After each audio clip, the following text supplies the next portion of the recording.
I still have Mr. Anifowoshe with me in the studio. Thank you. Now, for those of us who are just joining, Mr. Anifowoshe is also a Guinness World Record holder, and that's another project we worked together on. Now, this brings me to this question. As a Guinness World Record holder, what would you say is the importance of teachers working together, collaboration? Okay, so what that event has taught me is the power of collaboration. Right? There's nothing you can do alone, right? We can't do anything alone, Success in life is dependent on not just your ability, but, it also depends on the strength of other people, and we must learn how to leverage our different strengths, right? So what that event has taught me is that collectively as teachers, we have the strength, in our togetherness to transform education, to transform the teaching profession, not just in Nigeria, globally, right? I don't know if many of the interviews I've attended, there's something that I normally would say, and that's because it's my personal philosophy. It says values and institutions are not given to us by God or handed to us by nature. We invented them. And if they don't suit our purposes, we have the right to change them, right? So the things that we see in the teaching profession, they are the things that were engineered by some people. And so as teachers who believe, who have different ideologies about how things should be, we must begin to re-engineer the teaching profession. And we cannot do it alone. I cannot do it alone. Apologies, I always reference you. You were part of the Guinness World Record. So the record, the conference was a global platform, all right, for us to begin to advocate better teaching standards, advocate better welfare for teachers, advocate policy reform for teachers. That's not what one person can do. That's not what only Oluwaseyi can do. That's what all of us can do together. So lessons from that event is that together we can begin to make things happen. True.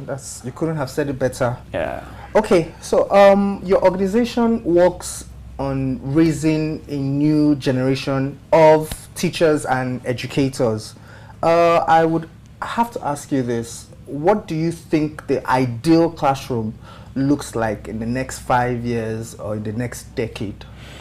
Okay, I read a book by Robert Starrett, Refocusing School Leadership, and he defined education in a particular way. And from that day, I began to adopt that definition. And it says, education as an end is to develop intelligent human beings who know how the world works and are prepared to participate as healers of its ills and stakeholders of its development.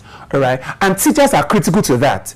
All right. So my ideal classroom is a classroom where we have teachers who know how the world works, teachers who are not bound by curriculum, students who are not bound by curriculum, students who are not bound to conform, but who are allowed to express their creativity, right? So because the curriculum is just a document. All right. What makes change happen is not just the curriculum, it is life that happens in the classroom. So my ideal classroom is where education helps us to solve the need of our community, because education is need-based. All right. So we look at the issues in our environment and design a curriculum that can solve the problem. All right. So that way we're not following a rigid curriculum. We're looking at things that can help us become better. Fantastic. I could actually relate to what you were talking about, because I remember that kind of question was once posed at me at one of my interviews for one of the awards I won, and I said something along the lines of, I want a classroom where children don't only learn about the world, but where they learn with the world. And one of the interviewers told me that that was something I was already doing in my classroom while I was connecting them to other continents from the classroom. So I can see, they say great minds think alike. All right, so lots of people are watching this now and are feeling like they are inspired and they can aspire to what it is you have accomplished in your very distinguished career. What would you say to those who feel like their contribution isn't being appreciated at work as educators? All right, I would say keep showing up. All right, I would say continue to communicate your value, continue to do what you do. All right, it's a matter of time. All right, you will be appreciated, you will be seen, you will be visible. All right, so you see, I have this analogy. If a drop of water keeps dropping on a rock, after a while it makes a hole on that rock. Even as hard as this thing is, if I have drops, you know, so the consistency of the drops makes impact on this solid surface and it makes a hole. And so that's the same thing I would say, right? Keep dropping, be consistent, all right? Just keep doing what you're doing, all right? Keep evolving, all right? Keep learning, and with time, all right, it says time and chance happens. Happening to everyone. Yeah, so all your right. time will come. So that's a very profound way to close that. And I actually agree with you. There is nothing as important as consistency. It always leaves its mark. Absolutely. All right, so thank you so much for being here, Mr. Oluwaseyi. It's been a great pleasure. It's fantastic to have you in the studio with me, and I would want us to do more things together. Absolutely. However, there's one thing that's going to be happening on this show for everyone who is going to come here. Mr. Anifooshe has the privilege of being the first person to launch this tradition, and he's going to nominate one other educator who he would like to see on this show sometime. So amazing. The floor is yours. That is very, so I have a lot of people, all right, so I think I'll just choose one. Okay. So this is not about, I mean, okay, I think I'll nominate Shola Adiola. Shola Adiola. Sojibra. Okay, do you want to say her handle? Yeah, I think she's Sojibra on social media platforms, all right. Okay. Shola, you've heard it here. I assume that you're going to be sitting on this seat very soon on Teachers World. So there we have it. It's been a fantastic show, and it's been a pleasure. Thank you so much. It's been a great pleasure to be here as well. My name is Mrs. Ifoma Okolo. I've been a teacher for over 25 years. This is Achievement Channel, and I'm watching Teachers World. Hi, my name is Mrs. Osage Cynthia. I've been teaching for the past 14 years. This is Achievement Channel, and you're watching Teachers World.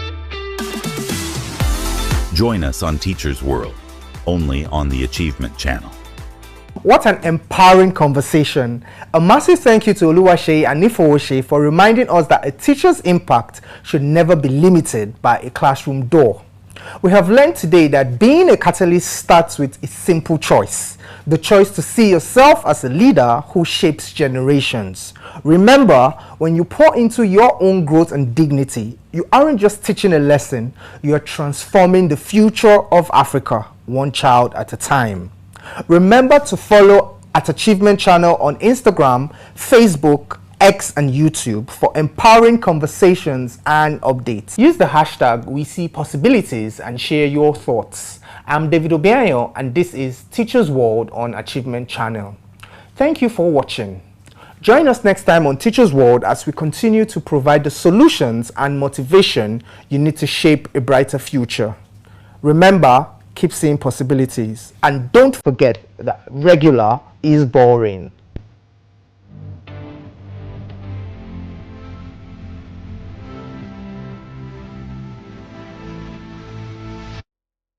A new day dawns, full of possibilities.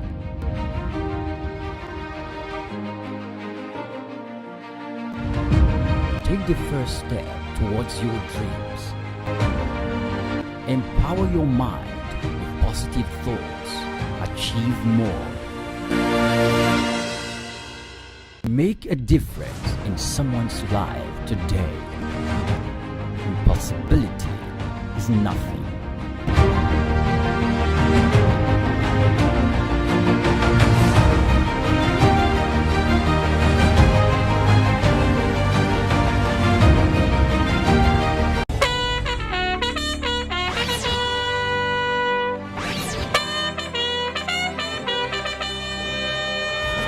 We wear the khaki, but we carry more than just a bag. We carry dreams, grit,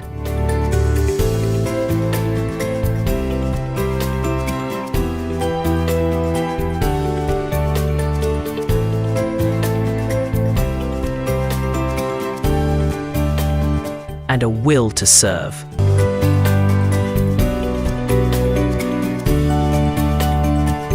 This is Corporascan, rising to serve, rising to lead. Hello and welcome to Corporascan, the show that inspires and empowers young Nigerians to make the most of their NYSC journey and beyond.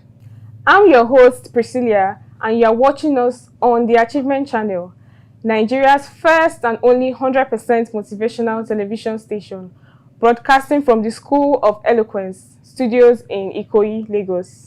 Today's topic is one we all feel: soft life, hard work, finding balance in the hustle. Everybody wants the soft life, but what does it really mean? Comfort, peace, or just vibes? In a world where hustle never sleeps, how do you keep your grind going without burning out or losing your joy?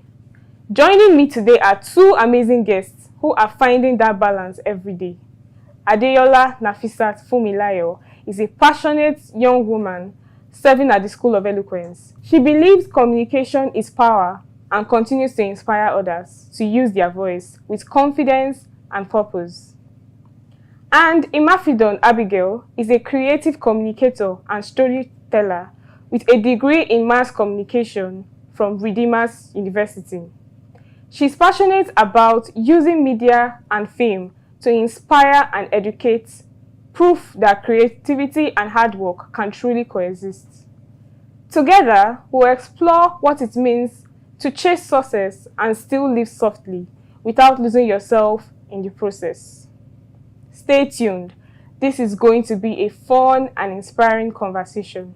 This is Corporascan, rising to serve, rising to lead. Welcome, Abigail and Nafisa. Thank you you. for having us. Thank you for having me too. Everybody wants the soft life, but what does soft life really mean to you? Is it money, peace, or just vibes?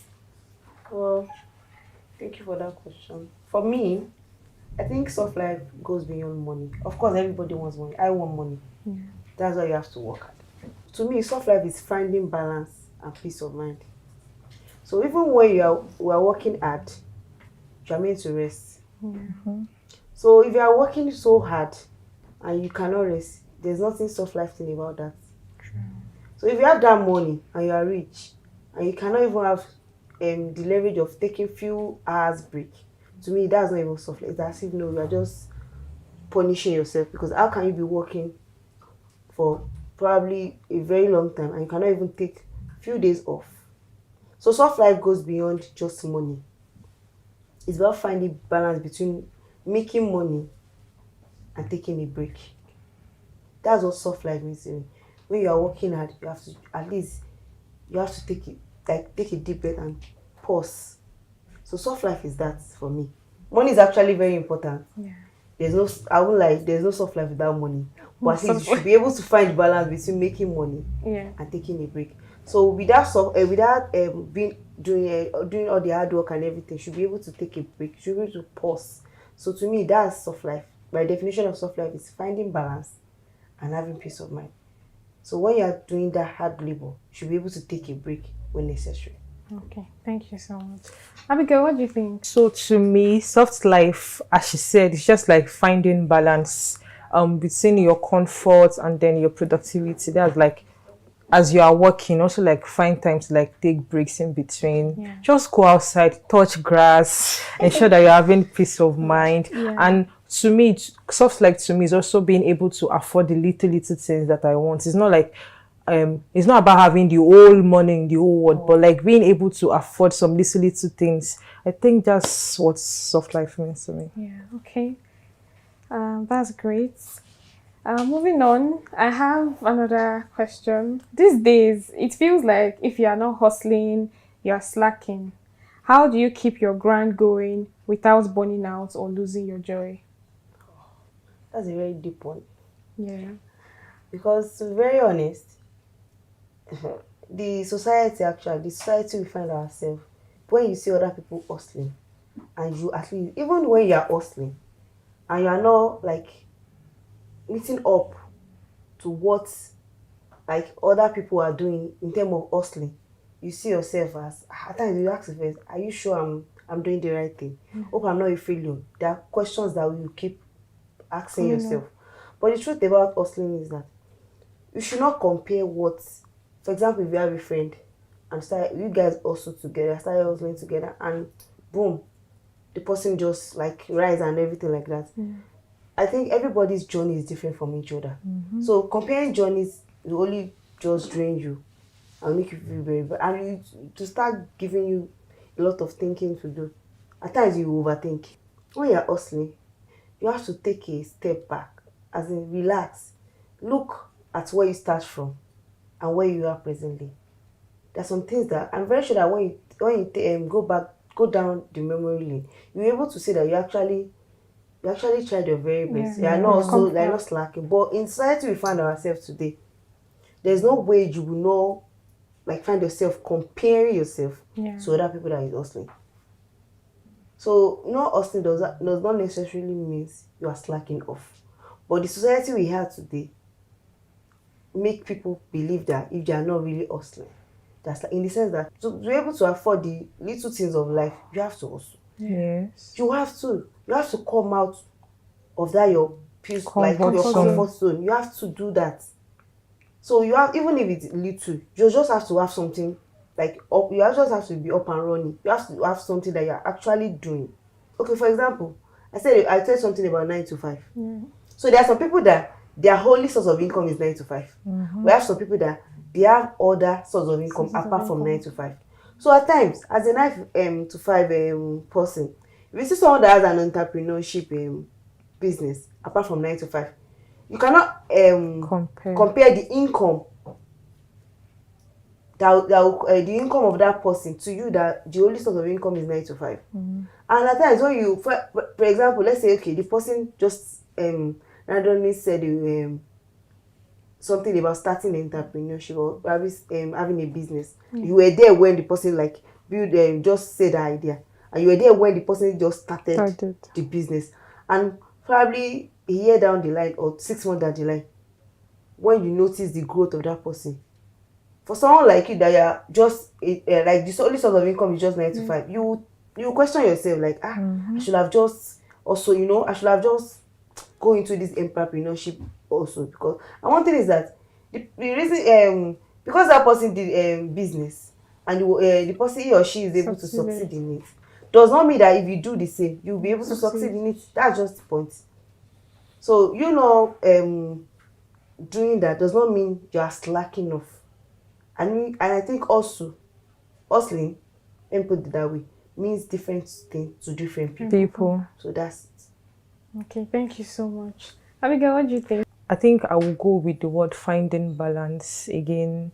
In as much as the country we find ourselves, you have to like hustle hard to like buy the basic things. I feel like as much as you are working, I think you also find time to rest and all. I also like find time to like do little things for myself, be it like things that I enjoy. Like for me now, I really enjoy reading, like watching movies. So if I've worked hard for the day, even it's just reading a chapter or watching an episode, I try, because that's like, it helps me like settle down after the long day stress. Because if you are thinking about it, if you just keep thinking about surviving, I promise you are going to crash out so bad. So instead of like overthinking, overworking yourself, also like find time to like create balance, like do things that you like. And she also mentioned the point that if you also like see others like maybe your age mates like doing better than you, I won't like that thoughts will always come up, but it's just you just have to like find a way to not like those thoughts like override your sense of this thing. And yes, exactly. So that's just Thank you so much. Yeah, we've listened to some insights from Abigail and Nafisat on how they find their own work-life balance, and we'll come back after this short break.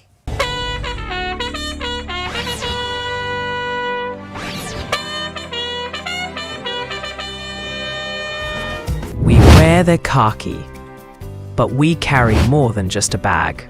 We carry dreams, grit,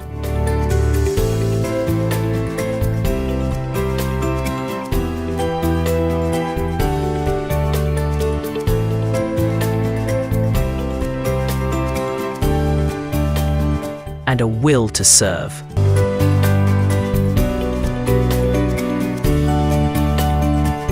This is Corpuscan, rising to serve, rising to lead. Welcome to the Corpus Can program, where we have Nafisat and Abigail share their insights on how you balance your work life and your free time. Nafisat here told us about not having peer pressure while you are working and how you balance the 9 to 5 and also your free time, and also talked about entrepreneurship. And Abigail also gave more insights on the questions. So moving on, do you ever feel bad for resting? Like taking a nap or chilling makes you unproductive? How do you handle that guilt? Honestly, I won't lie. Like, yes, most time when I'm supposed to like be working, I know like maybe I have a task to do, and let's say I'm tired, but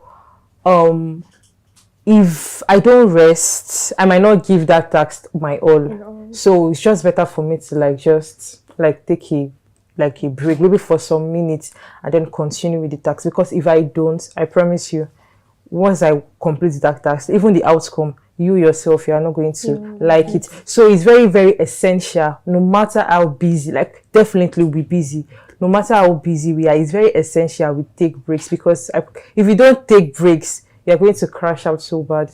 So it's very, very essential that you take break. And don't feel guilty about it, because once you break down, you still have yourself to blame. So it's just better, as much as you can, take breaks in between and then go back to do whatsoever you are doing. Okay, what does taking break mean to you? Like, what do you do? Taking breaks, for me, when I want to rest, I most time like rest with maybe by listening to music. Just help me put my mind at ease, like not doing anything. Sometimes I even just like go off my phone, just keep my phone somewhere, just lie down somewhere, just rest. Not just like just like for the meantime. For me, I think you asked the question like, do I ever feel guilty? Guilty, yeah. Of course I do, but there are some breaks that I don't feel guilty for, because they're actually very much needed. It says that some people believe that being busy means being valuable, which is not. Not all the time. Not all the time. At times, rest is also very productive, because when you rest, your mind works better. Like your creativity come out much more better, because you've taken. It's like you take a deep breath. I don't know. There's an exercise that I think medically you take. They say inhale and exhale. So at times when it's like taking a pause. Like, okay, everything is just calm down, take a pause down. Then okay, fine. You can even if it's just 1 minute. That inhaling and exhaling. When you do that, when you finish it, you notice that you feel much better. So rest is also productive, because after rest, the work you do after that rest, you cannot compare it to the one you do it before the rest. But a lot of people has made us believe that the only valuable time is when being busy means being valuable, which is not. But to me, when you rest, you are much more productive after than even our body. Our body needs rest. Our body tells us when we need rest, but most of us are stubborn. Like I think I'm part of them. Yeah. You know, like maybe I've been working since morning, and probably I'm just about to finish whatever it is, like rounding up whatever it is. But at that time, I know that I meant to take a break. I was like, this thing is almost done. Let me just finish it and rest. I do that a lot. Yeah. And at times, the body, even when the body say no, you just have to. But at times, the body will say no, I'm not doing anything. At this point, the body will just break down. Yes. That's where the problem begins. Yeah. So all these illness and everything start from all these small signs that we very important. Taking a 30 seconds or 30 minutes nap goes a very long way. A lot of us do not even sleep up to 8 hours. Normal 8 hours you're meant to sleep. Because you get home very late in the night. And you are up early the following day. And that pattern rotates each other every day. So at times when I take a break, I don't feel guilty. At times I was like, see, there's nothing that I want to do. I'm not doing anything again. At this point, I'm resting. So I think there's some break, but you know, some people rest. To take too much rest and at times it leads to being lazy. You see it as laziness. So they just take that break or rest, just use it to like as a shield for being lazy, which is not meant to be. But some parts, everybody needs rest. No matter how hardworking you are, you have to take a break. So that's it. Yeah, I also wanted to chip in. But she already said like the ultimate rest should like be at night when you are back from work. Like sometimes the Lagos that we are in now, you might be like encounter traffic at time and you'll be able to like meet up with your 8 hours of sleep. But I wanted to see that 8 hours of sleep is like also really, really essential. That's what I wanted to like say. Okay, thank you so much, Anke. Also, if you had one soft life tip to give to other coppers, something simple that makes you happy and sane, what would it be? For coppers, it's just the simple set. I'll say, live your life. Protect your peace. NYSC here can be very, very, very, very, very stressful. It's not even can be. It is very stressful. Yeah. Aside the camp life experience. To me, a lot of people have all their whole life, they have never been stressed before. The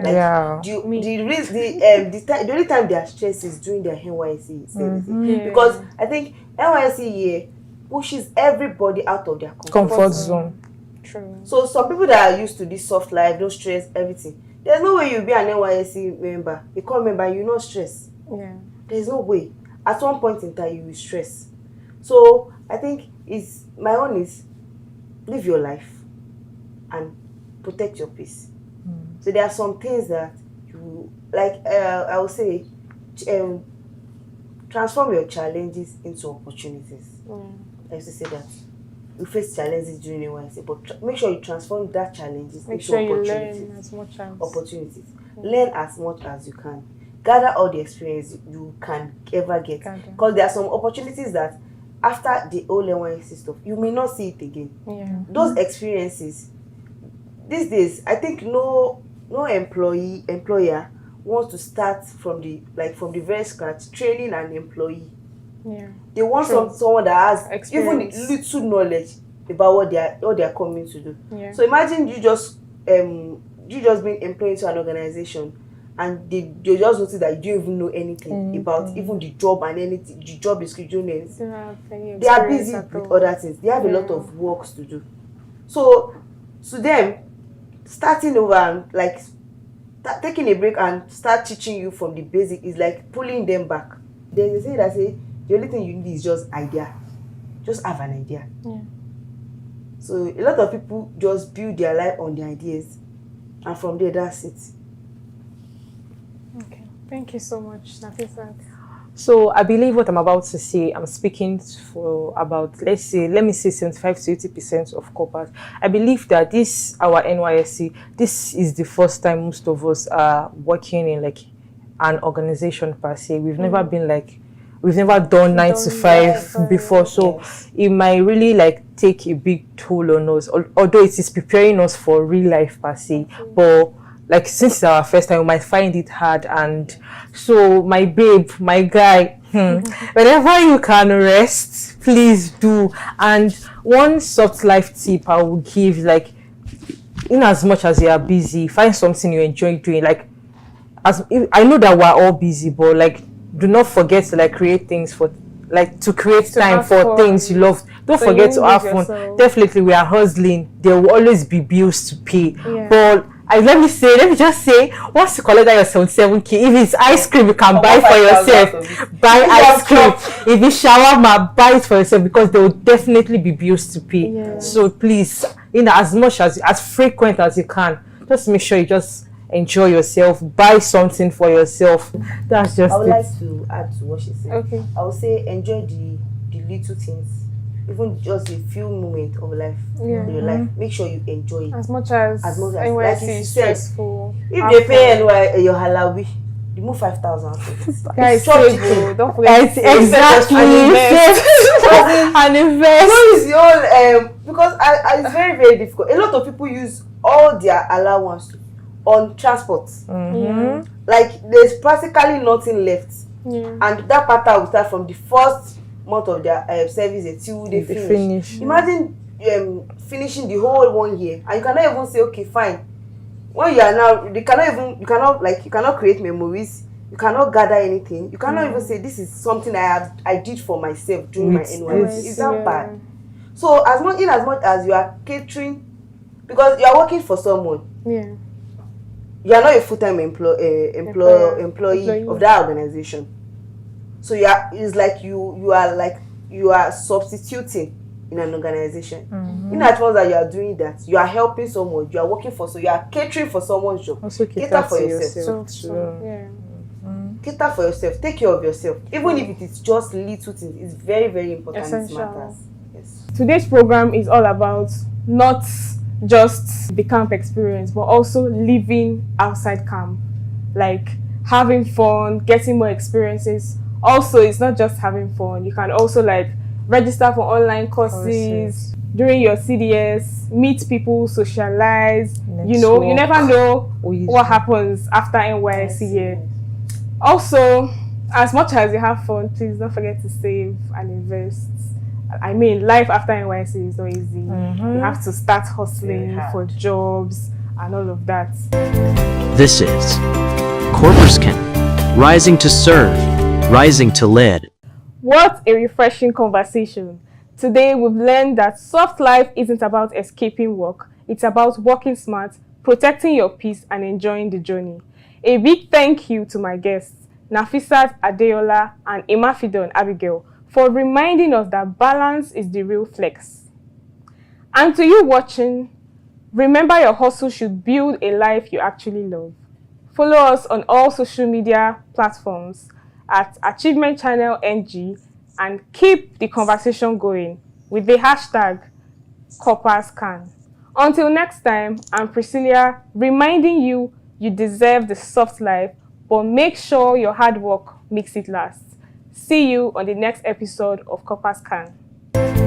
This is Corporate rising to serve, rising to lead.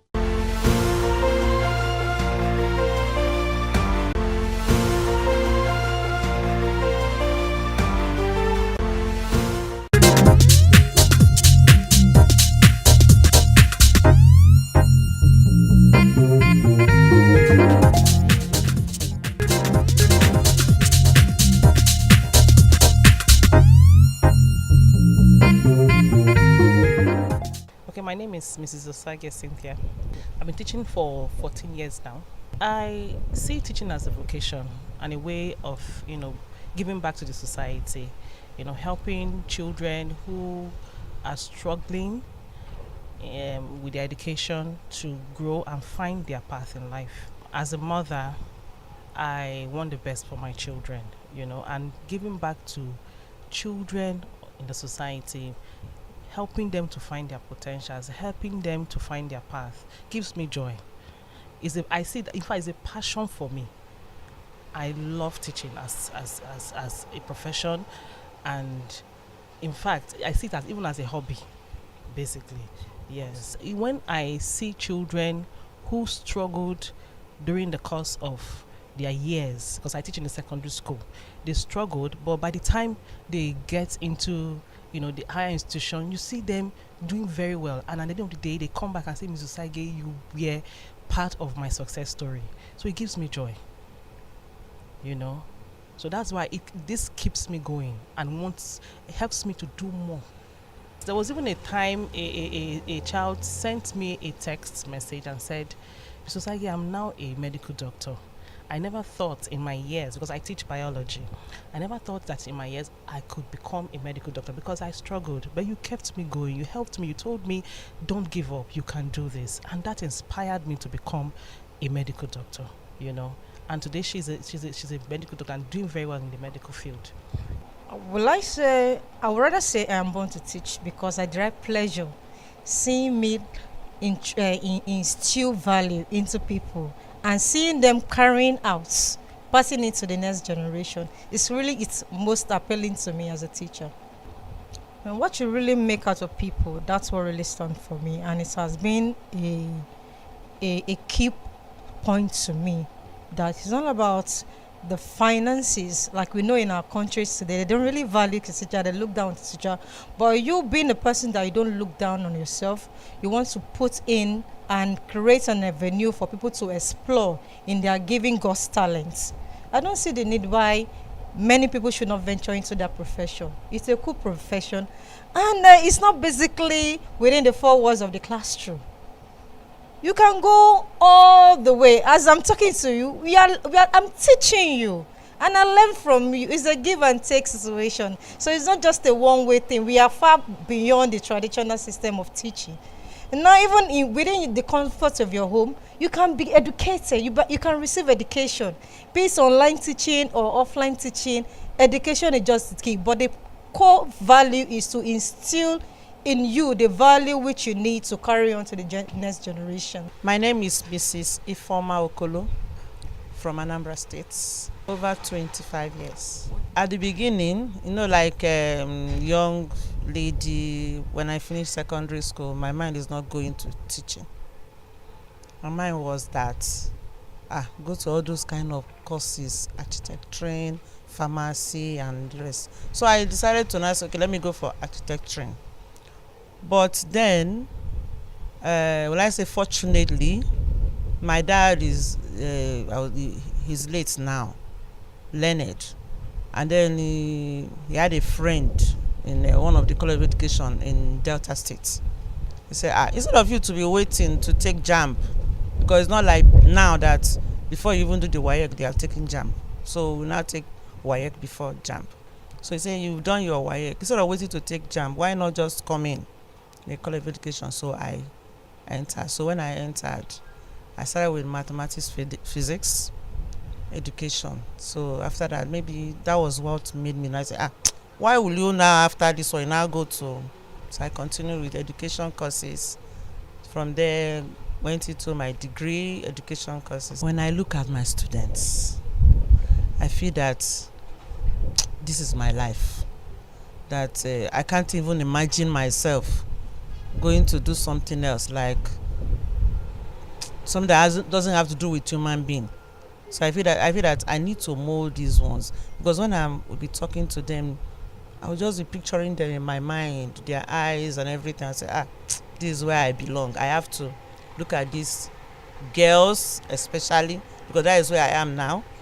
My students are what inspired me to really say, I don't need to leave this profession.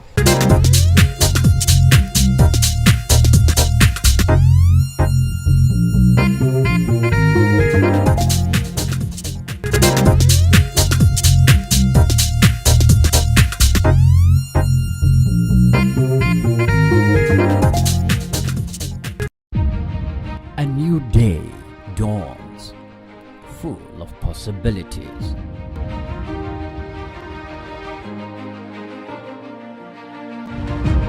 Take the first step towards your dreams. Empower your mind with positive thoughts. Achieve achieve more. Make a difference in someone's life today. Impossibility is nothing.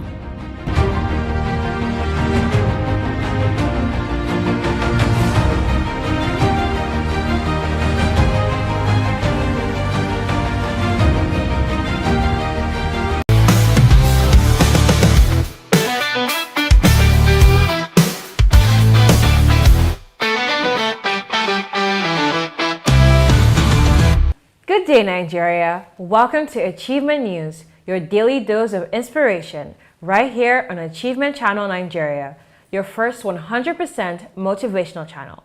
I'm Udeme Estienne, broadcasting live from our studio in Ikoyi, Lagos. Today, we're celebrating the spirit of achievement that drives our nation forward, from grand celebrations to the heart of our bustling markets.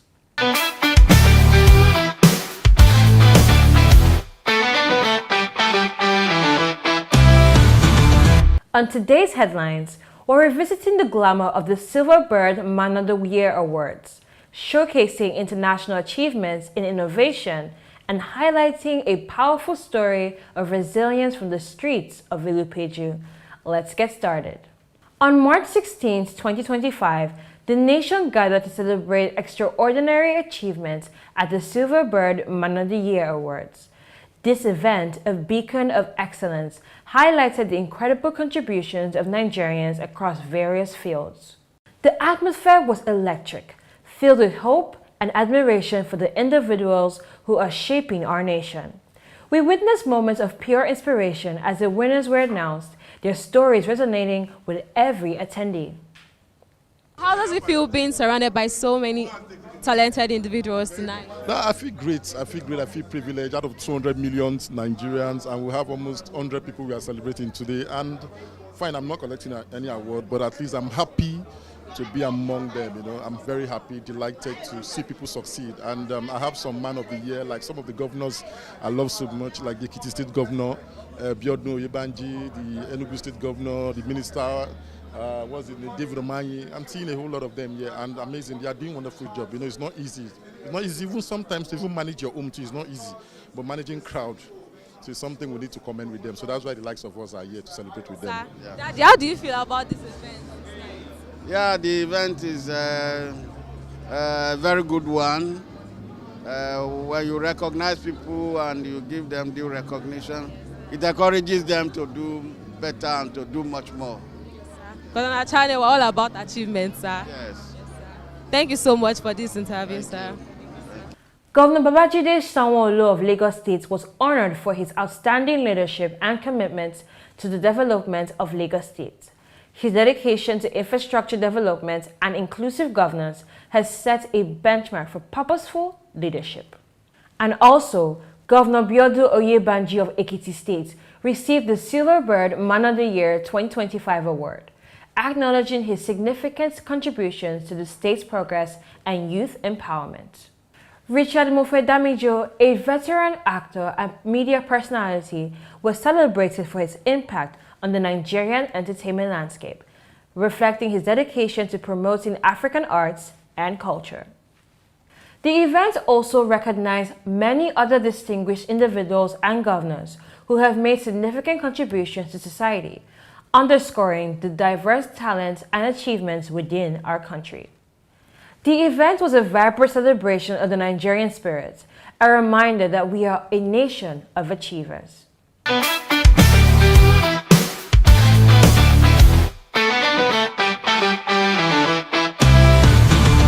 Are you in governance? You need public speaking. Are you in business? You need public speaking. Are you a professional? You need public speaking. Now you too can learn how to overcome nervousness and speak with confidence before any audience at the School of Eloquence, the home of public speaking. Attend our practical and training one-on-one coaching with West Africa's only certified speaking professional at any of our centers in Lagos and Abuja. To register, call 0802 3032 066 or 0706 1606 078 or log on to our website schoolofeloquence.org. School of Eloquence, teaching the world to speak. The Nigeria Food Summit 2025 was a landmark gathering of food professionals from across the country, bringing together restaurant owners, chefs, farmers, and industry leaders to discuss the future of Nigerian cuisine and agriculture. With the theme, Making Nigeria a Global Food Destination, the summit provided a platform for collaboration and innovation, highlighting new strategies to enhance Nigeria's position in the global food industry. The event was a crucial step in positioning Nigeria as a global food powerhouse. Participants shared insights on boosting food exports, improving sustainability, and celebrating our rich culinary heritage.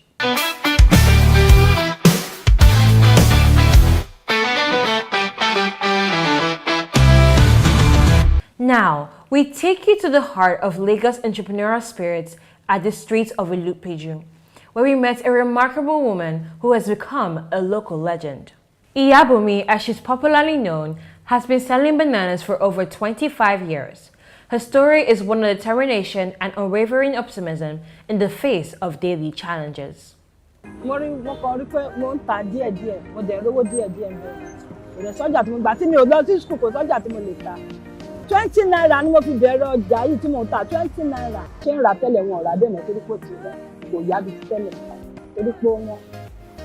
torí tẹ́lẹ̀tẹ́lẹ̀ irú èlé tàǹtàn 2,000 yẹn 500 300 ní sígbà àmọ́ ń sìn yìí irú èlé ṣe 3,000 2,000 tẹ́lẹ̀tẹ́lẹ̀ kí a máa ta méjì báyìí 500 tó léwu jù ń bẹ̀ ni pé bí bá ti rà á pọ̀ tó bá ti wá pọ́n ó léwu pé kò ní bí mo ṣe fẹ́ tà nígbà tó dúdú yẹn kọ́ ọ́nà máa rà ní pupa yẹn wọ́n máa ná nínú ẹ̀kú yẹn kò ní lé owó yẹn lè tó bí mo ṣe fẹ́ tà nígbà tó wà dúdú yẹn tó léwu ń bẹ̀ nìyẹn. What struck us most was her resilience and ability to find joy in her work. She's not just selling bananas, she's building a community, one customer at a time. Iyabumi's story reminds us that achievement comes in many different forms, and that the spirit of hard work and dedication is alive and well in every corner of our nation. These are the stories shaping Nigeria's journey toward progress and excellence.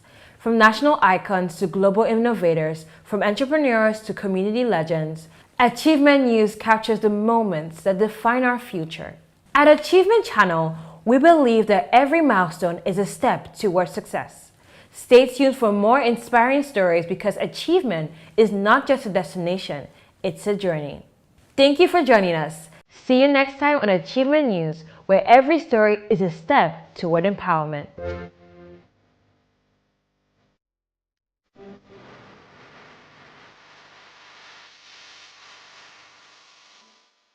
Hey, this is Habiba Balogun, Chair of the 11th Champions of Talent Development Conference by Learning and Development Network. Shout out to who? The Achievement Channel. Yeah, my name is Victor Diali. My friends call me Victorious Victor. You're on to Achievement Channel. Shout out to you, Achievement Channel. Thank you so much for being here and for relating with us in the way that you have done. I'm really excited to have met you all here today. And please, guys, keep watching Achievement Channel so you can achieve. Hi, my name is Dr. Tayo Oluwole, and I want to say a special shout out to the Achievement Talent. You guys are doing great things, and you are really, really inspiring us with most of the content you are churning out. And I am proud to even say that you are our partner in progress with some of the things you are turning out. Thank you very much. I'm Dr. Samuel Jackson, Director Marketing Communication for the Learning and Development Network International. Keep watching Achievement Channel. Just like the name says, you got so much to achieve, so much to learn, capacity built on this channel. So keep it locked in. Don't turn it off. The future of any nation is hidden in the potential of its children. At Catching Them Young, we don't wait for greatness to grow. We ignite it early. This is where champions are noticed. Where leaders are born. Where purpose begins. Catching Them Young, because tomorrow begins today. Hello and welcome to Catching Them Young, the show where we inspire the future one young mind at a time.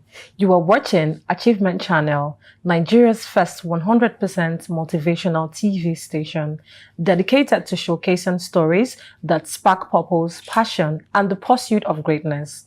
We are broadcasting live from the School of Eloquence studio in Ikoyi, Lagos, and I'm your host, Sarah Andu.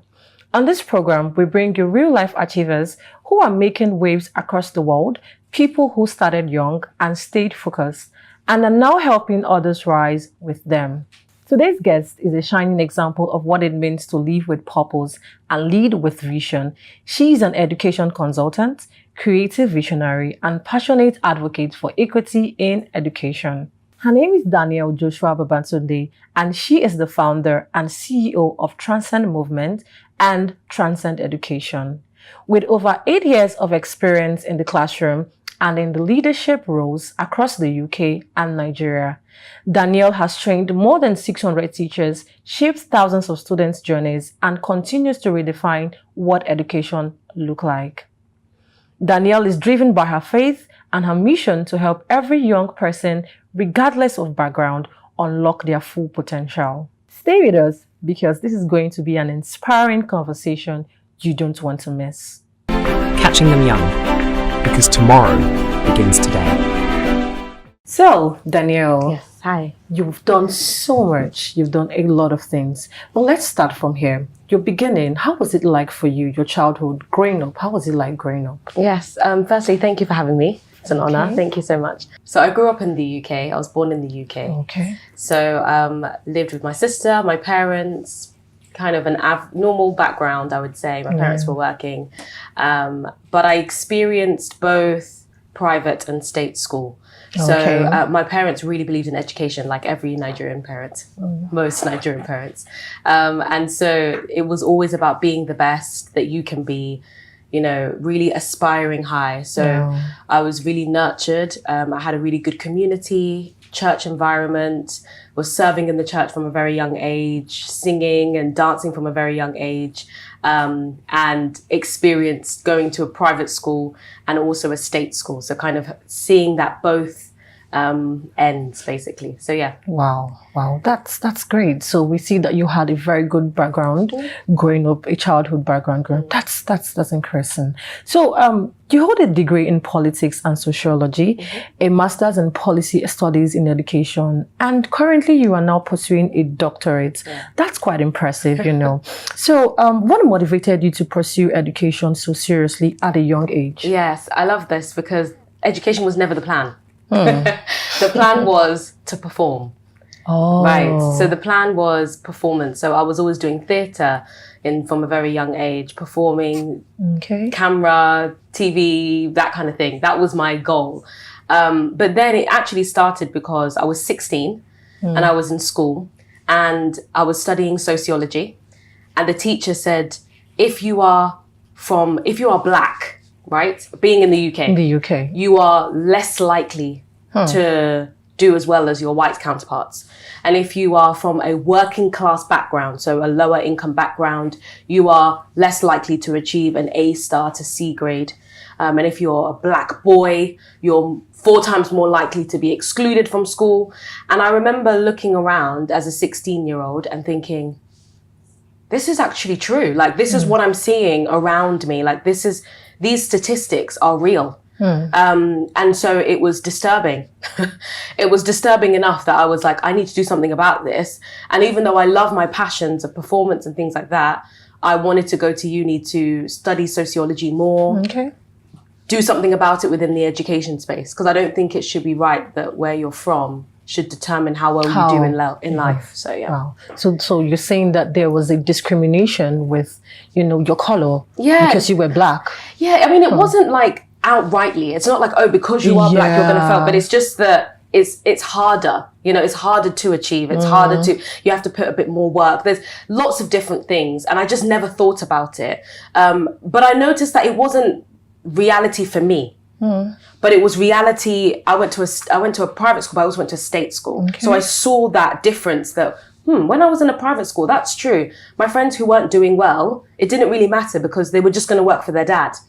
Whereas when I went to the state school, I saw a lot of my friends, that was the reality, that a lot of them did drop out of school. A lot of them did try, I saw that. I saw the statistic. And so I wanted to do something about it. Wow. Yeah. Wow. So that motivated you to go into education. Again, when I did my degree, I thought I was finished. I did not. Okay. I'm not, by the way, I know that most people, when they do a doctorate, you would think they're really intelligent. I'm not saying I'm not intelligent, but you would expect that, you must love books.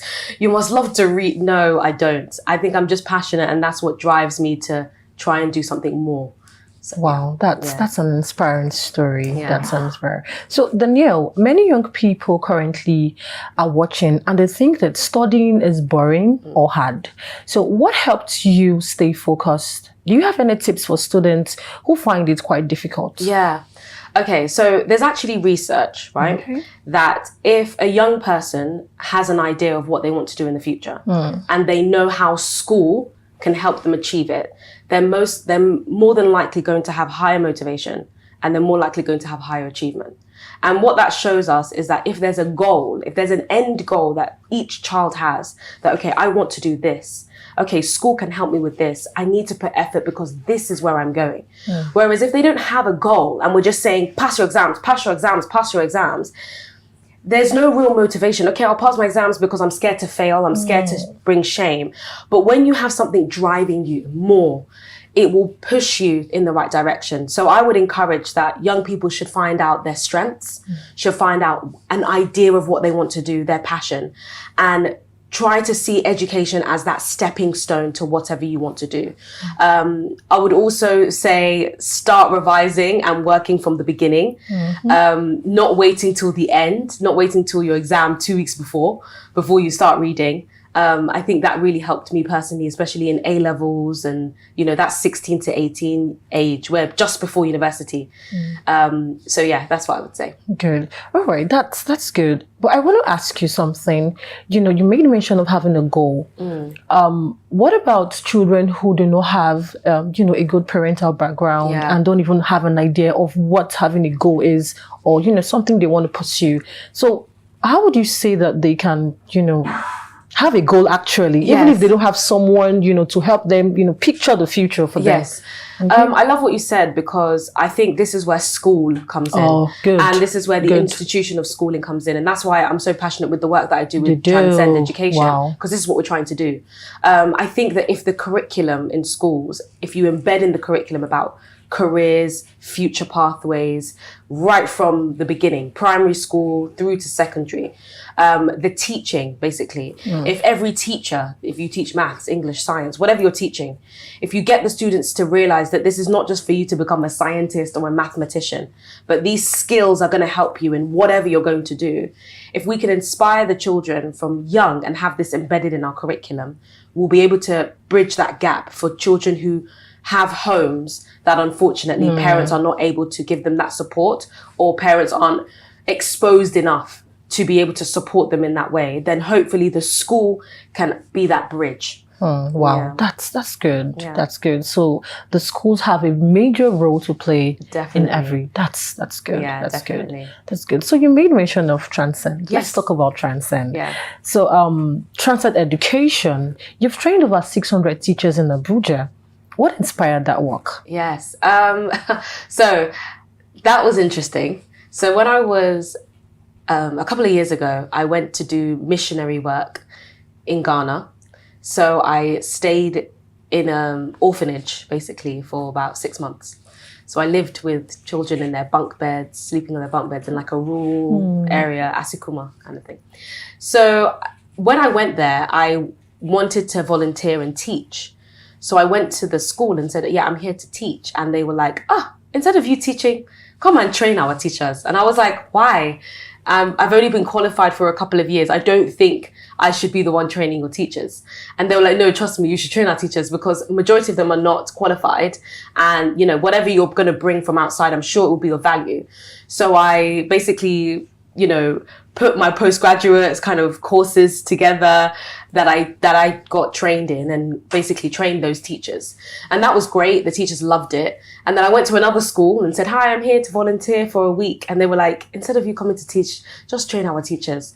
And I began to see that there was a real issue with unqualified teachers teaching, teachers that are not passionate, teachers that are probably just doing this to figure out their own path, and they're teaching some of the most deprived children.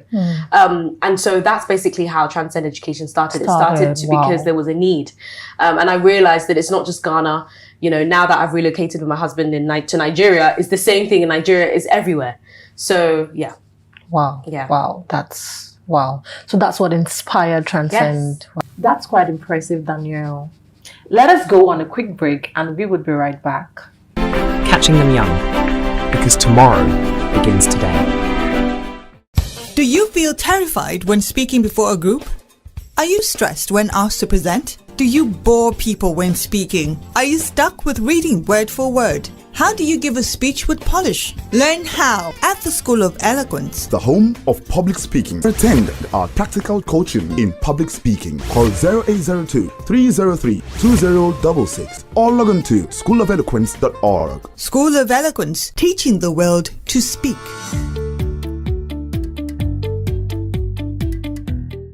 Catching them young, because tomorrow begins today. Welcome back. Danielle, you talked about how inspired you were and how Transcend Education started.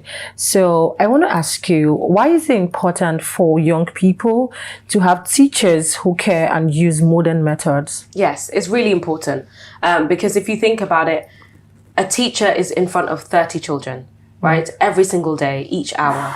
And those children have an opportunity to either be demotivated or motivated. They have an opportunity to learn something new or not learn anything.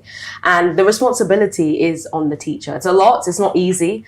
And so the teacher must be able to be aware of new forms of teaching, new pedagogy. They must be able to build relationships with their students and understand where each child is at. Or else we're just going to be having almost a babysitting building, a building where babysitting is happening and not learning is really taking place. And so even though my passion is really young people, a lot of people think initially that Transcend Education was just for teachers. It's not, it's for the children. But I recognize that if I'm training 100 teachers, you need to times that by 30. That's the amount of students that we are impacting. Wow. And so the teachers are the gateway, they're the access to the students. And so if you really want to make reach and impact and scale, you need to reach the teachers. The teachers, wow. So you're saying reaching the teachers in turn, yes, you were affecting the students. Definitely. Good. Definitely. That's all right. So you were also leading careers and PSHA development for students in the UK. Yeah. So what exactly does that mean, and how does it help students prepare for life? Nice. So career education is just basically educating young people about the future careers, jobs that are happening around the world. And so what I do is I embed that into the curriculum, where every subject is empowering and inspiring career education for students, where students, regardless of what subject they're learning, they'll be able to see the potential skills that they can learn. Okay. So that's career education. PSHE stands for Personal Social Health Education. And so that's usually in the UK a core curriculum. In Nigeria, they might make it similar to civic, but it's not quite civic, but that's the most aligned subject I can say. And so that enables young people to learn about themselves, and then learn about how they react with people around them, and then of course their future. So yes, so I currently do that and embed that into the curriculum for over 1,000 students in the UK, but also imbibe that into Transcend Education, where we delivered, workshops even just recently in Yaba. So hopefully for more young people to be more inspired. Yeah. Wow. Yeah. Okay. Good. So you're saying that the career education would help the children, have a knowledge or an idea of the kind of career path they want to take. Yes. Yeah. Yes. And know their strengths. Know their interests. A lot of young people are just untapped potential. I found out that I could sing at the age of 12, right? And thankfully, my local church, when I presented it to them, they were like, join the choir. You know, when I realized that I could write plays, they were like, write the play for our church anniversary. They gave me a platform, right? But if I didn't have that local church to support me and enable that and enable me to practice, I might not have known my potential, right? And so it's important that every single institution, whether that's school, home life, church, mosque, whatever, that they are finding that untapped potential from young people and bringing it out, helping them to discover it. Okay. So, yeah. Can you talk more about the PSHE development? Yes, definitely. Okay. So, like I said before, PSHE is personal social health education, and that is developing the minds of young people, developing who they are as a person, developing their identity, helping them to learn about life skills. You know, I always say this to young people that your qualifications may get you to the door, but your character is what's going to sustain you, right? And so the character development of each of the children as well, regardless of whether you are privileged, right, or whether you're underprivileged, how can you relate with people? How can you relate with employers? How can you relate, you know, having this conversation, looking at eye contact, all of these skills that a lot of the affluent families teach their children. A lot of affluent parents teach their children how to stand straight, how to look, how to handshake. But people that are from underprivileged backgrounds, people that are from low income backgrounds, they are not always as exposed to that. And so these are just the different layers that we really want to bridge that gap so that a child can be from wherever, you know, from, you know, the most slums of places, and they can come here and you can have a conversation with them and wouldn't even know whether they're the ones that is from the island or they're the ones from, do you understand? And I think that's my heart. That's my heart to be able to see that. Yeah. Wow, that's a great one. That's a great one. So Danielle, for viewers at home, especially students, what life skills should every young person begin to build now? Yes. One is communication skills. Definitely. Communication skills is so important. So your oracy, your eye contact, body language, all of that, being able to master that, being able to perform, being able to deliver a speech, because even in, you know, an interview, a job, you have to sell yourself the moment you step in. And so mastering communication skills is going to help everyone. Critical thinking is also really good. Being somebody that is able to solve problems, being a problem solver in any job, in any career, in anywhere you go. If you can solve problems, money will follow you. If you can solve problems, people will flock you, because there are problems that people are looking for somebody to solve. And if you can do it, you're going to get that opportunity. So problem solving, critical thinking, communication. I would say those three. Definitely. There's loads, there's a lot more, but I would say those three are key. Yeah, really key. Yeah, communication especially, because a lot of people currently, they have quite a lot of things up in their head. They have quite a lot of ideas, great ideas, but they don't know how to pitch themselves. Right. They don't know how to, you know, sell their ideas or even, so I think communication is a very good skill for children, students at home to learn. Yes. Yeah, because you don't expect that I have so much of things. I have a future. I have things that I think I want to do, but I can't express myself. Right.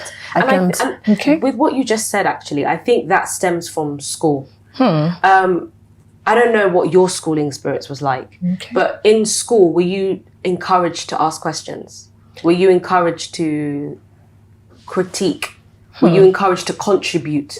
Not really. Right. And that is most schools in Nigeria, right? Most schools, children are not empowered to ask questions. They believe that the class is going well because all the children are quiet and are copying what is being written on the board. This is the difference between overseas. So overseas in the schools, they develop critical thinking. They want students to critique. They want you to ask questions. They want you to contribute to your learning. So what you find when you go to university, I met a lot of Nigerians, Ghanaians, loads of students from around the world that would come. And in our seminars, they would say, so what do you think about this? The lecturers will ask, everybody contribute. What do you think? And you would find that the people from UK, USA, they would be able to contribute. More, Other students, they'll just be like, are you really asking for my opinion? Please, just tell me what the answer is so I can pass my exam. Like, I don't understand this. And I think that if we in Nigeria and Ghana and everywhere if we can ensure that we are developing that critical thinking, that empowerment, that they're not undermining the teacher by asking a question, you're empowering them so that when they go out into the world, wherever they find themselves, they'll be able to contribute. So, yeah. That's a great one. Yeah. That's a great one. So let's talk about something really unique. Transcend Movement. 7 original gospel theatre productions across UK. That's incredible. How did it start? Yes. So that started, remember what I said, I love to perform, and my church nurtured that environment for me.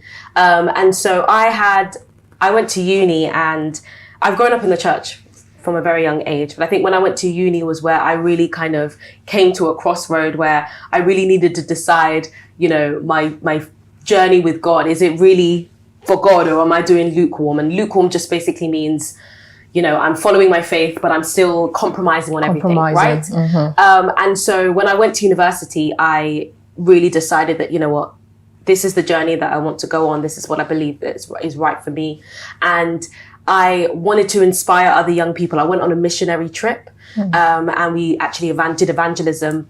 And I really got so inspired that I was like, I want to be able to inspire other young people to experience what I've just experienced. And I realized that media was the best way to do that, writing a play. So I wrote a play of basically conversations and people that I knew, all into these fake characters, about real life journey, finding your faith. And I wrote this play, and I was in university. And you know, when you're in university, it's very easy to gather people around because you're all young and you all want something to do. So I managed to gather people and was like, guys, we're gonna do this play. And I told my best friend, and my best friend was doing it with me. And we did this play, and we had like 350 people that came, and 50 people gave their life to Christ. They decided that they're going to go on this faith journey. And so people were like, we want this, we want more of this. And so we did more, and we just went to different cities, and more people joined. And I think people joined because they wanted an opportunity, a platform to be able to also use their gifts for their faith. And so that's how we started. And Wow. Yeah. You said something that caught my attention. You said you in uni you had to ask yourself that, was it are you going to be lukewarm, or are you going to talk about that? Okay? Yeah. So I think really, obviously, I've always known God. I've always believed in God. I've always served in church. I've been in church serving in church since like 11. I've been singing in the choir. So I know it all, like in that sense, in terms of church and going to church and prayer and all of those things. And I believe that prayer answers all things. And I've always believed that. And I've always operated in that. However, deciding that it means I'm going to put myself to the standards in which God, I believe, has set for me.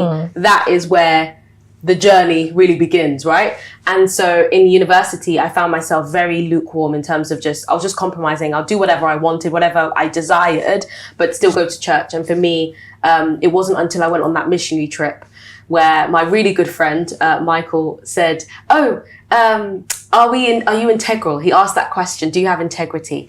And I was like, I'm integral, I have integrity.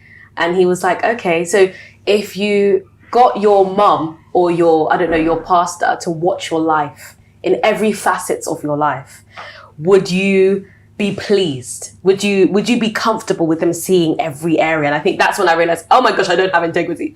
And I think these are values, these are life values. Same thing, even if you're working in a company or a job, do you have integrity, right?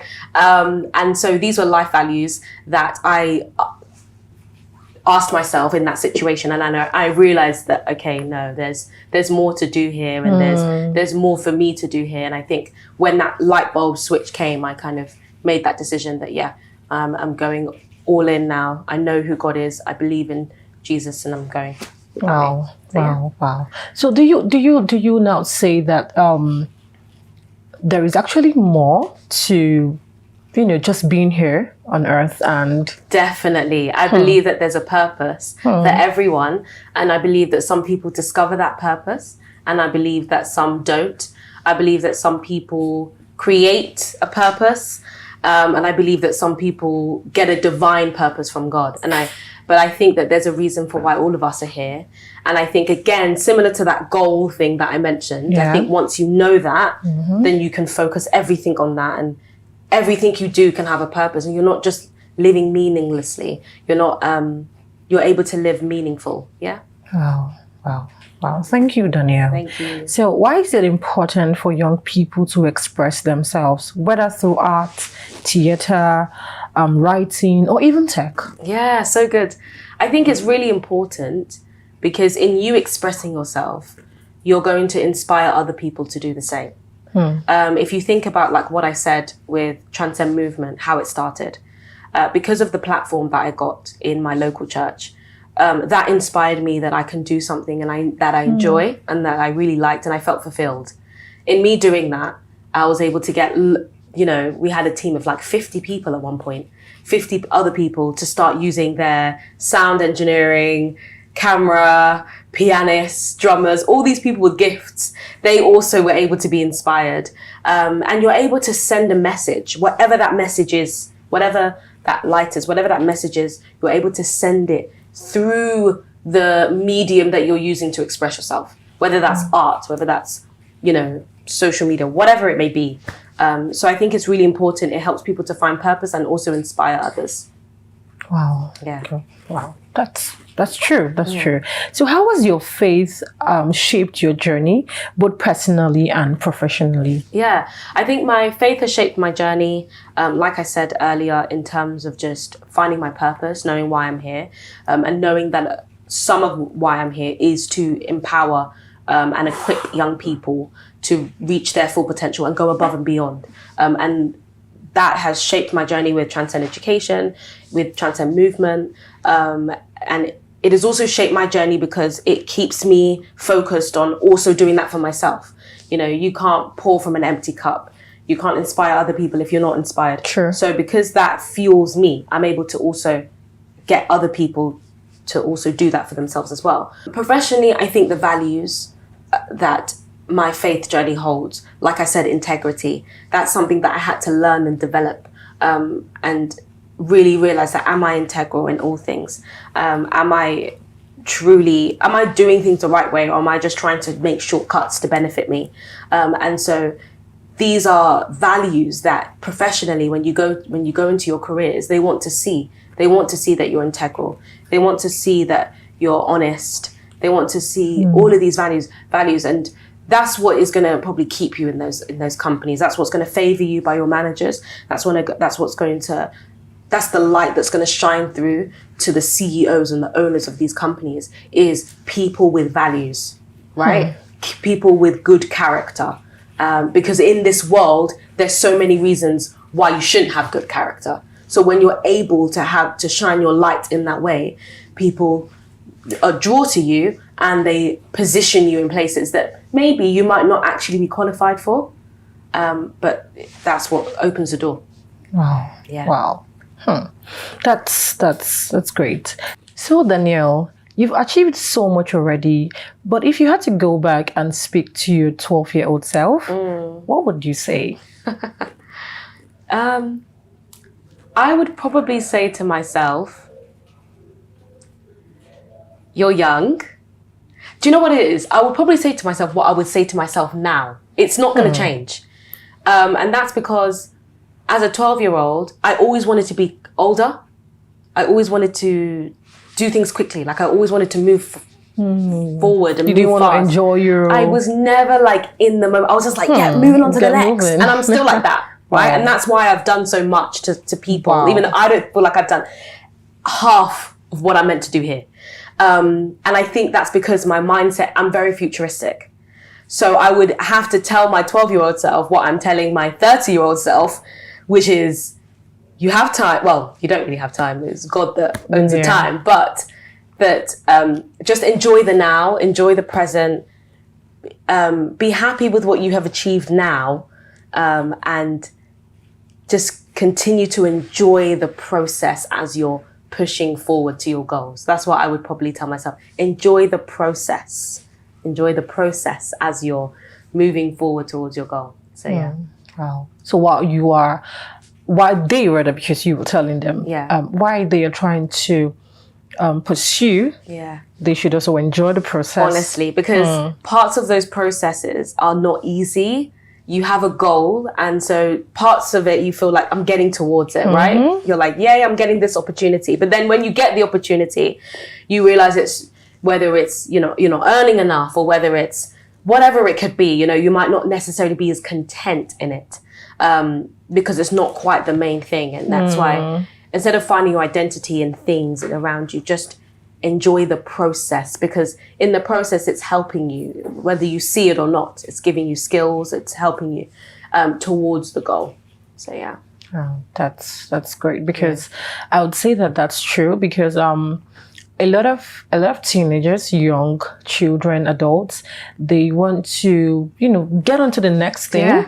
And they just do not want to enjoy the whole process of, getting into that futuristic aspect of their life. And they just want to, I want to experience the move on. Yeah, that's true. So, Danielle, for our viewers currently watching us, some are in school, so some are in challenging environments. So what's your number one message for them today? My message, I think, would be that you all have a gift, you all have a talent, and you all have purpose. And through life, you're going to discover that and keep your focus on what it is that you have to serve the world. Because when you realize what you have in terms of your strengths and your passions, and when you realize how you can serve people, you will find that those things that you're chasing, whether it's money, status, opportunity, those things will follow. When you're able to serve a need and you're doing what you love by serving a need, everything else you'll find. It says in the word, it says that your gift will make room for you, right? And so once you know your gift, focus on your gifting and focus on how you can serve people, whether that's making the nation better, whether that's serving a need. You will find every other desire that you have, it will all come together. Wow. Yeah. Wow. So it's a knowing your gift. Knowing your gift, knowing why you're here, knowing what you have, and then thinking, how can I use this to serve? When you do that, money will come, opportunity will come, platform will come. Wow. There you go. Wow, that's amazing. Yeah. So one more, you said knowing. How do they? Most of them are children in school. So how do they get to know? Okay, so you can ask yourself, what do I enjoy doing? Right. So you ask yourself some questions. What do I enjoy doing? What am I good at? So you write those down. You might enjoy speaking. You might say, I really like speaking, or you might say, I really like helping people solve a problem. And then what are you good at? You might say, I'm good at maths, or I'm good at English, or I'm good at singing, I'm good at dancing, right? And then you can ask yourself, what do I care about? Okay. What do I look outside and it bothers me? Is it homelessness? Is it media, entertainment, not looking a certain way? There's something that you care about. There's something that you are yet to discover. When you write those three things down, what you enjoy, what you're good at, and what you care about, you'll be able to know. Amazing. Yes. Amazing. Thank you so much, Danielle. Thank you. Thank you.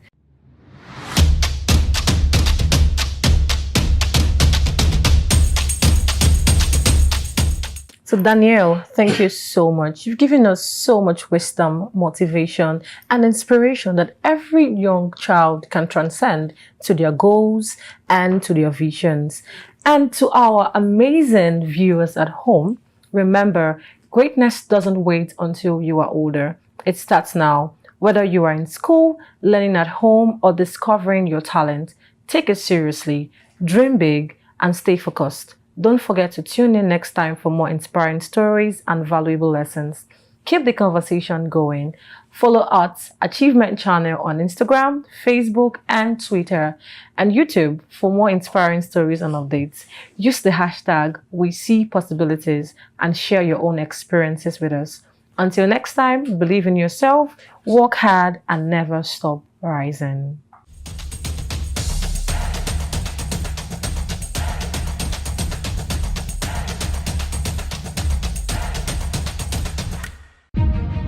A new day dawns, full of possibilities.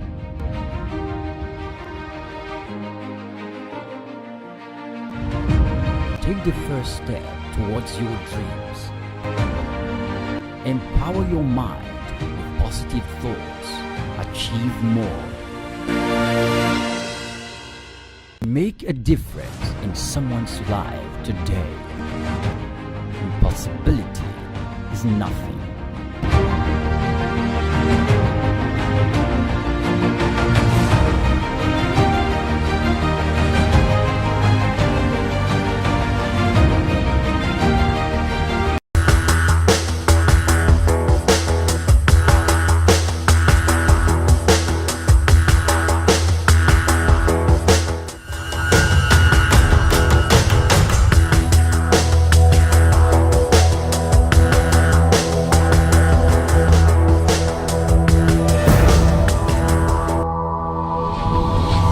Speak with Power. Hello and welcome to the maiden episode of Speak with Power, the program that teaches you everything you need to know about public speaking. Speak with Power is brought to you by the School of Eloquence, Nigeria's home of public speaking, where we teach people how to speak well in public. This program is designed to educate you, to inspire you, and to challenge you with reference to the art of public speaking. Many people from various walks of life grapple with this all too important skill. There are people who work for organizations, people involved in sales, people in politics, people who are in the social enterprise sector, and in various other endeavors. When it's time to be heard, when it's time to take the stage, they struggle, they wobble, and in most cases, they fail. This program will unbundle the subject matter and demystify what public speaking is all about. This program will also show you the tips, the techniques, and of course the stories of ordinary people like you and I who have stepped up to the plate, and because they have learned how to speak in public, they have carved a niche for themselves. My name is Ubal Gisied, certified speaking professional and the Dean of the School of Eloquence, and I will be your host throughout this program. Let's take a break, and when we come back, we'll begin the eloquence journey. For us here at the School of Eloquence, our primary focus is on the art of public speaking because it's a major problem.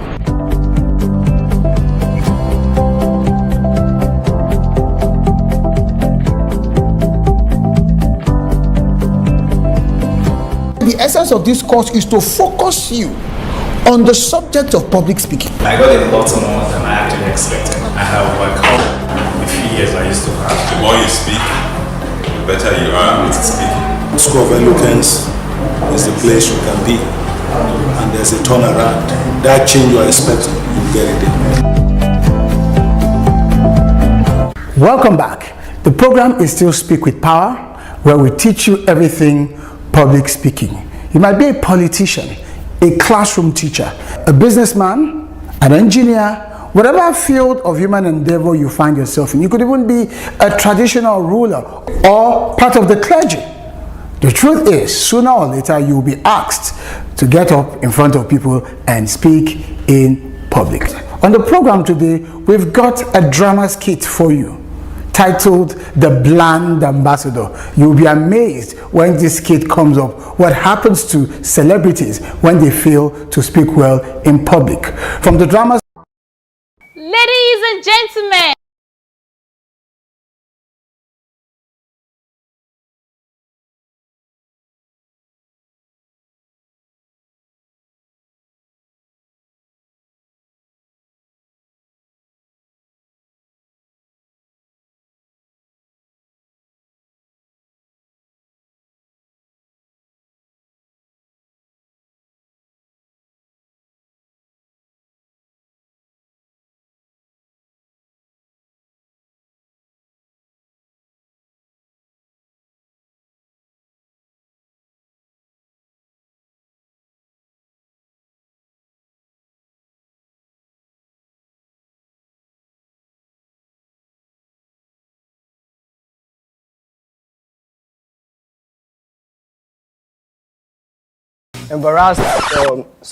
embraced different types of artists.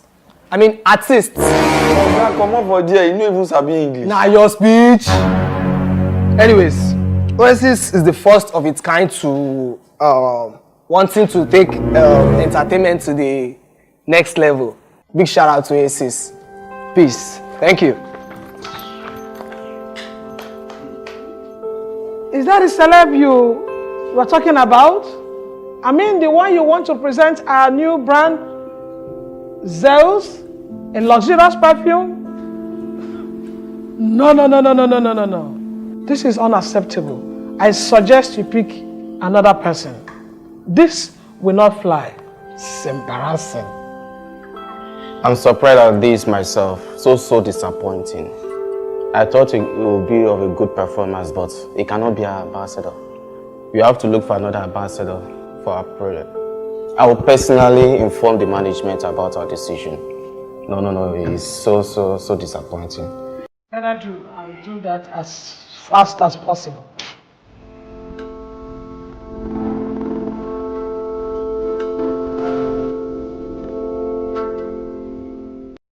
Do you feel terrified when speaking before a group? Are you stressed when asked to present? Do you forget your points? Are you shy and need confidence? Do you bore people when speaking? Are you stuck with reading word for word? How do you give a speech with polish? Learn how with West Africa's only certified speaking professional at the School of Eloquence. The home of public speaking for private coaching, or attend our 2-day practical training in public speaking Thursdays and Fridays every week. To register or for one-on-one coaching, call 0802 303 2066, 0706 160 6078, or log on to www.schoolofeloquence.org. School of Eloquence, teaching the world to speak.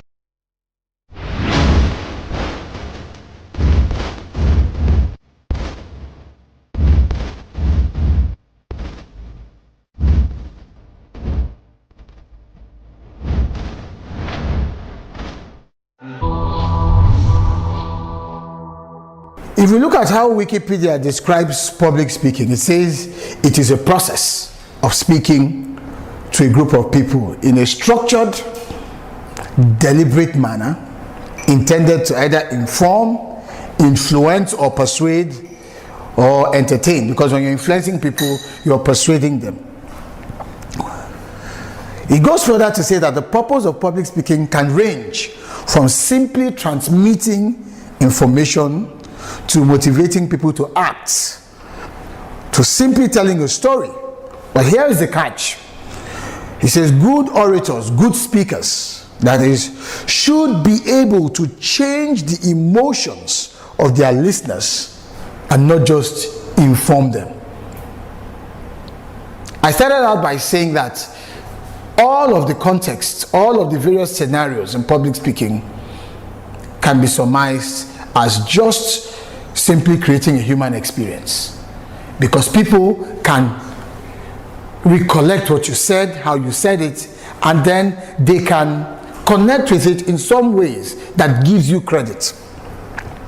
However, whether we are speaking to inform or speaking to influence, which is also speaking to persuade or speaking to entertain, one key principle underlines all of speaking. If that speaking is going to be result oriented, and that principle is the eloquence principle. If your speaking is going to be result oriented, you must be eloquent. How will we know that you are eloquent?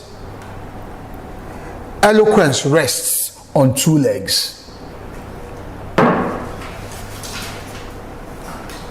The two key ingredients that you must know, you must be able to clearly delineate, and which if you do, you can categorically say that you are eloquent.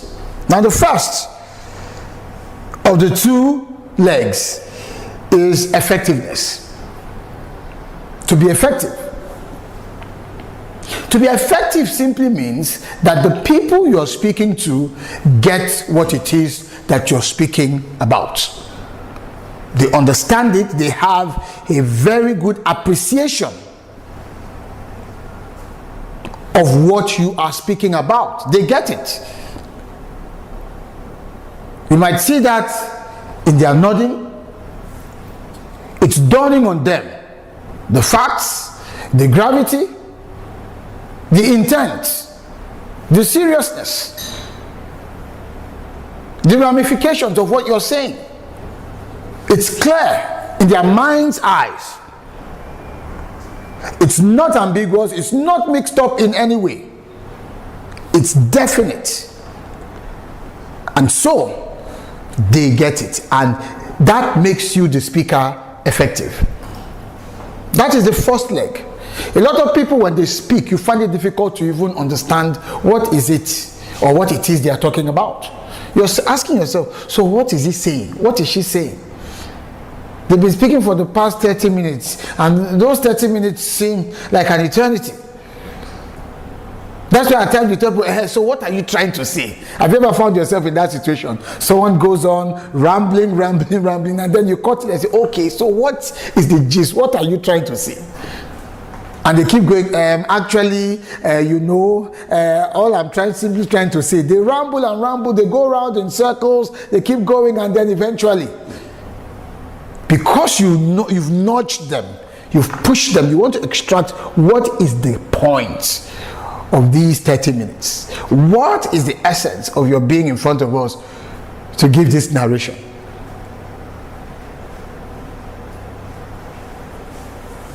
It must be clear. If you are in sales, people must get what it is, the value proposition you're bringing to the customer or to that prospect. If you're in health and safety, like you talked about, as you communicate, people must get the reason why they need to comport themselves in a certain manner. If there's a zebra crossing in the environment, there are some places that are marked with certain colors, and you have to walk down a particular path in order to get to where you're going.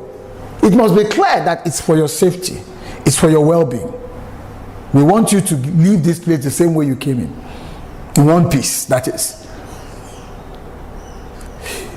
One reason why you get a lot of these agitations when you're communicating things that tend to carry an air of command to people, especially in a health, safety, environment situation, is because people don't get it. People don't get it. They don't get what it is that is being communicated. They feel they're being belittled. Most times it's because the first leg of eloquence fails. When such people come in and you're able to let them know, sir, as you know, this environment is littered with a lot of danger based on our operations and the logistical activity going on in here. Sometimes there could be equipment movement without notice. And because we want to prevent any unmitigated disaster, we have some safety procedures for your safety. They are precautionary, but it's because we want to be proactive. So based on that, everyone that comes in has to pass through this route for safety, for your safety. But when they show up and say, okay, we have a few safety tips. First, when you come in, go this way, go that way, go this way. What you're doing, you're just reading out. You're reading out data. And that data is lifeless as far as that audience is concerned.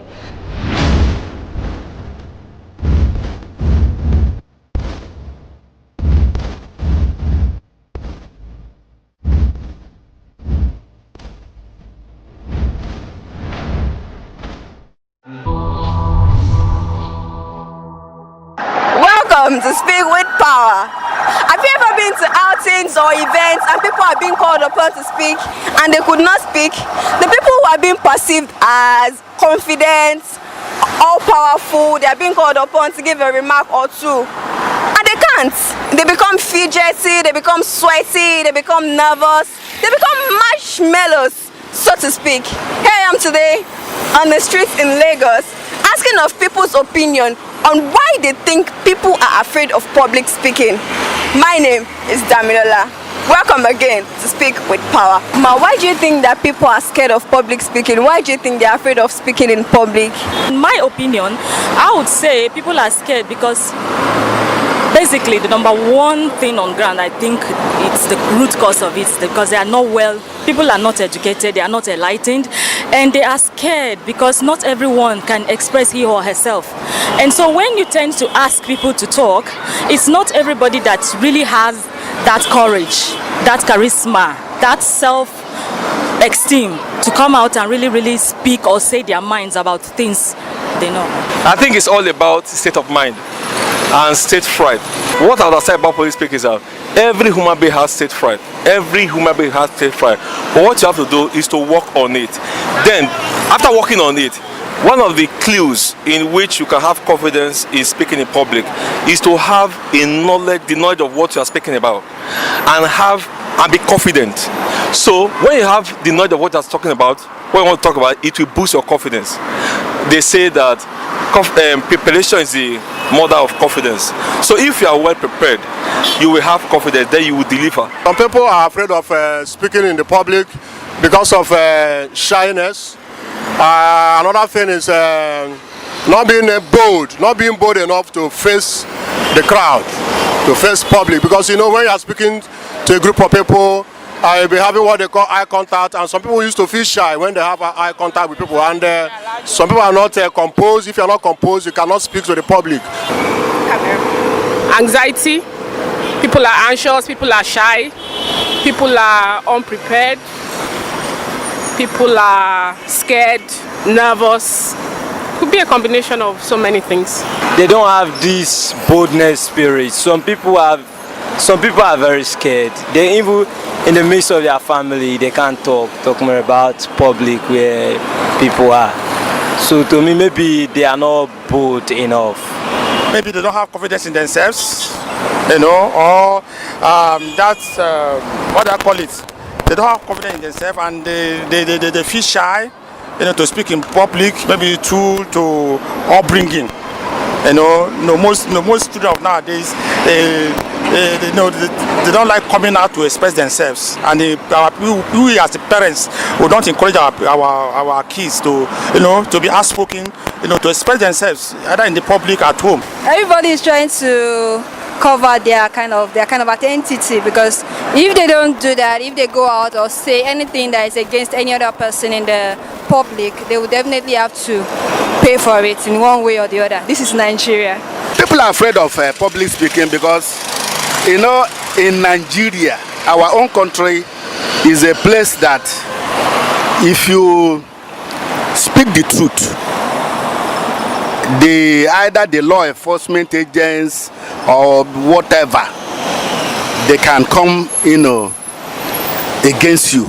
So that is why a lot of people, when you ask them questions in public, they avoid a lot of things. Most people are scared of camera, are scared of facing the camera, and also inferiority complex, So there are so many of them that they are just scared of crowd. So there it is. You've heard it all. Join us again for another interesting episode of Speak with Power.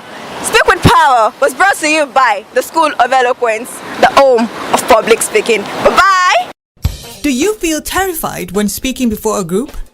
Are you stressed when asked to present? Do you forget your points? Are you shy and need confidence? Do you bore people when speaking? Are you stuck with reading word for word? How do you give a speech with polish? Learn how with West Africa's only certified speaking professional at the School of Eloquence, the home of public speaking for private coaching, or attend our 2-day practical training in public speaking at 47B Oduduwa Crescent, GRA Ikeja, Lagos. Classes hold Thursdays and Fridays every week. To register or for one-on-one coaching, call 0802 303 2066, 0706 160 6078, or log on to www.schoolofeloquence.org. School of Eloquence, teaching the world to speak.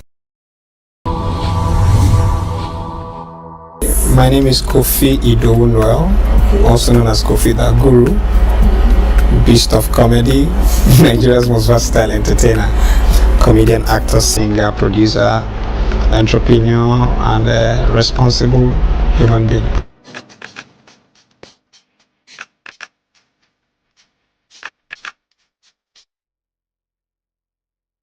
My first time on stage was not just a wake up take a mic and go in front of an audience. We started very small, which is what I tell young people, start very small. You know, when you're in the midst of your friends that you play with, your confidence level is normal. And they are the first clients and the last clients. Take note of that statement. Your friends that you started with in a small gathering are your first clients, and then they are your last clients. By the fading days of your career, they're still the ones around there who say, oh yeah, you're an old man then, or you'll be fooling yourself in front of the young generation that will be like, what's wrong with this old man? But those your friends, because they know the story of how you started in that small parlor with them. From there gradually to the point where you now face the confidence level grew. It was not just wake up one day, there's this crowd in front of you, then you go and meet them and crack a joke. And then because I trained as a stage actor, facing the audience with your lines in your head, you had no choice but to deliver. There was nothing like take two. It's not a camera recording. It's not Nollywood. It's stage. So the combination of training as a stage actor and then having had experience from little gatherings just made it easy for me to stand in front of anybody as a comedian, as a public speaker, whatever I wanted to do in front of the people. 1,000 people, one person, it doesn't matter to me. But what is in my head to give to the person, I bring it on board and I deliver it. No fright. I've never had a stage fright, never. Before, during, or after the show, never.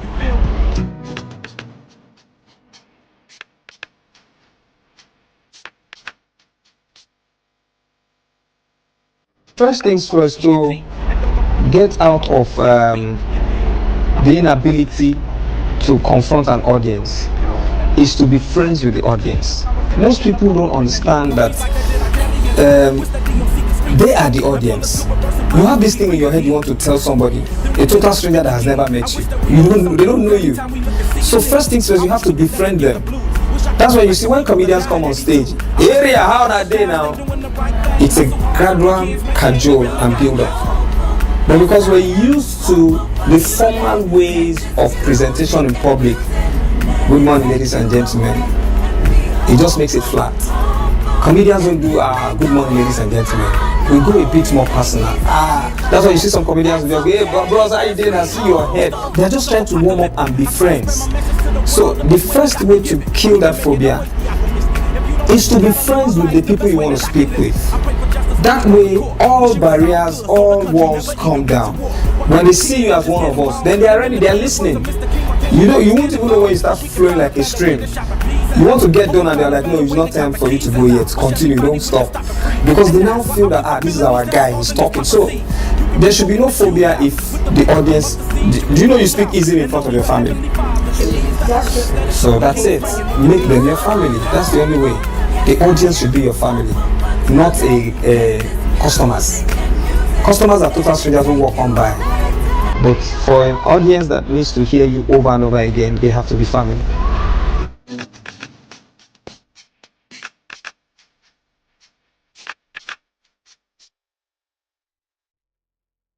But when it comes to public speaking, though some is scripted, but it has to be applicable to certain subject matters. Now in entertainment, there is a lot to talk about. There is a lot to deal on. And then of course, most entertainers are not so eloquent enough to express themselves when it comes to public speaking. Some entertainers, when you watch their interviews, you will be shocked at their diction and their thought processes. You know, first things first, we think in our mother tongue. Okay, but because English is our major expression, except you were born and raised speaking English and thinking in English, I would think first in Yoruba, then apply it. Some persons would think first in Pidgin, then apply it. But because entertainment is generally accepted with a certain lingua, you're supposed to express yourself proficiently in that lingua.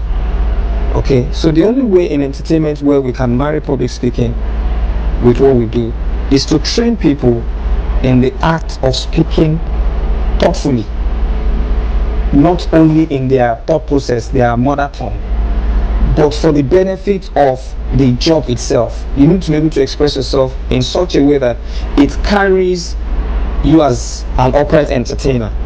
it places you right. You know, I want to listen to Katy Perry now. I will not just hear some trashy talk.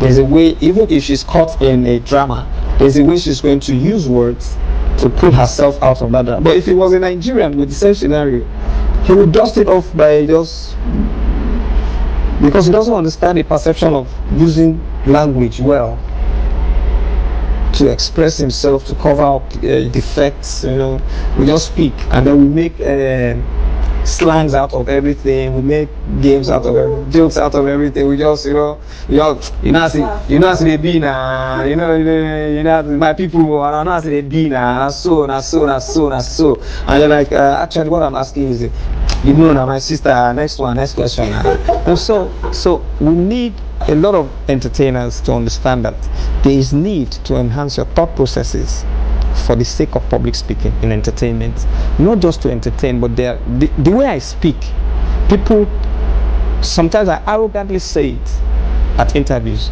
I just want you people to know that I'm very enlightened and educated. I say it with confidence. When I'm talking, people can tell that, oh, there's a difference between this guy and some other entertainers. I don't just use words. I use expressions that tell of depth and value. Okay, most entertainers, their value is in their craft, and they leave it at that. They don't emancipate themselves for the act of the public. They just do that into the work and let it go. When it now comes to the interview, they just feel it's the same thing that was in the work that has to be, you know, it's two different worlds. They don't know. Public image presentation is different from my work in public. You know, this is not Kofi the comedian. This is Kofi the public presentation person. I'm sending myself to the public as an eloquent and thoughtful person right now. Yes. But then when you pay me to come and crack jokes, I enter the element of Kofi that will be the comedian. So they need to understand these differences. It might be hard for them to want to go back to school, but then you can get training from like this place.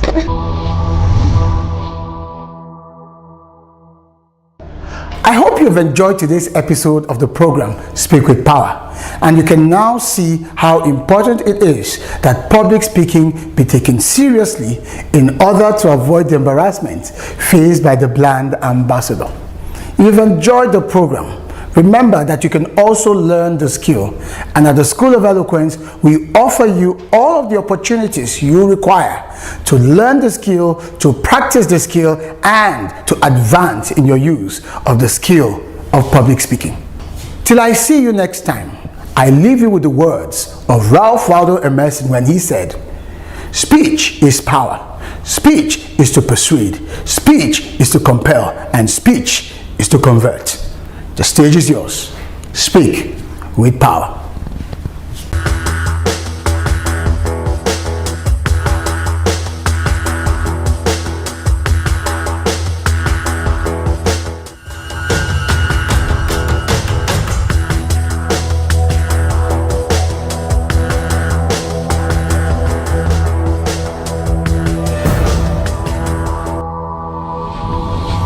Speak with power.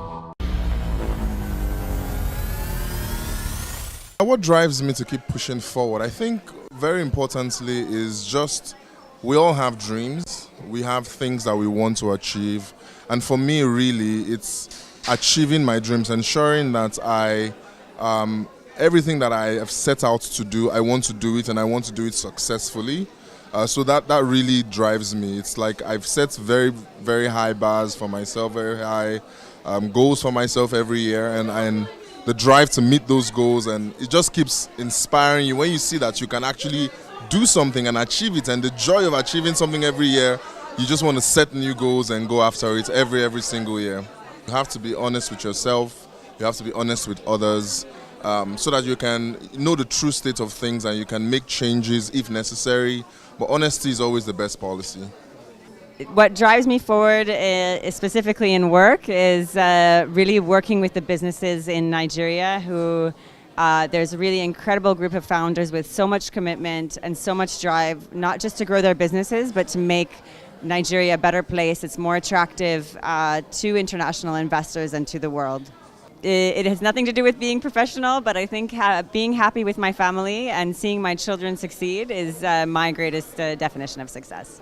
WIMBIZ is all about women, how to empower the women and to stay connected. This year's theme is profound. Own your journey, walk the journey, and nurture yourself to greatness. And the summary of it all is your community is a multiplier, and that's the joy of being within the WIMBIZ community.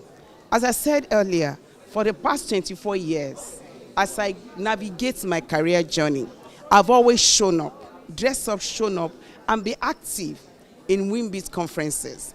And I'm a product of the benefit of being consistent at WIMBIZ conferences. I take the learnings, opportunity to relearn, unlearn, and to course correct. And that is what we are encouraging all the women showing up here. Visibility is hinged on how relevant you are. As the saying goes, if you are not given a seat at the table, move in silence, build your network, grow, empower yourself until you become so powerful to be ignored. You'll be too powerful to be ignored. And that's what WIMBIZ has done. We've grown through the years. And this is the joy of the power of many. Visibility, community multiplier. And so, shout out to the WIMBIZ organizers. They've been consistent through the years. And also, shout out to MasterCard, one of the sponsors, and to all the sponsors. I'm representing MasterCard, and it's a joy to be part of this community, thriving community of world changers that are women. My personal definition of success is the people in your corner.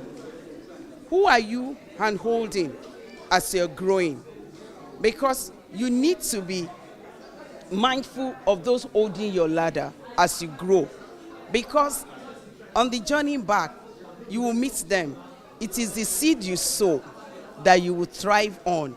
Success for me is impactful life that is growing with purpose, profiting with purpose. And that's what we do at MasterCard.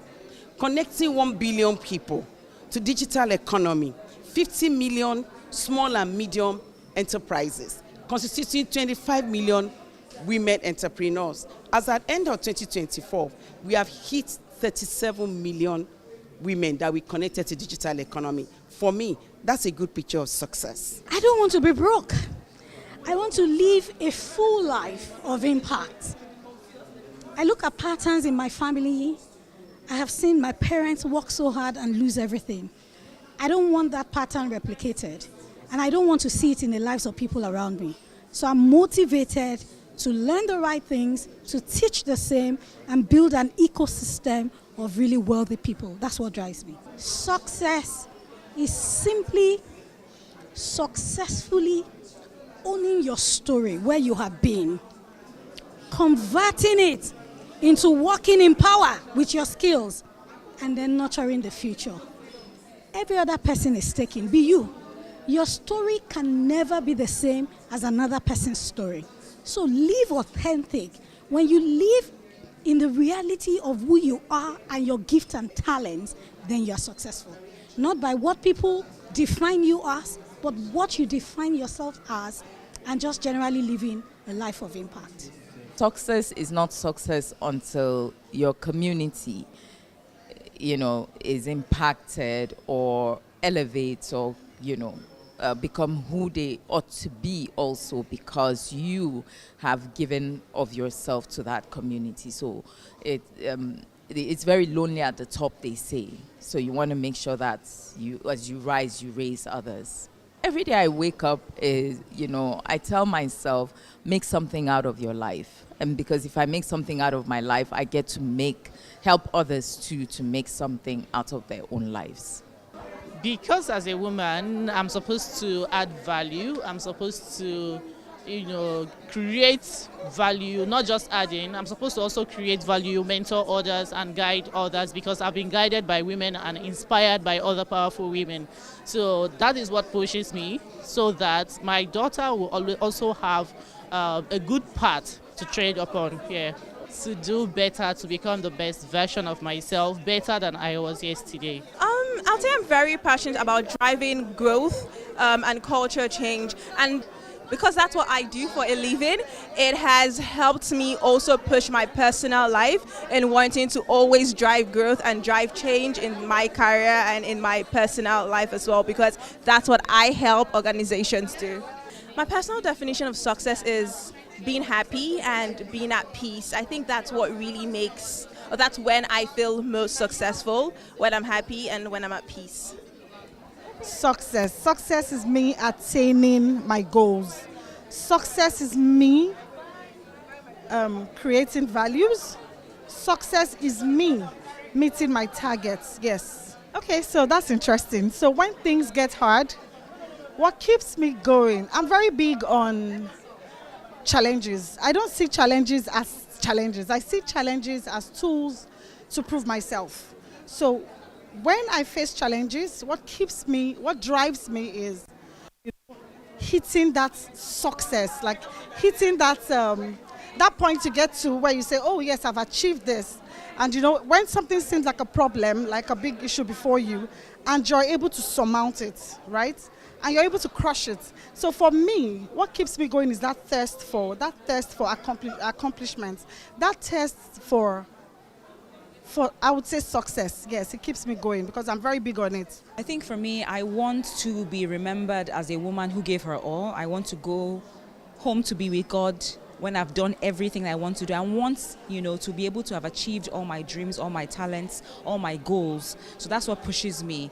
And of course, my children as well. I want them to remember their mom as someone who was goal-driven and who was focused in life.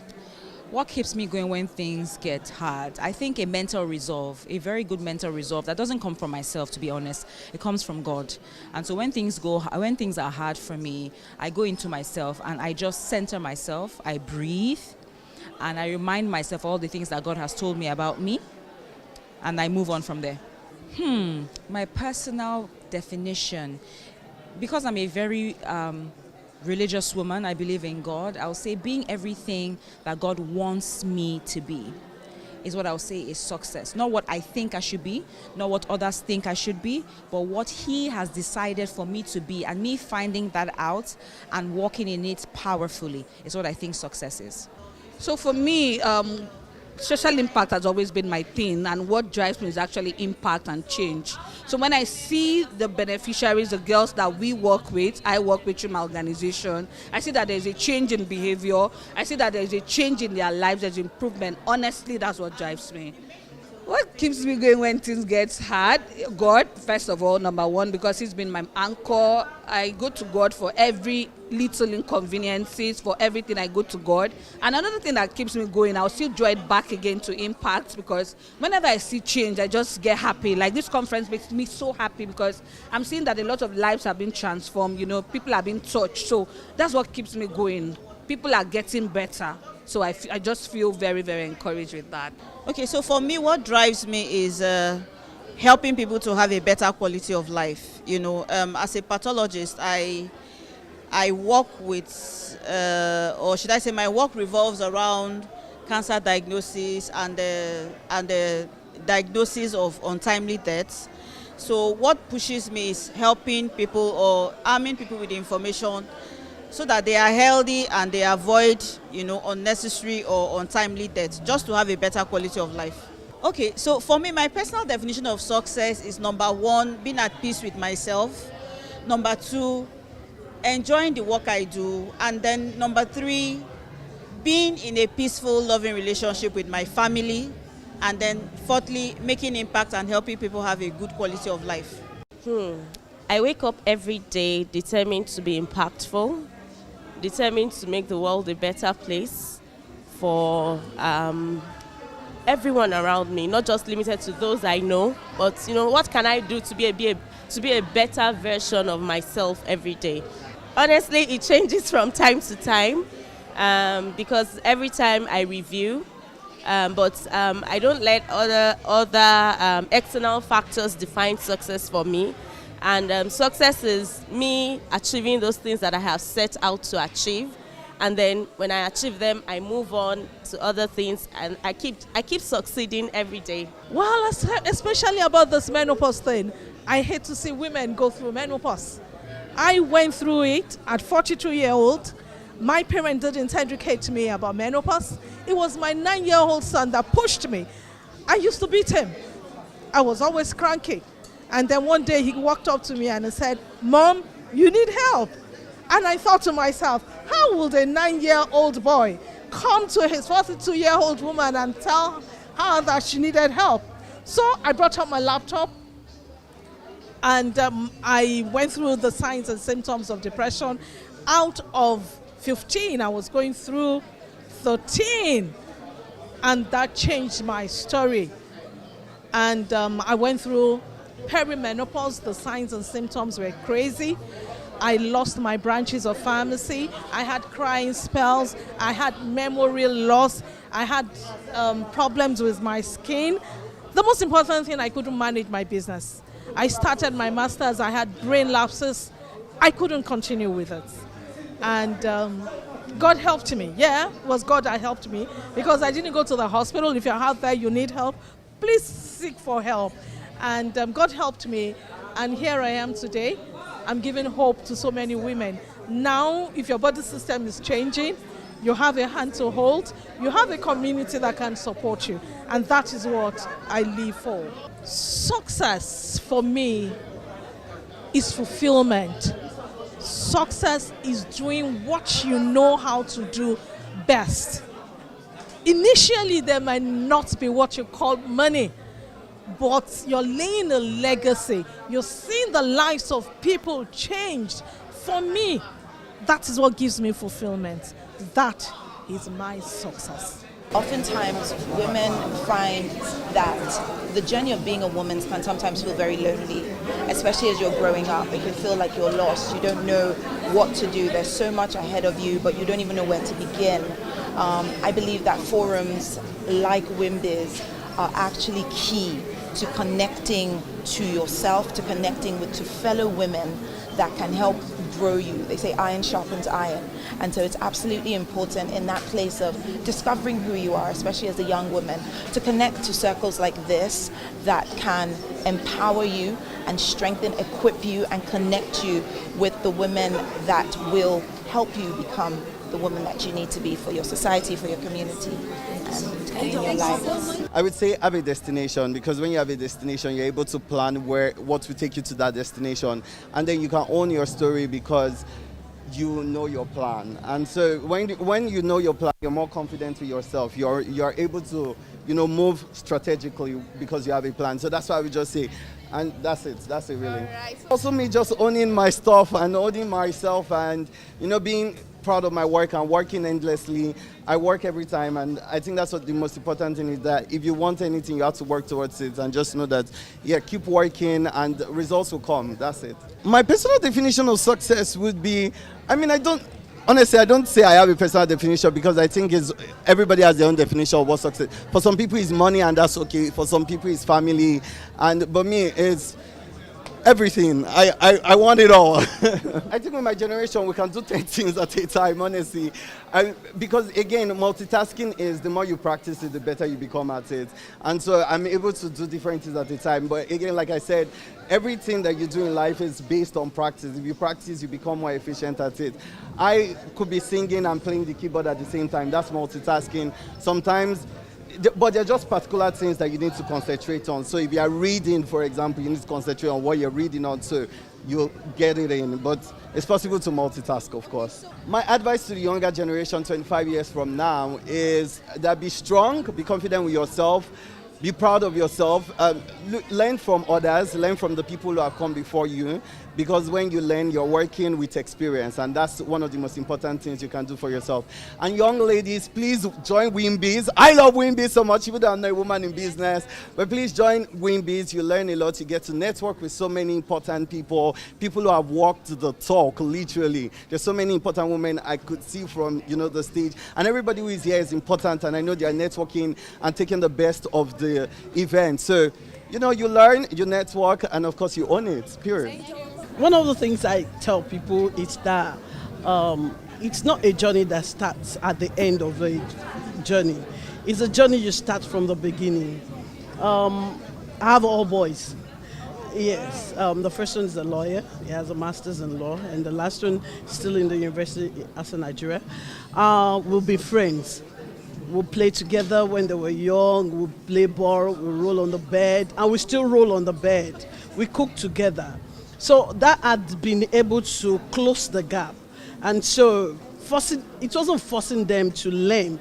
It's been, it's a thing of friendship. Okay, for example, when they were young, we'll watch literally all the videos. I know powerful girls, I know powerful boys, I know all the videos. So we could discuss. And so when we had issues of life that we literally needed to change, it was discussion. It was not force. And so, well, another thing that really helped me is because I had a mother who was a very strong woman, a very energetic, and then literally she studied too. And then, but I saw the gap because she was trying to force things, and we had a gap. The difference was much. So I made up my mind that raising my children, they were going to be my friend, and we're still friends. We kiss. When you see our text messages, if you're not sure, you think I'm actually talking to a boyfriend. You know, I'm your boyfriend. And so I encourage parents to be friends with their children. And well, some people say you cannot be a friend to your child, but sincerely speaking, when you understand their language, you speak, you talk the way they talk. I understand some of the Gen Z languages. The value, well, I happen to be a born-again Christian, so I taught them the rudiments of the gospel from the beginning. You can almost read the Bible from Genesis to Revelation, and that's a standard, that's a period. And then the value of education. I grew up in the midst of elites. My mother, when I didn't pass my O-level, then would say, elites are talking, so I should keep quiet. So I understand the value of education because we know that education is a leveler. It brings you to the level where you think you cannot get to. Culture. Greeting is one of the things that people are losing this day. It's not wrong for you to meet somebody on the street and greet, and you don't know your destiny helper. If you fight your destiny helper, you've lost it. But if you're a friend, and it's cheaper to be friendly and more expensive not to be friendly. So I encourage people not to lose the value of friendship.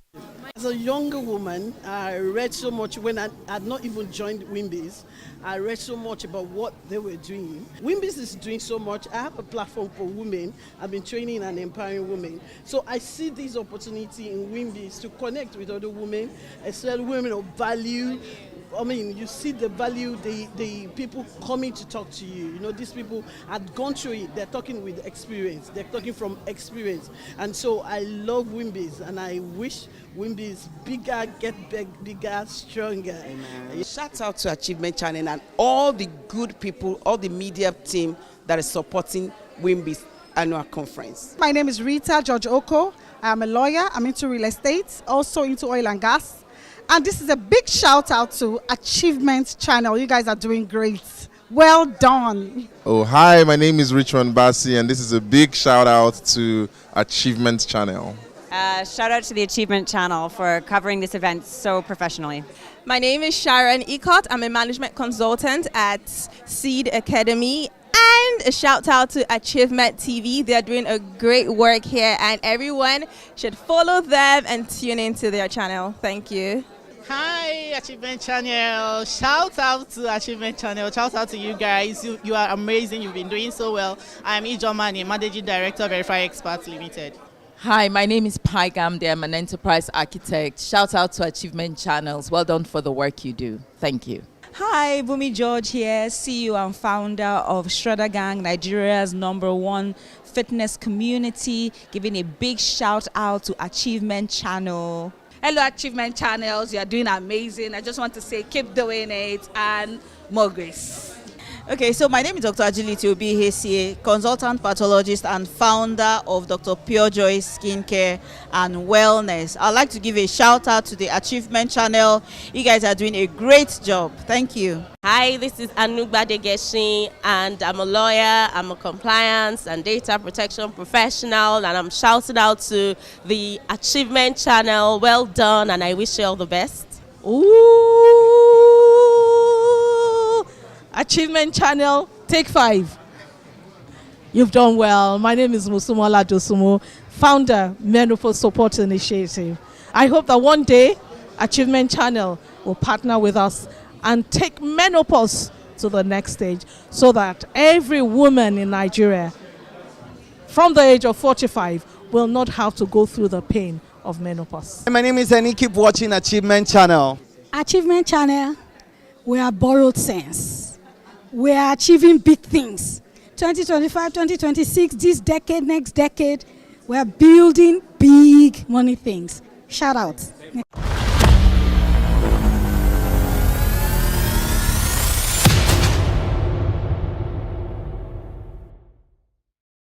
Ifoma Okolo, and I'm a mighty mom.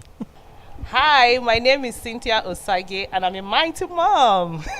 My name is Mrs. Emmanuel Efe. I'm a mighty mom. Hello, I'm Mary Frances Agoni. I'm a super mighty mom. Hello, my name is Ogunwewa Folakemi, and I am a mighty mom.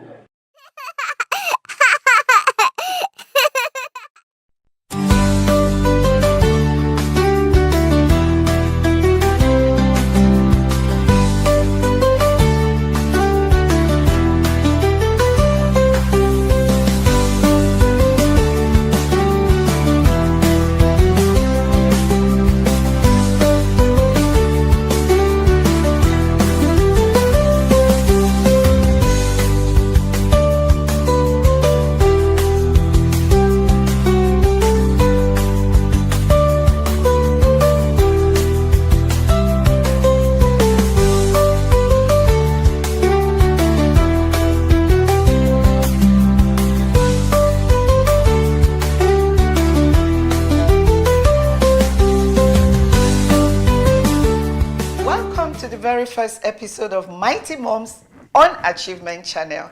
I'm your host, Sarah Roberts, and I am thrilled to share this journey with you. Here on Mighty Moms, we celebrate the incredible journey of motherhood, sharing inspiring stories, valuable tips, and heartfelt moments. Whether you are a new mom, an experienced mom, or simply interested in the joys and challenges of motherhood, this is the show for you. So sit back, relax, and let's dive into the maiden episode of Mighty Moms right here on Achievement Channel. Sometimes it could be challenging to pay complete attention to your career and still be fully present as an active mom in the lives of our children. On the show today, we will be focusing on balancing career and motherhood. I'm thrilled to welcome our very first guest today, Mrs. Patience Okonta, an exceptional architect, a woman who has maintained world-class standard in the practice of architecture in Nigeria and beyond. She's the managing partner of Interdesigns Partnership, and most importantly, the mighty mom on the very first episode of our show today. Mrs. Okonta, can you tell us a bit about your career journey as an architect and how you managed to balance it with motherhood? I'm so happy this is called Mighty Moms because my career journey as an architect actually started because of my mum. My mum worked with Aquarium & Associates, an architectural firm, and she was their receptionist. So my first vacation job, or my first job ever, was the photocopying girl at Aquarium & Associates. And from the inspiration that I got there, I made up my mind that I would be an architect. And right there and then? Right there and then. I only had to look at these beautiful things that I was photocopying and issuing to people and the whole ambience of the office, and I knew that I didn't want to do any other thing apart from architecture. And that, I suppose, led you to a journey of architecture. Yes. And so far, have you regretted it? No, I have never looked back. I've never really wanted to do any other thing apart from the fact that, times are really changing, and you probably need to do a little bit of diversification when you want to fill in gaps here and there. But I love architecture, and architecture has been really good to me. So being an architect, how were you able to balance it with motherhood? I was lucky. I was privileged. I had a fantastic family support. My husband was ever ready to, give me the go-ahead to do whatever I needed. And then I had my mum, I had my dad, and I had my brothers and sisters. I had a fantastic family support system, which I don't know what's happened to it in this day and age, but we were privileged, and that's how I managed most of the time. Sometimes I had to be out of town, and I had to be out of town on short notice, and the only people I could rely on were my family, and they were there for me, and that's how I did what I had to do. That's great. Now, Mrs. Okonta, have you ever experienced mom's guilt? And if yes, how were you able to handle it?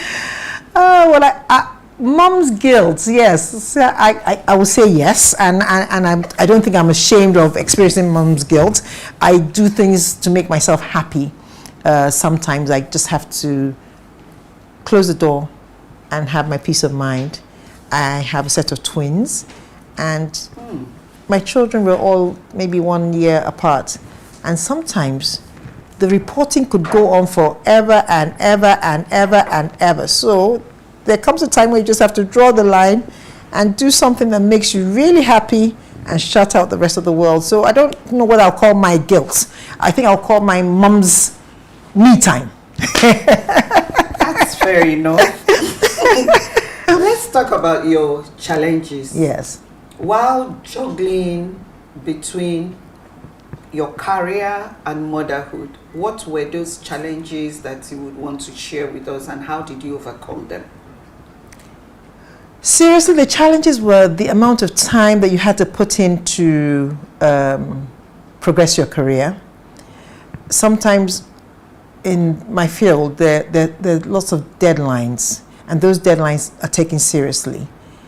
So you find out that maybe you're supposed to be at home at a certain time, have lunch or have dinner, and make sure the children are doing what they're supposed to be doing, and you can't be there. Sometimes you just need to be able to say to yourself, I'm going to give this amount of time to the children and do whatever it is. It means working doubly hard and everything, but you do whatever it is to make sure that at a certain time, this 2 hours or this 3 hours, I'm going to be there before my children go to sleep. Those deadline times and those times where you have to deliver, and those times where things have to be done in a certain way. You just have to get them done and make the choice and try and sort of compartmentalize. This is the time for my work, and this is the time for my children. Sometimes the children get less in those type of trying times, but that's what happens. Okay. If you had one advice for a mother who juggles between parenting and her career, what would that advice be and why? Certainly, I would really say that it's not one solution for everybody's situation. We do not all parent the same way. For instance, motherhood is such a beautiful and exciting journey. It's not something that I plan. I don't plan when my children decide to get sick. I don't plan for my children to call me in the middle of a meeting and say, Mom, I want to eat a bag of chips. It's not something you can actually plan for. It's not something I can actually tell you this is the way to go. For instance, I said I had a very fantastic support system, My daughter is in Aberdeen right now. She doesn't have that. She has to make serious arrangements when she has to go out of town to do her work. So it's not a one-size-fits-all thing, and it's not a do-or-die matter. If you cannot achieve what you want to achieve in your career at that point in time, I would say the children always come first. The career doesn't run away. I know so many people that had to put their careers on hold. We're all more or less at the same level now. So family comes first all the time. That's my advice. Thank you so much, Mrs. Patience Okunta, for sharing this inspiring story with us. We have had a very wonderful conversation. We'll take a short break, and when we return, we'll dive deeply into how to prioritize time for yourself and your family in the midst of a demanding career. Don't go anywhere.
Welcome back to Mighty Mom.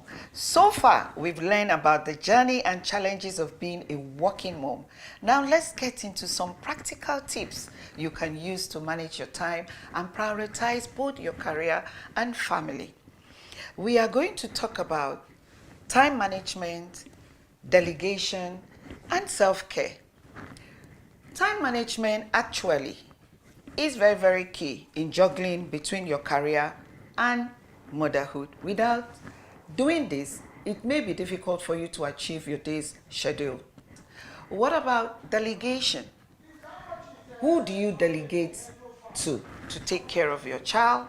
And even at your workplace, who do you delegate to in order for you to have a proper balance of your day activities? Now, self-care. The body is like an engine. It needs to be cared for. Gone are the days when mothers just refuse to take care of themselves, sacrificing their time, sacrificing their goals, sacrificing their dreams for their children, husbands, and their work. These days, you need to take care of that self. You need to love yourself. You need to care for yourself to be able to juggle between motherhood and career. So think about it. Mrs. Okunta, what's your take on these issues? I am a full believer in self-care and delegation. I try not to delegate so much when it comes to my children. There are certain things concerning the children and the family that you must do yourself. For instance, when you're asked to come to the schools, you need to take time off from the office and I try as much as possible not to delegate in those regards. But sometimes there are things that you have to delegate and the things you cannot meet up with. Self-care, I will always look after myself. Luckily, I had a husband that believed in me looking after myself, so I didn't have any problems with that. And my children always even was very, very happy to say, that's my mom. So that's another reason why every mom has to take care of themselves, so that you make the children also proud as well. We will take a short break, so please stay with us.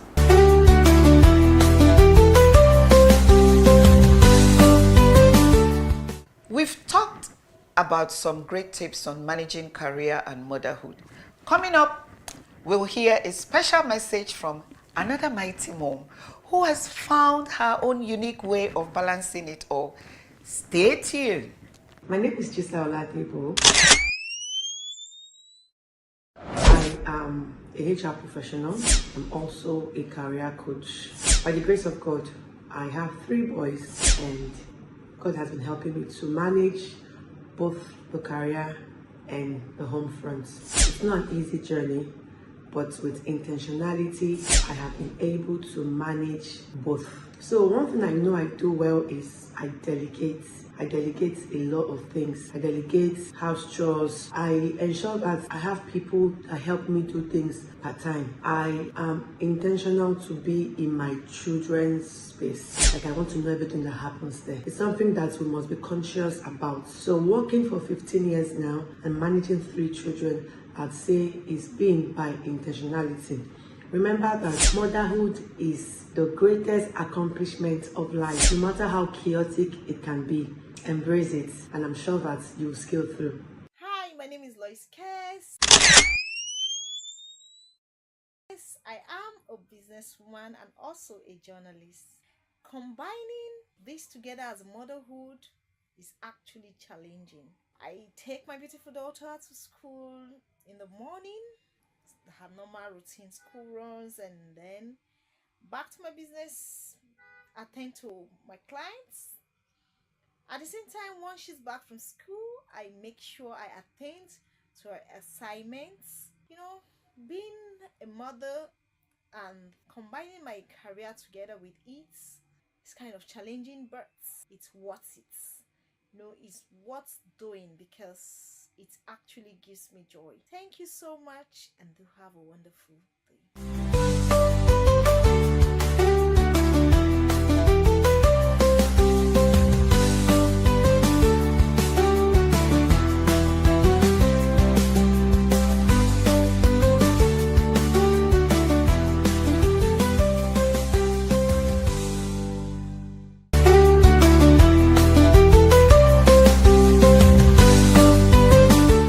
As you can see, no 2 journeys are the same, but every mother finds her own way to thrive. These women prove that it's possible to be both a dedicated mother and a successful professional. We'll be back in just a moment to wrap up this inspiring episode of Mighty Mom. You won't want to miss the final word of advice from today's guests. To overcome my shyness and anxieties, because previously I was not able to communicate well with people. I wasn't able to look in the eyes of people. I was so nervous, but coming out today on my last masterclass, I was able to overcome all of my fears, and I am really grateful for that. Thank you so much, School of Eloquence. School of Eloquence, teaching the world to speak.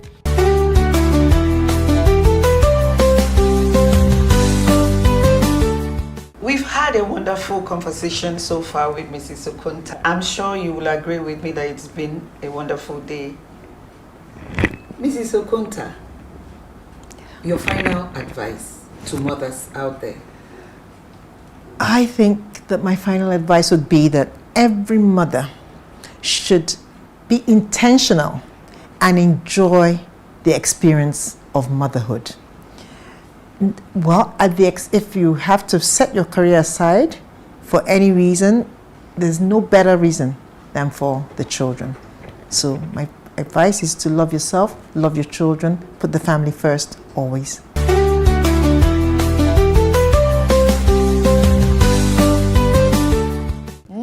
is one of the toughest jobs in the world, and combining it with a career is no small feat. But remember, every day is an opportunity to thrive in both roles. You are enough, and your best is always enough. Thank you so much for joining us on this first episode of Mighty Mom. Next week, we'll be talking about the silent strength, unspoken sacrifices mothers make for their children. Don't forget to tune in, and always remember, you are a mighty mom. My name remains Sarah Roberts. Thank you.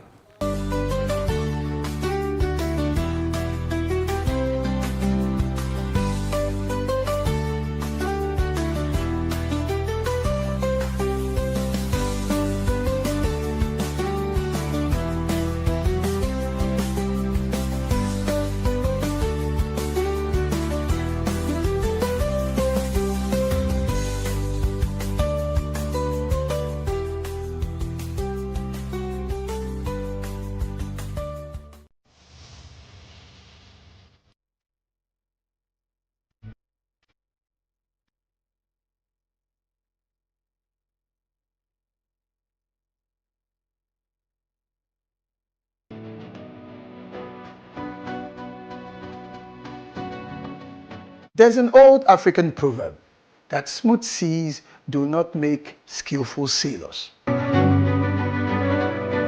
Just imagine life as a voyage and a quest, and you are the sailor. Indeed, the navigator, and your dreams and your aspirations for greatness and for goodness represent your destinations. Hello, dream chasers and future history makers. Welcome to another timeless capsule where we dive deep into the wisdom of ages to fuel your journey, your quest, your desire towards greatness. Today, we're setting sail on the vast ocean of life, guided by an ancient African proverb. Smooth seas do not make skillful sailors. Think about it. If life were always calm and predictable, how would we grow? How would you learn to navigate the storms, harness the winds, and chart our own course towards our dreams? It is indeed, and in fact, the challenges, the setbacks, the unexpected turns, the twists, those difficulties that truly shape us into the capable, resilient individuals that we are meant to be. Just like a skilled sailor relies on their experience and knowledge to conquer the roughest seas, we too must draw upon our inner strength and determination in order to overcome some of life's obstacles that stand between us and our aspirations. Remember, every challenge is an opportunity in disguise. It is a chance to test our limits, to learn new skills, and to emerge stronger than ever before. In fact, as the great Jim Rohn once said, it should make us stronger, wiser, and better. And that's why we must embrace the storms no matter what happens. We must embrace setbacks, for they will teach us valuable lessons. We must also embrace the detours, for they may lead us to even greater destinations than we originally imagined. That is a very important lesson for you. I know it's not always easy. There will be times when the winds are against you, when the waves crash over your bow, and when you feel like giving up. I know. But in those moments, remember the words of the great Nelson Mandela when he said, "It always seems impossible until it's done." So keep your eyes on that horizon, your dreams in heart, and your spirit unwavering. You are the navigator of your own destiny. You have the power to turn those challenges into triumphs, setbacks into comebacks, and dreams into reality. So, let the winds of adversity blow. Let the waves of doubt crash against you. You are that skillful sailor that is capable of navigating any storm. And remember, the greatest rewards await those who dare to venture into the uncharted waters of their own potential. Set sail, my friends. Embrace the journey, and may your voyage be filled with courage, resilience, and, of course, the unwavering belief that you are destined for greatness.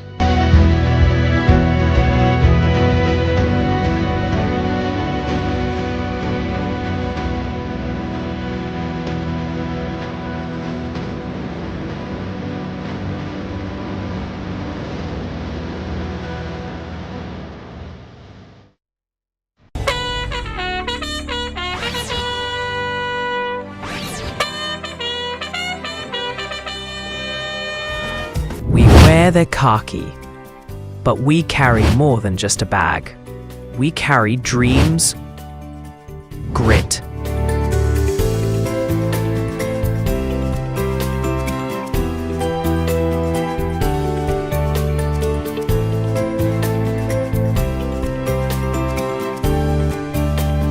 and a will to serve.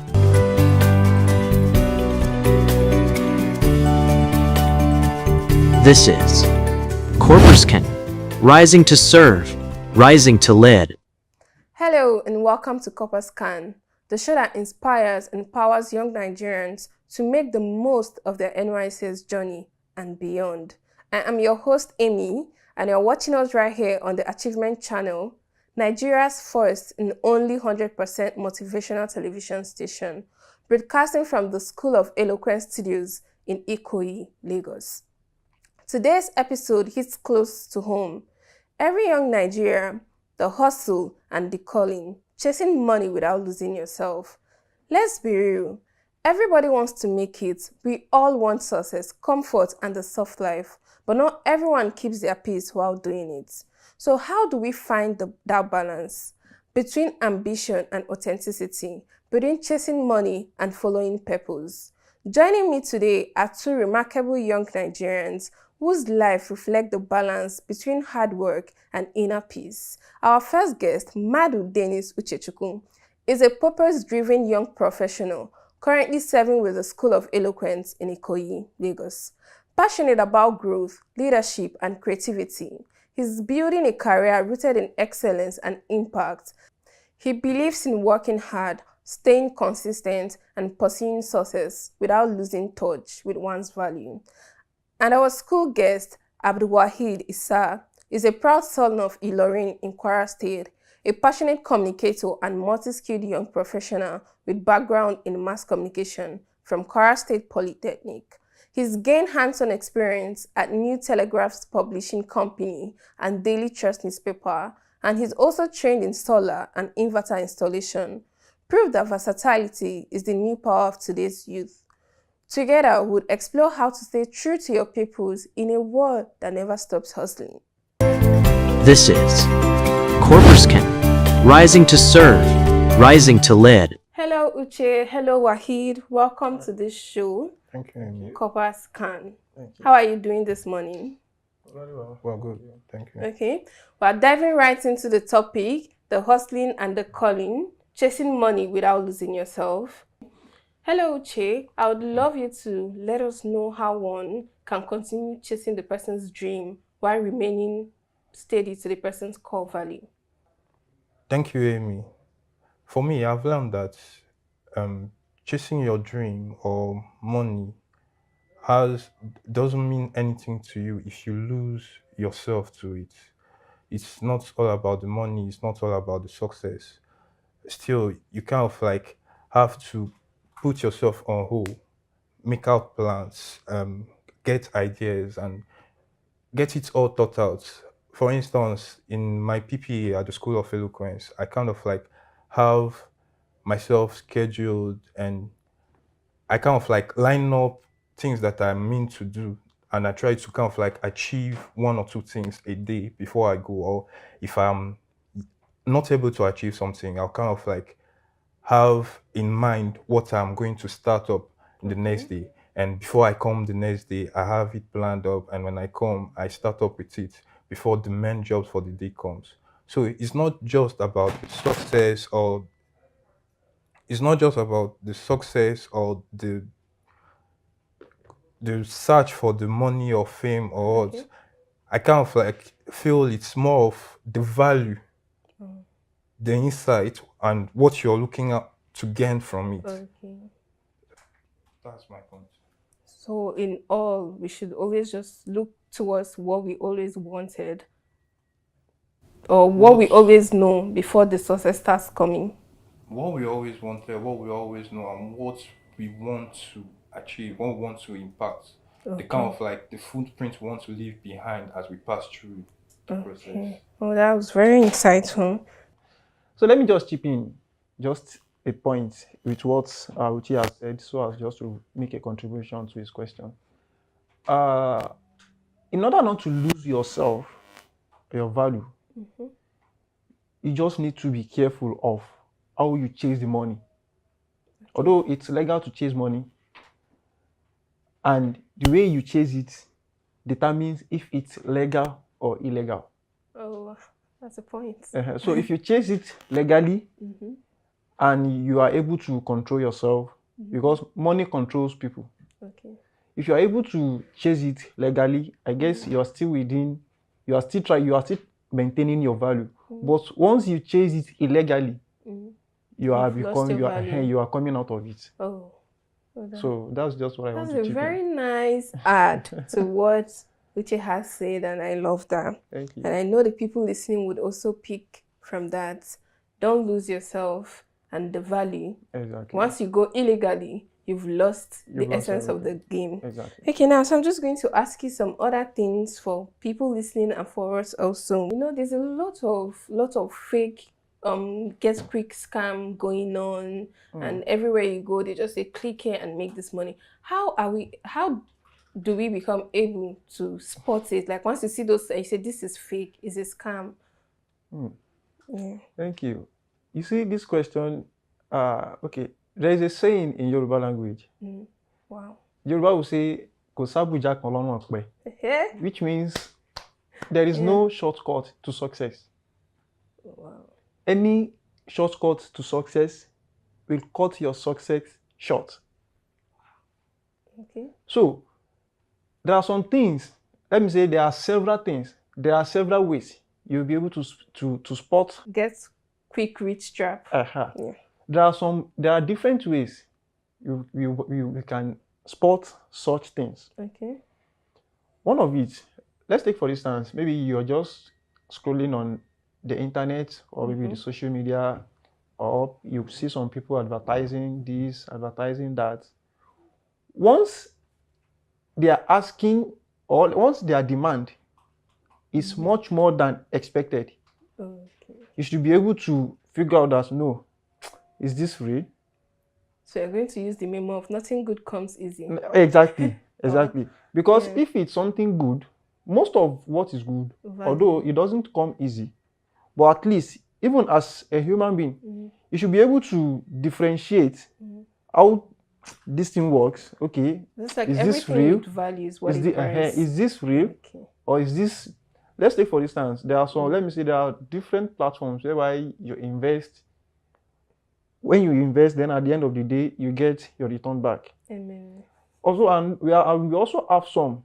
We have legal ones and we have illegal ones.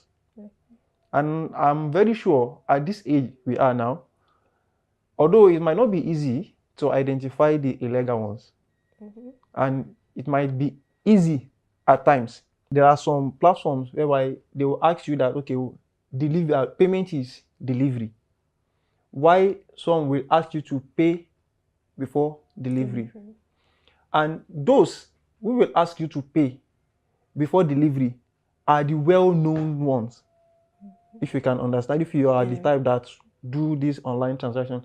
And if there are some whereby even if they want to require for payment first, at least they might not even request for maybe you pay the full payment. They might say, okay, we'll make half payment then.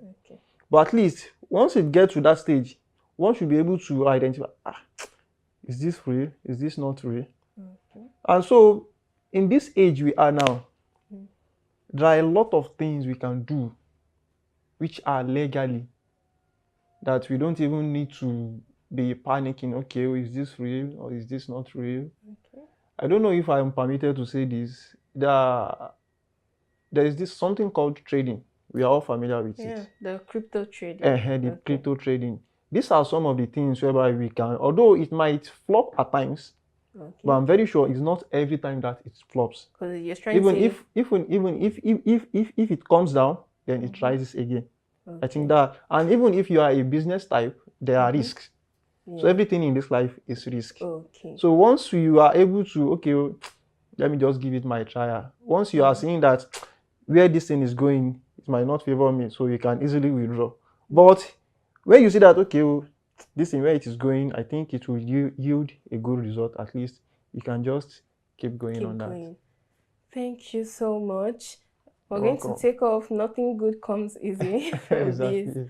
Just everybody be careful, watch out, probe what you want to do. Don't be quick to analyze and everything. Mr. Uche, would you love to chip in to anything Mr. Wahid has said? Well, he has already hit the nail on the head. Okay. But I just would like to add one or two things. If it's too good to be true, then it probably is. Then make researches.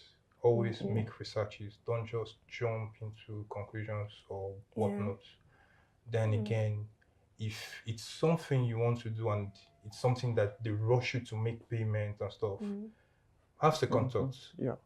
It's kind of like, it's quite scary. Yeah, exactly. Then, I believe this is Nigeria. Everybody wants to make money. Exactly. And even Please. as coppers, what we have is not enough, really. But let's be careful. Let's be careful. Okay, this takes me down to a very similar question, but I think it would be something different. What are some red flags you think we should look out for when we get opportunities? What are those things that once an opportunity is coming, we're like, no, this can't be true. This can't be it. Like, what are those hinting red flags to those opportunities? Something you just pick up and say, this is a no. I have to be careful of this.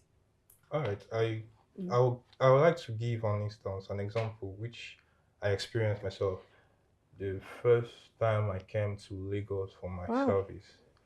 Okay, I was home. I wasn't posted yet. Okay. So I wasn't doing anything. It was boring, and I was thinking of what should I do? You know, boredom, how it can be. Okay. So it was an auntie of mine who kind of like wanted to introduce me to a platform where they kind of like key in money to get more money. Even from the way she was sounding, like she was saying it, it was sounding so sweet. Come on, you put maybe as a student, let's say something like 70, and then in 1 month or before December, you'll be getting like a meal. I was like, God, it picked me actually. But then along the line, when I went, I didn't go directly into it. I still kind of like, thank God, I still kind of like slowed down. I was hyped about it. I was very much interested. I was like, my service will be sweet. So, but I slowed down, I asked, and then I found out that it's not the first time this kind of thing is happening. It's not the first time this kind of thing is being heard or spoken about. There are other platforms. It's kind of like these MMMs scam and stuff. But their own was looking so real in the form that they sent us, it was a conference. I went, it was a conference. It was in a hotel somewhere in Ikeja, owned by Reverend Sisters. It is a hotel. I think it's a very well-known hotel. So the thing was, but I reasoned it. Are these people expecting me to kind of like put the 70,000 I should be saving into this thing, and then expecting me to kind of like wait for that 1 million, and then from it, it's not just like it comes instantly. From it, you start getting extra joys, because when they tell you about this thing, they say it to you as if it just comes like that. You don't have, but when you do your researches on your findings, you find out that you come, you have to bring up people, and those people have to bring up people, and it keeps going. It's always a chain. On and on and on and on. And then this kind of thing, they give you promises, and promises which are kind of like unbelievable. That can be true. So that's kind of like the red flag that I saw, and I was like, no, I can't do this. And I came back and I got back to myself, and I didn't do it. Yeah. Okay, I think I have something to say. Okay. I just want to reference to the question you asked earlier, and one of the answers which I gave is just to make research. In anything, I say it again, in anything we do, we should just make a proper research, a deep research about anything. Because if you are researching, we'll be able to get what is real and what is not. And secondly, let me give an instance. Let's take for instance, how do we spot a red flag, right? We normally see some adverts. That's happened to me some times ago. So we normally see some adverts whereby they will just place the adverts maybe on the streets while walking. You see it on the pole somewhere. So once you get that advert, they will ask you to call so number to get so opportunity. Once you dial the numbers on it, they might ask you to, okay, come to so place to get the opportunity. Once they are able to convince you and you go there, before you go, make sure that the place they invited you to, make sure it's somewhere everybody knows. So that we don't just fall victim.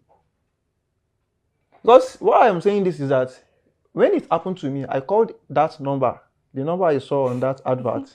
I called the number, and I think I told maybe my dad or my elder brother. It was like, where were you invited to? Where did they ask you to come? I said, so place. So place. I think then I was still much younger. Okay. It was like, why would they ask you to come to this?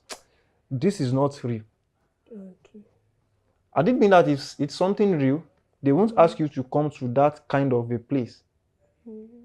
At least it should be something they can do publicly or in an open space whereby other people will see that, okay, something is going on here. Oh, okay. So once you are not able to verify the address you are being invited to, it's a red flag. And luckily for us, we have the internet at our beck and call now. Exactly. So you can just go on the internet or on the map, just search. So thank God now you can access everywhere from the Google map now. So if you are not able to locate a so place that you are invited to come for an opportunity, my brother and sister, it's a red flag. These are eye-opening experiences, and I'm so glad we have you people here to share with us, because this hearing your experience is my first time hearing it. I know I've heard lots of stories about the money chain thing, bring someone coming, but I've never heard of this, and it's scary. And I also picked something from here: involve people. When you get this kind of opportunities, there's no need to rush into it. Talk to people. Like they always say, 2 heads are better than 1. Thank you so much. We're going on a short break now, and when we're back, we'll continue this conversation. Stay tuned.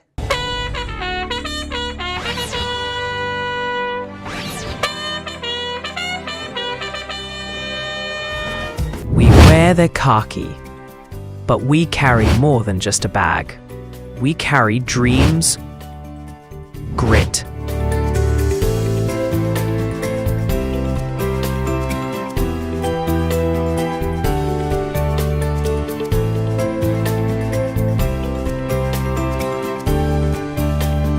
and a will to serve.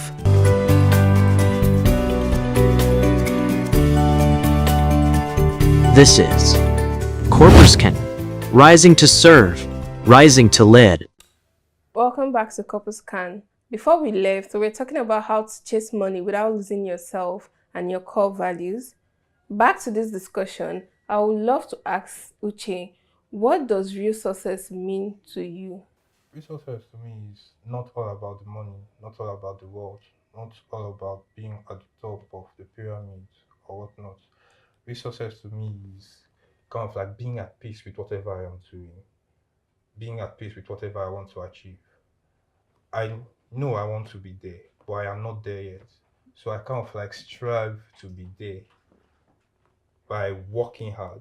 I pray, I work hard, I follow a schedule, a timeline, and in all, I kind of like try to be consistent and efficient in whatever I'm doing. All in all to kind of like achieve the success that I want to achieve. Thank you. Well, that's very insightful. I think I have an insight. Okay. Real success is not just about the amount of wealth you have now. Mhm. It's not the influence you have. What I feel real success is, let's take for instance, you have a knowledge Mhm. and you are able to impart it into someone. And from that person also is able to transfer it to another person, and it keeps going on like that. Okay. So let me just say that's an impact that you've made in the community, right? As long as the knowledge, people are benefiting from it. It might not be knowledge alone. It might be from your resources that you have. As long as people keep benefiting and they pray for you in return, I think that's success. Oh, very profound. So moving on. So I would love to ask you why peace of mind is part of real success. Yeah, peace of mind and real success, they are two different things, but it can be linked together. As I've said earlier, real success is not just the amount of wealth you've gathered or the properties you've had. If you are successful, so how we can link it, if you are successful in life and you don't have peace of mind, what's the essence of your success? So being at peace is very, very, very key. Okay, let's take for instance, you are successful and you have some things going within yourself, like you are not pleased with yourself. Probably internally, let me say internally, like you are not happy. The wealth that you have gathered, that we are counted as being successful, if you are not happy, you won't be able to manage the wealth or the resources you've gathered. Let me give a point. If you are successful, okay, people might know, okay, this person is successful, right? Okay. But if your mind is not at peace, my sister, even your health status, it will be obvious from the look of things. No, this person doesn't have peace of mind. So peace of mind, it improves your health status. It even increases your mental stability. So if you are successful and you are not at peace, I don't see the reason for, let me say, I don't see how, I don't know how to put it. You are successful and you are not at peace. So what's the essence of being successful?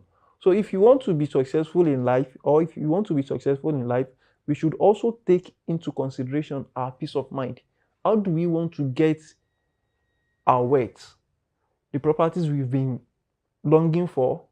How do we want to get it? And at the same time, keeping our peace of mind. Some people today, I can boldly say that the way they gather their wealth, once they are able to gather it, they don't have peace of mind anymore. Why? Because the way they've gone, the way that they've been, what they've been through in order to gather those resources or the funds or the wealth. So the ways they've run through, the way they've gone through, whatever places they've gone through, is what will make not giving them the peace of mind they need in order to be able to manage what they've been able to get. So if you are not peaceful with yourself or you don't have peace of mind, There's this man working in a place where he doesn't want to work, but he still works there, he still gets paid. he still delivers. But delivering, he's getting paid. What he does with his payment is he channels the payment into what he like, his passion, his dream. It might be art, it might be like painting, might be music or whatever. But he kind of like gets a payment and he channels it there to where he feels like he has that piece. And he kind of like uses the place he's not comfortable with to move himself to a comfortable and a more stable place. So that's my own point and the kind of like advice I was trying to put. You don't just, because you're not comfortable with where you are, you kind of like give mediocre or unacceptable output or service to that place. You kind of like, you can use what you don't want to get what you want. Thank you. So we've all heard it from our guests today. Firstly, they talked about core values, not losing yourself when going for the things you want. Remember where you're coming from, remember where you're going, because when you get the success you want without the values, it becomes nothing.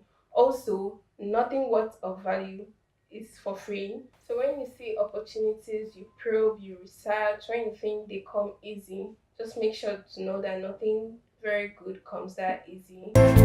This is Corporscan, rising to serve, rising to lead. What a refreshing and powerful conversation. Today, we've learned that real success isn't just about the hustle, it's about finding peace, purpose, and balance along the way. A heartfelt thank you to my amazing guests, Uche and Wahid, for sharing their wisdom and reminding us that success without peace isn't true success at all.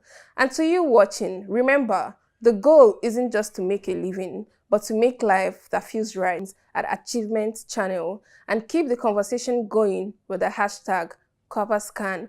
Until next time, I am Amy, reminding you, hustle hard, but don't lose your heart. See you on the next episode of Corporscan. Thank you. This is Corporscan, rising to serve, rising to lead.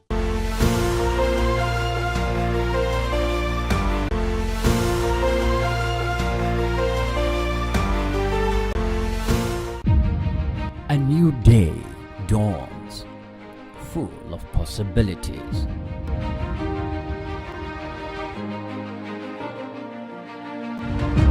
Take the first step towards your dreams. Empower your mind with positive thoughts. Achieve more. Make a difference in someone's life today. Impossibility is nothing.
Welcome to another soul-stirring episode of Achievement, your weekly show on the Achievement Channel, Nigeria's 100% motivational TV station.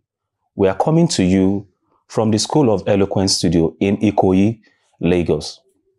This program is dedicated to men, fathers, leaders, dreamers who are facing life's real challenges and need the fuel to push forward. At Achievement, we uplift, encourage, and inspire men to live with purpose, lead with strength, and rise above every setback. Today's topic is resilience. standing strong in tough times. We are diving into what it means to be truly resilient, how to bend without breaking, how to fall but rise even stronger. Joining me today are two exceptional guests. Mr. Austin Onono, a leadership expert, entrepreneur, and humanitarian. He's a former factory inspector, a veteran corporate leader, and the current CEO of Nutrify Farms Limited. His 25-year service in Lions Club International includes leading life-changing health projects across Nigeria. Austin is a builder of both people and institutions. And we also have Mr. Asef Kolawole Agbeyihane, a chartered accountant, a public speaker, and grassroots politician. He has served in various political leadership roles and is deeply committed to youth empowerment and also women's development through his foundation. He's also a financial consultant and public affairs analyst. Let's dive into a conversation that will empower you to stay the course, even in the storms of life. Gentlemen, thank you for coming on the show. Thank you very much. It's a wonderful profile, and I'm happy to be in this moment right now. And I'll ask from the very basics. Let me start with Mr. Asef. How do you define resilience? It's obvious that you've gone through different sectors, and from the definition of resilience, I consider you're actually very resilient. So, what was the most difficult moment, and how did you transition? How did you overcome it? How can you align these moments to express it that, okay, I'm learning from you now. This was the toughest. How did you go? How did you overcome it? Okay, I think maybe one of my most difficult turnaround jobs was when I was divisional chief executive of Technical Products and Leasing Services, John Holtz PLC. I think it was primarily the weight of expectation from the outcome of the job based on the impact it was likely to have on the business. So it was like a lot was resting on your shoulders and you had to do this. And then in the course of executing the turnaround, I discovered that I needed to spend a lot of time to get it done. So it wasn't just the time you were interfacing with people in the office. It was time before and time after that interface. So I found myself at some point, for a long period of time, working for about 19 hours every day. So I think that was the toughest period. And how I got over that was to motivate myself. I broke the overall objective down into smaller achievable goals. So as we were accomplishing one small goal after the other, I was getting more and more motivated, apart from, of course, ensuring that you were properly exercised and all. Wow, that's some standards that I hope people can actually emulate. But 19 hours is a lot. It's really a lot. It's ridiculous. I live on the peninsula, and then the Lekki Expressway was being built. So I had to leave home at 5 a.m. latest in the morning. The minute I got into the car, with the inner lights, I would start working. Get to the office, continue working, and then after people had left, I'll still try to finish up, walk all the way in the car going back home. And then unfortunately, when I get back, just again, because as you were seeing those numbers coming through and they were exciting you, let's do this one more. So I'll put in a little bit more time in the study before going upstairs. And that's why, it became 19 hours very, very quickly before I realized it. Wow. Mr. Asef, I want to dig deep into your own moments too. And I'm sure you have a lot of them because you've been in the political sector. You've done a lot of primaries. We're in Nigeria, so we understand what's happened. So I'll ask you this question personally. And I want you to, take a moment and, feel it in. how have you been able to cope, or for better use of the word, how have you been able to endure and go through these setbacks? How are you overcoming it? Because I've seen your profile, it's deep. So how did you do it? And you are not looking like what you've been through, if I want to use that word. You carry yourself so well with so much grace and compassion and panache. You are calm. You are not even showing it. So how have you been able to get through these setbacks and upsets, if I will use that word? I think a lot of factors played out. One, like the popular say, when there's no purpose, there's bound to be an abuse. One, a purpose is driving you. Then you have no reason to let go, because that becomes the inner driving force. Correct. Then number two is also that a positive mindset. You already have a mindset that something is achievable. Then number three, knowledge is power. Even in Bible say, in all your getting, get knowledge. And then when you get that knowledge, then the next step is understanding of the knowledge you got, and then the wisdom, ability to apply it. Because, for example, in the political system, one of my focus is that I have that inner voice that I'm among the people that will make Nigeria better. Because you run to USA, you run to Canada, you run to UK, some people pay the sacrifice that made that place stand today. That is why I don't blame people that japa, but me, my focus that I have that inner conviction that I'm among the people that make Nigeria great. Then I have no reason to live, and I have no reason also to lose focus, because a lot of also destiny rests on my shoulder. Because whatever you are doing is not for yourself, you are doing it for others. Even the scripture also says, those that steal should steal no more, so that they should walk. Can you imagine? And get to give order. He's not even thinking of you, because your own case is settled. You are in the kitchen cooking, and you're not the one that will determine how the food is served. You already taste, you already feel, even the aroma already, you are satisfied. Then that positive mindset that, no, something will just work. After if it didn't work, you change your strategy. Correct. Nobody that succeeds, even most of the people that are successful today, there are a number of failures who are more than their success. Because you learn from that, and then you move on. That is deep. That is reassuring. And I want you to, in that flow, talk about the next question. I wanted to just say this. Do you think, or why do you think resilience is a crucial trait that young men or people should have? Because what you've just explained shows that you just have to do it. I'll give you an analogy so you can tell us deeply also why resilience is key. Why do you think it's key? I do a lot of work. I love hiking a lot. And I've done some hiking in places in Europe where our guide would tell me that we're like 4 hours into the woods. This particular tree has been planted for 1,200 years. So it means that Greek proverb of planting trees that you won't be under for the next generation, for posterity, which is why I love what you've just said. So why do you think resilience, like you've exemplified now, is key trait that people should have, especially the young generation, for you to succeed? Well, there's a popular saying that not taking a risk is a risk in itself. Right. That's supposed to be a natural instinct for every human being. I used to give an example. If rain is falling and an animal is under it, do you know you begin to move, looking for where the rain will not touch him. Once you get there, it will stop. But as a human being, you can observe your environment and be able to know where to hide.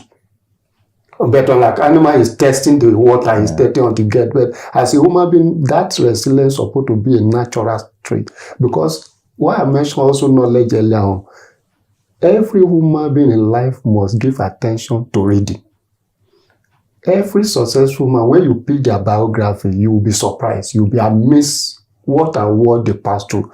Even in my journey in life, one of the books that helped me is the book they call The God's General. When I read that book, I didn't even know the importance of that book until when I have one of the challenges in life. And I remember that if these great people suffer something like this, then you are just a baby. That means we must establish that resilience for we to survive. Nobody that became successful in life that doesn't pass through one pains or the other. That means it's a natural thing. If we now narrow it down to Nigeria now, it's more tougher. Thank God when Mr. Austin was addressing my son, their generation is more difficult than when we were growing up. Right. Sometimes I feel pity for them, but they need to also develop more because at this age now, they have access to more information than us. How they utilize those informations is very key for their resilience and survival. Mr. Austin, I must have your take that because of your... I want to approve you based on your experience. So why do you think this resilience is a must-have, not a nice-to-have for this generation? Based more on what I see now, and what I can deduce from the experience I've had. This is a social media generation. And there's a lot of pressure on people, especially the younger ones now, that didn't exist before. Because your scope was limited to a few people. But with social media, you're exposed to a lot of people. You also now can't control what people are posting. So a lot of what is being posted is very far from the truth. Unfortunately, people consume the things that are posted and then try to measure their own performance against what they are seeing, not realizing that a lot of them are really false. So that puts a lot of pressure. As a matter of fact, not just the younger people, but everybody, who is not self-confident. And it's everyone, it's men, it's women. Now, matters are not helped by the fact that our value system is also now upside down. So the people who espouse to the pristine and traditional values, that we all cherish, are now being made to look as stupid, as slow, and as unsuccessful. Mr. Saab just mentioned reading and knowledge. All right. What you see today is that, guy, look, forget that matter of reading, shine your eye, clear road, make it, whatever is the case. And then you can buy all the doctors you want. You can buy all the lawyers that you need. And this is what people are being made to believe is real. It's now become the reality, but it's absurdity. Now, specifically, let's even go further. In 2018, the Permanent Secretary of the Federal Ministry of Health announced that 30% of Nigerians were suffering various levels of mental health challenges. At the same time, WHO had the number at about 25%. This is 2018. Do the math. Do you think things have improved since then? Interesting. And if the Permanent Secretary of Federal Ministry of Health officially was acknowledging 30%, do you not think that the number could have been more than that? I love that data. What would it be now? It's frightening. I love that data. And do you mind? Because it's obvious from what you've just iterated that we need a paradigm shift. We do. So can I ask you the question? And I want you to answer also, but let me take it first. Can resilience be taught? Resilience can be taught. Resilience can be learned. But while you're doing that, you also have to be mindful of the fact that at the end of the day, it comes down to you taking care of yourself. Now, going back to this Ministry of Health statistics, in Nigeria, we actually have less than 200 psychiatrists. Less than 200. For a population that is upwards of 180 million. So you find that you have to, by yourself, nurture your inner strength. So you can learn resilience through practicing of mindfulness, where people wake up in the morning, the first thing they do is to grab their phone. And you're going into that cycle. But you can actually distress and prepare for the day deliberately to engage with the day based on your own terms. So if you go into that day, just open to anything that comes, you're going to be blown away by all sorts of things. Can it be taught? Resilience can be answer from your political and also can be learned. Now, if you talk about how to taught resilience. As a father or as an experienced person, either political or in the secular world, you should be able to taught people, share experience and knowledge of what you pass through and how you survive it. That's how it can be taught. Even as a parent, you can sit down your children, begin to share life experience with you, some things you have passed through, how you were able to weather it. But there you must put a clause. They may not pass through a similar thing. They may not pass through the same thing, but there are some of those lessons that they can apply. That is how it can be taught. Then it can also be learned, like I said, about knowledge. When you've read the biography of people that were successful and you see how they suffer so many failures. Look at Thomas Edison. He tried 1,000 times before he was able to get electricity. He now make one comment that he might discover that there are 10,000 ways of doing something. I'll take it from that you. That means it can be taught, it can also be learned. You fail forward. Yeah. Let's go on the commercial break. That's a really insightful one. We'll see you on the other side of the show. Hi, my name is Olufemi Shea. I'm CEO of Casafina Development. I'd like to tell you this. Keep watching Achievement Channel. Hello, my name is Roma Daniels. This is Achievement Channel. Please keep watching Achievement Channel, the first and only motivational channel in the country. Thanks, man. Hello, guys. My name is TK Classic. I'm a singer, songwriter, and performer. I'm here live at the CEO Summit 2025, and this is Achievement Channel. Stay on the dial. Don't leave. For us here at the School of Eloquence, our primary focus is on the art of public speaking because it's a major problem.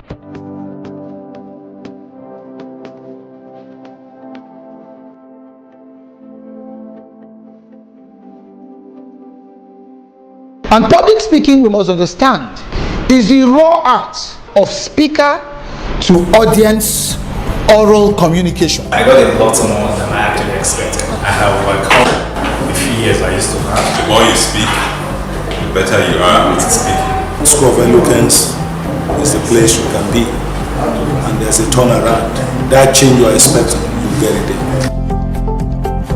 Welcome back to the other side of the show. I'm sure you were itchy to see how it goes out. That's how we're also feeling here. Miss Austin. Yes. Resilience means reinvention.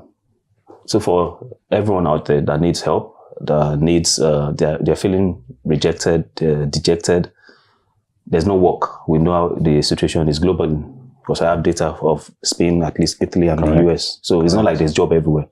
So, and resilience means reinvention. You have reinvented yourself. Simply put, I'm sure a lot of our viewers will go and look you up. So how do you explain, how do you advise? I think that's what, how do you advise the younger generation to pull through whatever circumstances they find themselves? Thank you very much. First of all, contentment works for me. Contentment has helped to ground me. And if people can build that contentment in themselves, it helps to prevent you from falling off the wagon, first of all. And then it's never too late to start all over. At some point, you have to make a conscious effort to stop digging. You know how you're digging a hole, you keep digging and you're going further and further. At some point, you need to stop, come out and look at it. It's almost like somebody drowning. When you're drowning in a river, you keep thrashing, you're dissipating energy, you're likely to take off faster. But if you were to actually slow down and tread water, allow the water to carry you, you have time to think, you have time to see whether there's something that you can support yourself with. And then maybe the water can even carry you to safety. It may carry you to peril, but it will take you there much later than if you were digging. So when you slow yourself down, you have to build up your versatility. You have to be ready to try new things. You have to be able to think innovatively. Innovative thinking will help you determine those things that you can do with little capital. Because what a lot of people have challenges with now is, how do I start? Where do I find the money? But there are things that people can do, but you need to just lose yourself first of all. Get yourself off that pedestal. Forget who you used to be and look at what you need to become the person that you need to become. Excellent. Mr. Asif, you are the water person. I love the analogy, the example you gave on the water part. There's something called blue ocean strategy. You are doing it when you are the first person to do it when nobody is doing it. And there's something that you are doing that I think you need to see as a trait, which I'm asking. That's why I'm asking for this. Asking you this particular question. When you get stuck, when you don't know what to do again, how did you continue? Because there are moments that you knew that this looks, because of the politics parts, this is it. So when people get stuck, younger people, how should they go about it? What should they do? What has worked for you? Now, if things didn't work, it's just like Mr. Austin said, first of all, you need to relax yourself. Then that gives you the opportunity to think, to analyze, to review, and to strategize. Just like the example of Thomas Edison. 1,000 times is not a camo, it's not a joke. Somebody tried something 1,000 times. That means if it didn't work for the first time, you need to also sit down, review what you've done. Is there anything to amend? Is there anything to change? Just yesterday, a younger person chatted me up. I've referred him to 2 companies to supply into chemical. He now say he need more business. I now asked him, I said, the area I've already recommended, what have you done with it? He said they've not called him. I said, did you sit down to review? One, is your price competitive? Is your product quality enough? Because they already have existing suppliers supply the same thing. These are the questions you need to ask. I said, thirdly, you also need to go back to those people. Why have they not patronized you? From there, you'll be able to now know how you reinvent yourself. That means if it's not working, you need to review, you need to strategize, you need to examine, and then look at what you need to amend. And then you'll be able to find a way out. You've stylishly mentioned my next question. And this is for both of you, but I'll start with you since you started it. Let's talk about support systems, faith, mentors, mentees, because some of us actually draw strength from the people we are mentoring. It has happened to me. Absolutely. I'm mentoring this person, but I actually draw strength from the person. The fact that I'm here today doing a lot, I think it swings both ways. So what is the role of support system in being resilient? What do you think? How do we need it? How far should it be applied? And is it even important? Support system, very great, very necessary. But also there's a caution. Because some people also see support system as an entitlement. That would be very bad. But naturally, we need support system. From family, from faith. Like myself, I enjoy fantastic support system from my wife, from my elder brother, from the family circle. From the faith, there was a time I had some challenges. My pastors and deacons stand beside me. One day, the deacon was talking to me. He said, do you know I've used your case to encourage someone? I was so excited. I said, that means what I was going through was also becoming a testimony to encourage someone. Then also, I've also benefited from mentor. Either far or near. You know, some people are your mentor, either because the way you read their biography, their lifestyle encourage you. But what also interests me is the aspect of the métier. Whatever you are giving out, you are getting it back more. I think there's a Yoruba proverb that says, or a general, that when you are pointing one finger at other, the remaining four come back to you. When you are mentoring people, you are the one that is even benefiting more. Because that is what it's like. You are meant to give. That's why Jesus said, they say it's better to give than to receive. When you are giving, you are the one benefiting it more. I think that's in almost all the holy books. At least my song says, let me add something. Like now, if you are mentoring someone, you know, sometimes you do research on your own. Because this person that I'm going to guide, there are some things I also need to look at. Can you see how you are also benefiting? Because you can't just go as an empty person. Even though the area you've gone through, you still need to look at what are the current happening in those areas. You want to advise them. I want to take on it as a man of many parts and as someone that has grown through the ranks. Literally, that's just the word, through the ranks. What do you have to say for the support system? My main plank is faith. My faith is my main plank. I believe in God like a child. Interesting. I trust him without doubt. You know how you throw a child up? The child is laughing all the way up and laughing all the way down. That's trust. Intuitively, the child knows. The child is not even thinking about whether you're going to catch him or her or not. But the child doesn't hit the ground because you're there. That's how I take God. I don't question. So when things happen that are adverse, I see it that he has allowed that to happen for a reason. So I just align with what has happened, and it makes it easy for me, do you understand, to carry on. When you question and you begin to want to find the reason, oh, this, oh, that, then you're putting yourself ahead of what God has done. That's for me. All right. So my faith has really helped me, to prevent challenges in those areas. I started early and became pretty successful, at least by my own metrics, quite early. So I did not benefit from a lot of mentors. At the time, people should be mentoring me. They thought I was already doing well. But what that now did for me is that I drew strength and joy from the people I now mentored. I have a very interesting story that gladdens. In fact, I have so many stories like that, about 6. One of my house helps when I was still a bachelor, Matthew, came to my house, read all the books in the study, and would always ask for books. Long story short, put Matthew through school, HND, OND, HND, BSc. His uncle took over. Next thing he calls me, he's in Poland. What are you doing? He's doing his master's. As we speak today, Matthew has 2 doctorate degrees. It gladdens me that I played a role. Whenever I meet someone, my plan is for that person to become better than me. I want to impart enough for that person to achieve more than I did. So that's... Stemming from what you've explained, it's wonderful when we have people that not just look out for others, but go all the way. We'll look forward to meeting Matthew.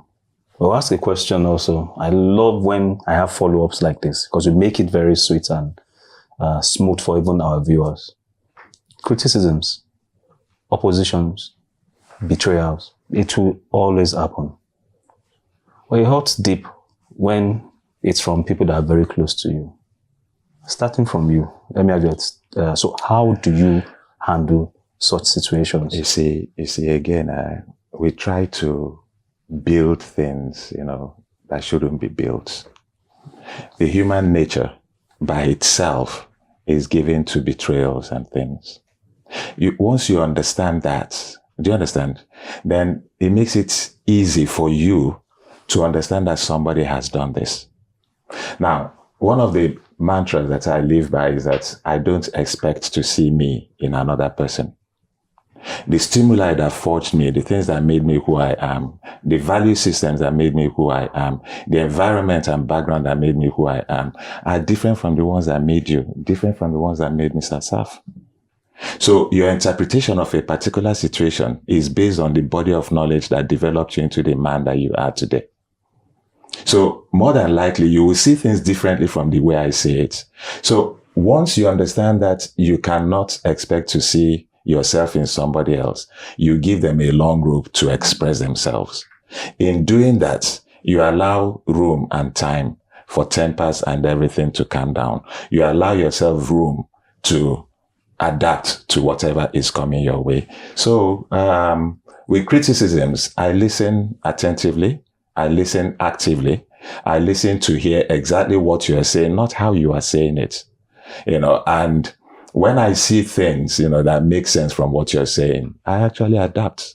I do that. It's easy for me. When you say betrayal, yes, it's only people who are close to you that can betray you. Do you understand? Because you have invested trust in them. But if you understand that this person is also human and no one is above mistakes, sometimes people do things not necessarily having thought it through. Some people don't sit down and plan that I'm going to betray you. Some people just respond, to stimuli, and it happens. So they are just opportunists opportunistic betrayal. Sometimes it happens. But even when some people wake up in the morning and they ask themselves, whose life am I going to make miserable today? And imagine if it turns out to be you. You know, I find it amusing how there's a lot to learn from both of you. Criticism, opposition, betrayal. You are the political guru here. How do you handle it? Even if it's from, especially when it's from people that know you, they know your story. So his experience is really deep, like you mentioned. So how do you handle your own people that are very close to you? Now, for me, out of the three, criticism, opposition, and betrayal is a little difficult. But criticism and opposition is good for every one of us. You know, even when you talk about positive and negative criticism, positive one is good for you. The negative one is also good for you. One thing that normally if people criticize me, one thing I know that sometimes people criticize because they were not even privileged to know something you know, something you have. Then they criticize you based on their level. But if you are sincere enough, you will now look at it, okay, what this person is saying is correct, then I need to improve. If it's not correct, let me give you an instance. There's somebody we share the same office. I have 5 whites that wear on down as it should, but the guy thought it's only 1 white I was wearing every day. You can imagine as close as that person to me. I just look at if this person knew, he won't have even said what was saying. Then you can imagine at that level. That's why I say criticism and opposition is good for you. If as an opposition, you need to prove the person. If somebody is opposing you, your own is to determine to prove to the person that you can be better. But betrayal, like I said, become difficult a little to manage. David said that if it is an enemy that did it to me, I won't have bother. But we go to the house of God, we put counsel together, we eat together. But like he said, you must realize that as long as that person is human, is bound to make mistake. How I manage betrayal, which I say is difficult that. One, like God Mr. Austin said, you don't expect everybody to be like you. 2, again, I will feel it initially, but within a second, it's a human being. Because I expect any human being to behave funny, to do anything to you. But with that, you'll be able to manage it and move forward. Parting shots now. Someone is listening. That's how our show is. The person wants to give up. What do you have to say to the person? No, this is not the time to give up. Don't give up. No matter how difficult it is, no matter how dark it may seem, there's light at the end of that tunnel. This is the time to actually dig in. This is the time to reinvent yourself. This is the time to think of new things. This is the time to develop yourself further. And it's only over after you have decided that it's over. Once you switch yourself up, that's the time that it's over. But as long as you remain in the mix, a lot of better things can actually happen. Let me just close by saying there's a guy, I think his name is Gary Hamel, he's a businessman. He says that companies fail, and by companies, now let me also use individuals.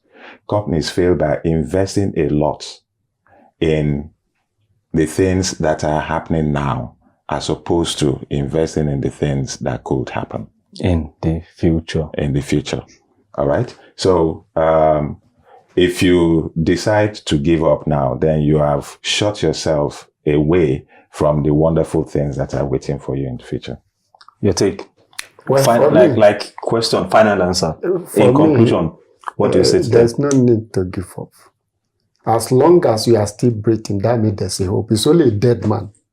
That's why they say a living dog is better than a dead lion. As long as you are alive, there's no. You can see somebody beside you that is making it. Then why can't you make it? You see somebody. If you listen to some people, you will even be surprised that your own case is a calm case. Some people are surviving a more difficult situation, and then you are shouting over a minority. But also remember, difficult time bring out the best in every human being. Nobody achieves something successful by being peaceful. When the tough time comes, it brings out the best. This is amazing. Thank you very much. I'll finish with the Akamu case. Even that Akamu is not easy to make. It means that as simple as life may look, it gets difficult. Well, you're not giving up. You are resilient and you will get to the other side. Thank you for having this show with us. Thank you so much, gentlemen. It's been a pleasure having you on the show. Thank you. What an honest and empowering conversation. Resilience isn't about being perfect. It's about not quitting. It's about standing tall, even with scars. And today, Austin Onono and Asef Kolawole have shown us what it truly means to be built to endure. To every man watching this right now, maybe you've lost something, a job, a relationship, a dream. Maybe the weight feels too much, but hear this, you are still standing, and that means your story isn't over. Thank you, gentlemen, for your wisdom and transparency. And thank you to our viewers for joining us on Achieve Men, where we remind you that your struggle is valid, your strength is real, and your future is still bright. Let's continue this important conversation. Follow at Achievement Channel on Instagram, Facebook, X, Twitter, and YouTube for more achievement content and updates. Use the hashtag #WeSeePossibilities and share your thoughts with us. I'm Antizoloe, and until next time, keep pushing, keep growing, and never stop believing.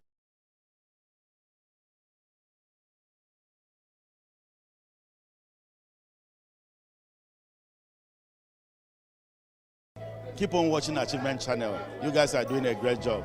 Oh, Achievement Channel is the best. Achievement Channel is the best. My name is Azu Ishekwene. I'm the editor-in-chief of Leadership. Keep watching the Achievement Channel if you want to be and continue to remain an achiever. Best.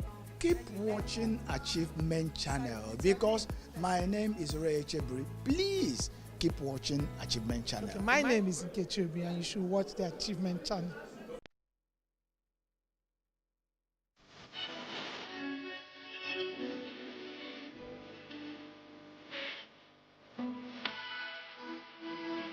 Welcome once again to Achievers Book Club. I'm Sarah Undu, your reading companion and guide. Every week here on the Achievement Channel, we open the pages of transformational books that help you live, lead, and achieve more intentionally.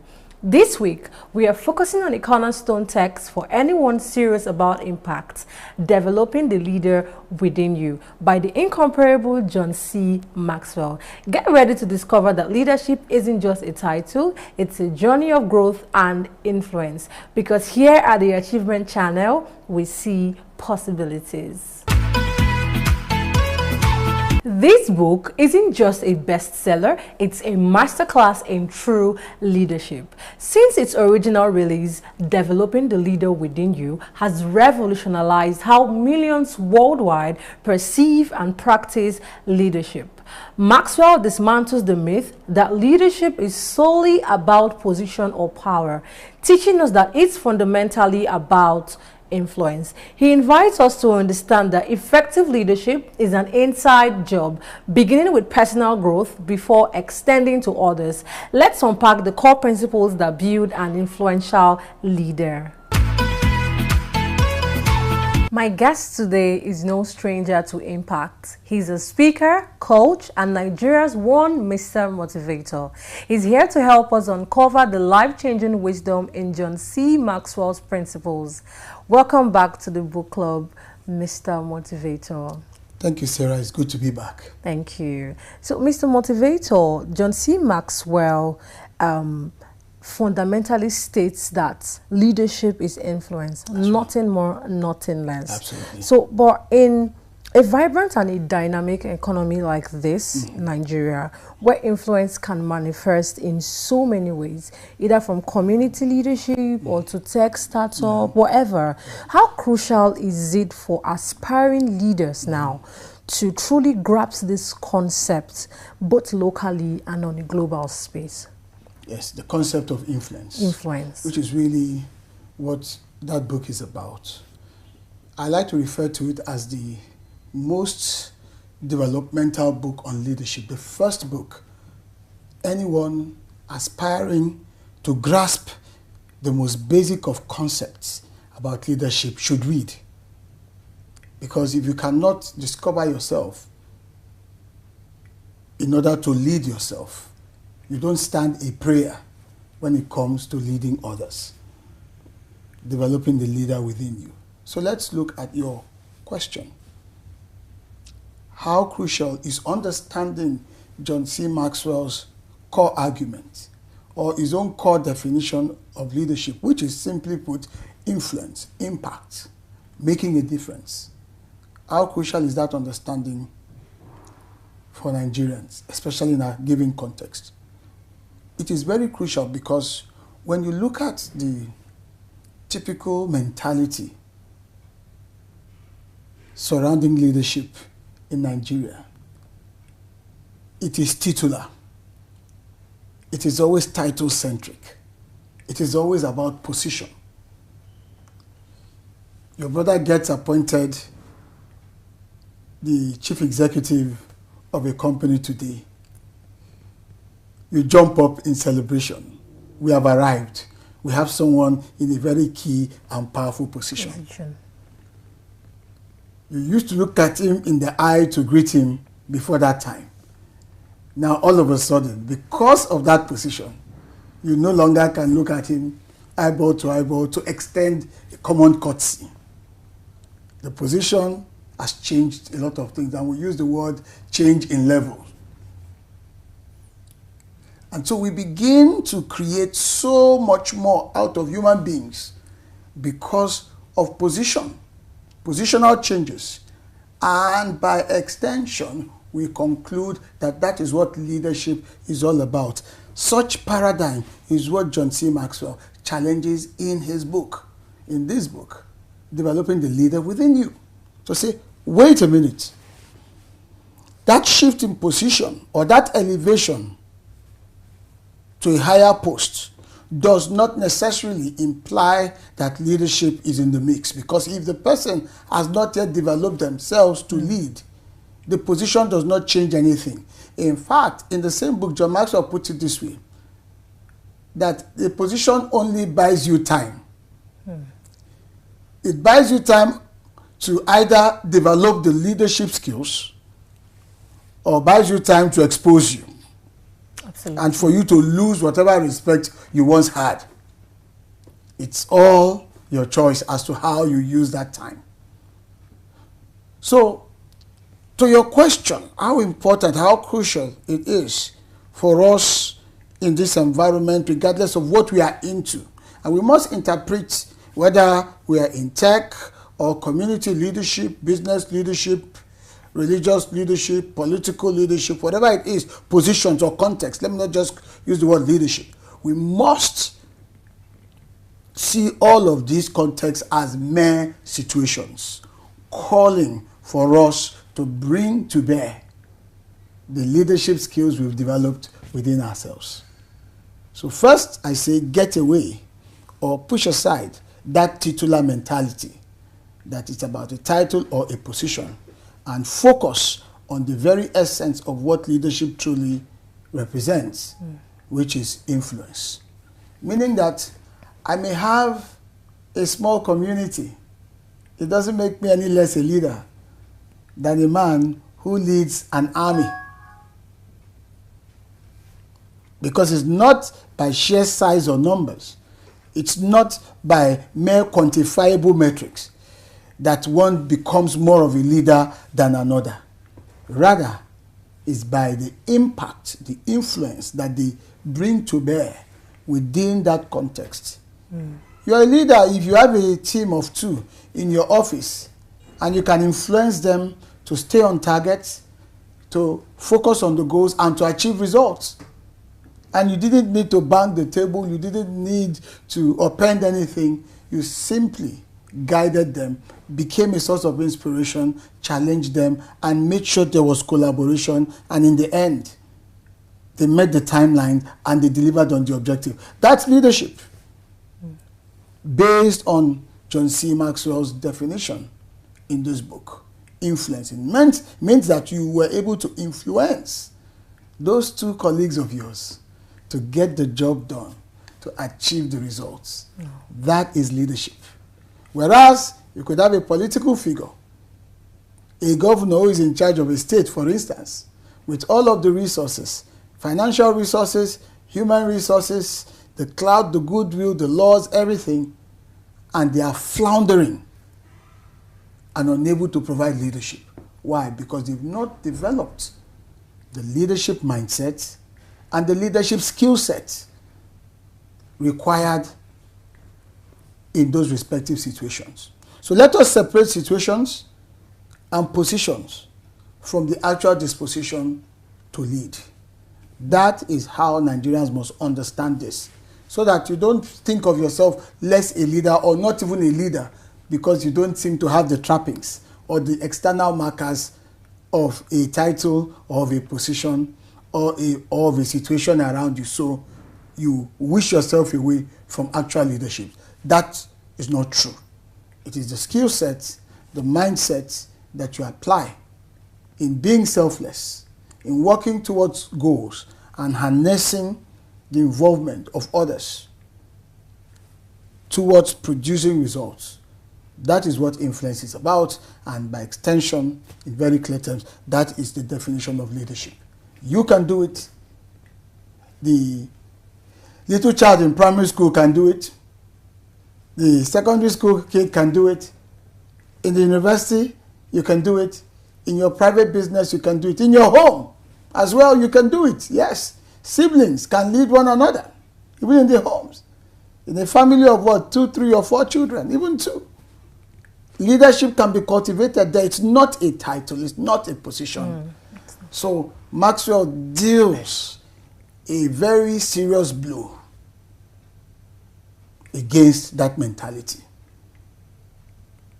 And that is what we have to deal with, or put properly aside, or push aside completely in this kind of culture, in a cultural context where you begin to look up to people because they are in a position. Yet, that responsibility attached to the position they are unable to deliver. There are people today who are governors of states who have failed the leadership test, but everybody sees them because of the position they defer. There are chief executives of companies who are running the companies aground. But when they drive in, everybody mills around. Everybody rushes. Everyone would rush and say, hey, we want to be a part of this. Oh, we look up to you, you're the one. That's not leadership. That's positional attempts to claim leadership. It is not sustainable. Invariably, we will see you for who and what you are, that you lack the leadership capabilities. But there could be someone in a nondescript position who gradually, through their influence, there is impact, there's results. And we look at it and say, wow, how did you get there? Someone was being responsible, being alive to what that position or what that context required. They used their initiative, they volunteered themselves, they were selfless. And they found ways to galvanize participation by others to say, look, let's do this together. Let's get to where this needs to be. Which is part of what John Maxwell describes in his book, that a good leader is one that knows the way. He not only knows the way, he's also willing. They have a vision, they have skills, they have talent, they have knowledge. He's also willing to take some risk to what? To go the way himself. A good leader is not waiting for permission. That's leadership. He's willing to go the way himself, regardless of risk to him, regardless of the unknown. Meaning that leaders should be dealers in hope. And then, after going the way, he then looks and says, wow, this journey could be much more productive if I could bring others on board. And that leader then, according to Maxwell, shows the way. He knows the way. He doesn't just keep quiet or stay apathetic. It inspires him to say, what next? What can I do about it? At what risk to myself? At what cost possibly to me? You know what? I'm going to take the bull by the horn. I'm going to invest in the effort, take the risk, seize the initiative. Rather than being a wheelbarrow, I'm going to self-start and go the way and not stop there. I want to transcend by showing the way. Then that's what makes for leadership. And that has got to be the new way that we approach things in Nigeria, regardless of what we do. Wow. Wow. That's absolutely true. So in a nutshell, you say that leadership is not just a title. Yes. Yes, so it simply says that it's an inside-out journey. Absolutely. So it starts from your character and your consistent action. That's right. Okay, amazing. That then inspires others to say, wow, we can follow. Okay. That's the beauty of it, because as John Maxwell will also tell you, that he that thinks he's leading and has no one following is merely taking a walk. And there are many people today taking walks in their minds. They think they are leading. They don't know that they're just on their own, because no one is actually following. Mr. Motivator, Yes. so the law of the lead Yes. is one of Maxwell's most impactful principles, suggesting our leadership ability caps our overall effectiveness. So how does this lead typically manifest, perhaps for someone building a business here in Nigeria or a global professional thing? And what immediate action can our viewers take from this? So this lead, the concept of the lead is, a lead is a covering, a ceiling, which is essentially saying there's a ceiling there that you cannot go beyond. And that ceiling is usually self-imposed. You have a business leader or a business owner who stops taking courses, who stops learning, who stops attending conferences, who stops even reading, who stops going out there to learn more and understand the current trends about that business, the kind of skill sets required. A business owner who stops learning about human behavior, because you need to understand human behavior to run that business. It means, based on the law of the lead, that once that business leader plateaus there, automatically the fortunes of that business, of that enterprise, with regards to the people there and everything there, plateaus.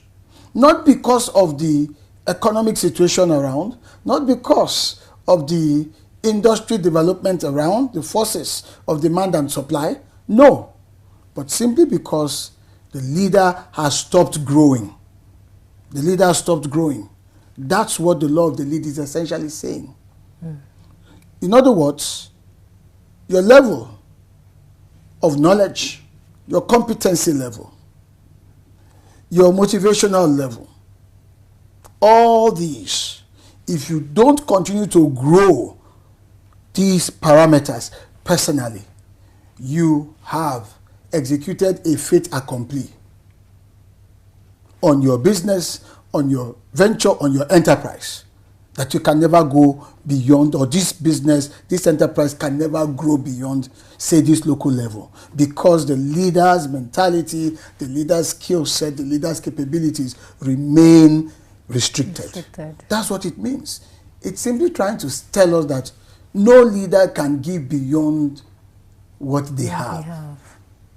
So any leader that wants to give more must take off that lead and grow into becoming more. Intellectually, grow into becoming more. Experientially, in the area of expertise, in the area of exposure, in the area of inspiration and motivation, in the area of industry and business awareness. You must continue to expand as a human being. In the area of know-how, how do I lead people? How do I manage the organization? What are the current trends in human behavior? What are the current trends in technology? For instance, any leader today that is not averse, that is not up to date, that is not comfortable and growing, say, in the field of machine learning and artificial intelligence, has already placed a lead on the ability to lead in these times. I run an organization, and I can tell you that I know about AI more than all my staff, including the very young ones who we claim are the ones that are the digital natives. I have to sit with them, educate them, show them. And sometimes they wonder, this is supposed to be an old school fellow, what is happening? But for me as a leader, if I'm going to lead, I must know the way. I must have what? Also gone the way. And then now I show them the way. I mean, you sat in as I showed a copper currently working with us, this is how I want you to do it. Using artificial intelligence. That's leadership. And she will take that and grow with it. So leaders cannot give any excuse. So if you do not unleash yourself, take the lead off, that business will not grow, that idea will stagnate. And once it stagnates, people start peeling away. You no longer have people to lead because people are constantly looking for inspiration, people that they can look up to, look forward to their leadership. And so once you stagnate, human nature takes its toll and people find alternatives that can bring freshness into their lives. It applies in music, in entertainment, it applies in business, it applies in academics, it applies in every facet of human endeavor. Leaders must reinvent themselves as often as possible, as often as possible, as often as possible. Just keep on going and going and going so that there is no lead at all. Yeah. So we shouldn't be talking about any lead. So it's a except the ones we impose on ourselves. So there must be continuous and never-ending improvement so that you grow that space and other leaders grow. It starts with you. Wow. A continuous personal development. Absolutely. Wow. All right. Thank you, Mr. Motivator. It's been a wonderful and interesting conversation on the book, Developing the Leader Within You. We are going to go on a short break, and when we come back, we will continue with this conversation. We'll be right back. Do you feel terrified when speaking before a group? Are you stressed when asked to present? Do you bore people when speaking? Are you stuck with reading word for word? How do you give a speech with polish? Learn how at the School of Eloquence, the home of public speaking. Attend our practical coaching in public speaking. Call 0802-303-2066 or log on to schoolofeloquence.org. School of Eloquence, teaching the world to speak.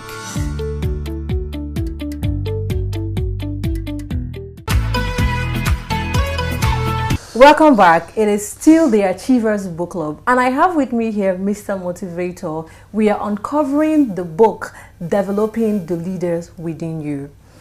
Okay, Mr. Motivator, Maxwell emphasizes that leaders are perpetual learners. That's true. Given the rapid global shifts and the incredible dynamism we are seeing currently, particularly in places like Nigeria, why is this commitment to constant learning a non-negotiable to leaders today?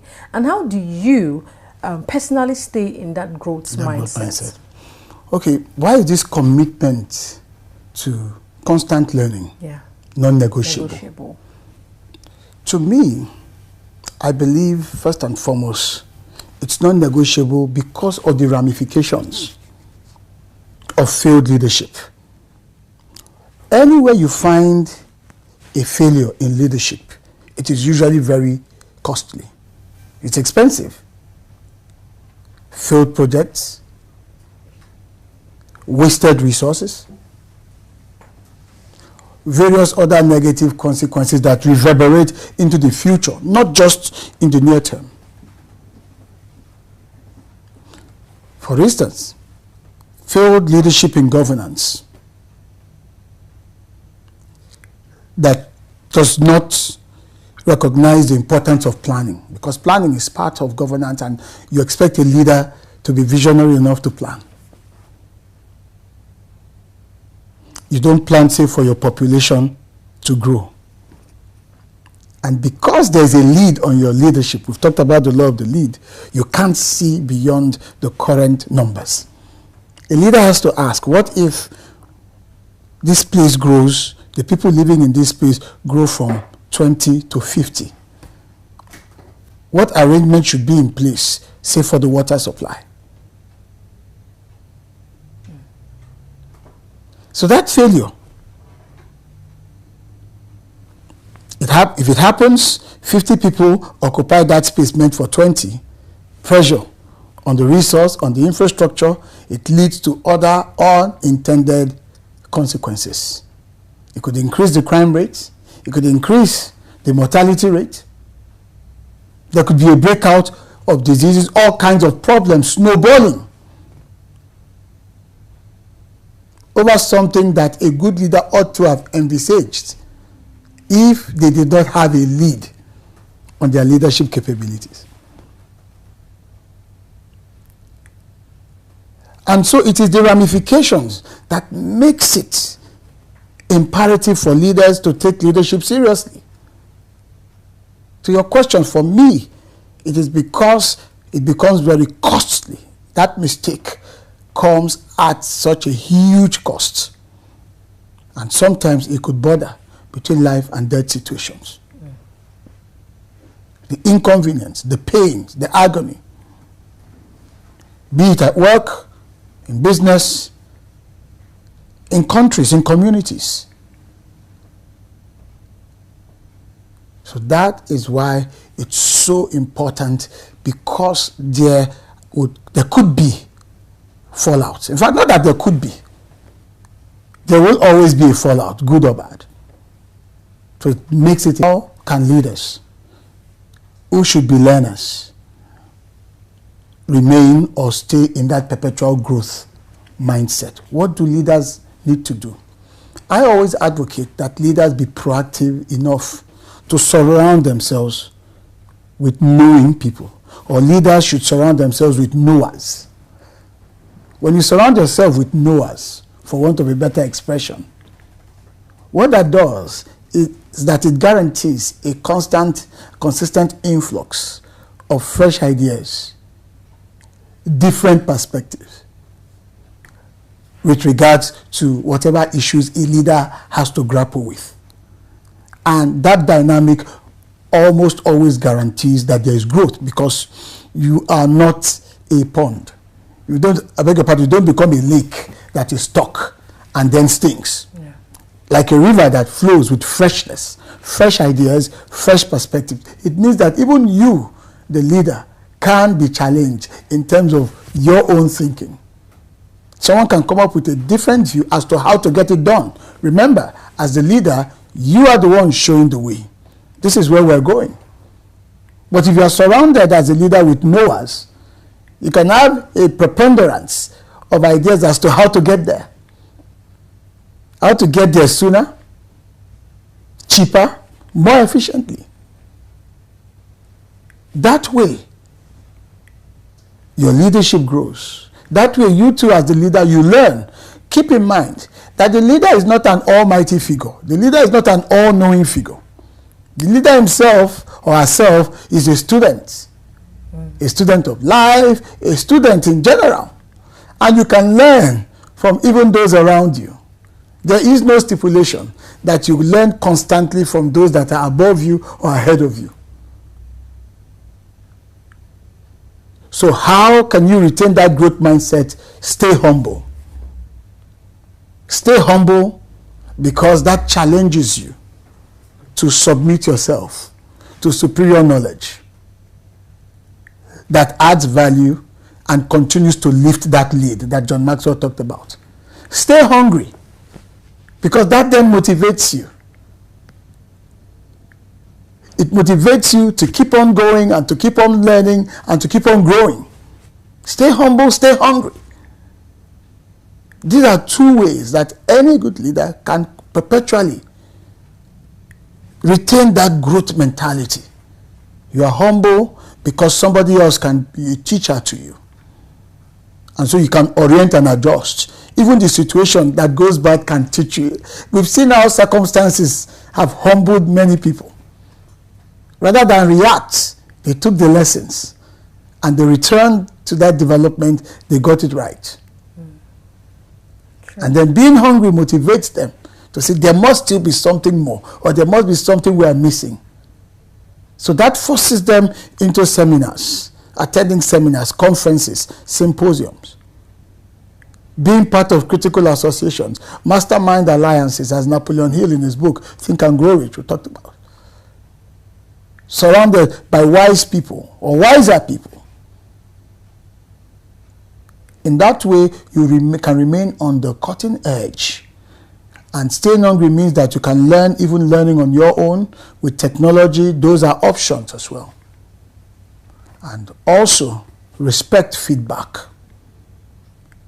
There's a popular saying that feedback is the breakfast of champions. Respect feedback. Any leader that discountenances feedback will soon run out of equity. Any leader that discountenances feedback And we're not just saying, okay, you're giving people the opportunity to air their views. No, you're genuinely paying attention, constructively, intentionally, onboarding it and saying, you know what, let's make some adjustment. This is so instrumental. This is critical. So we could go on and on and on. But I think these two critical principles of staying humble, staying hungry, and with the disposition of welcoming feedback, being a leader, having more knowers around you, shouldn't threaten you.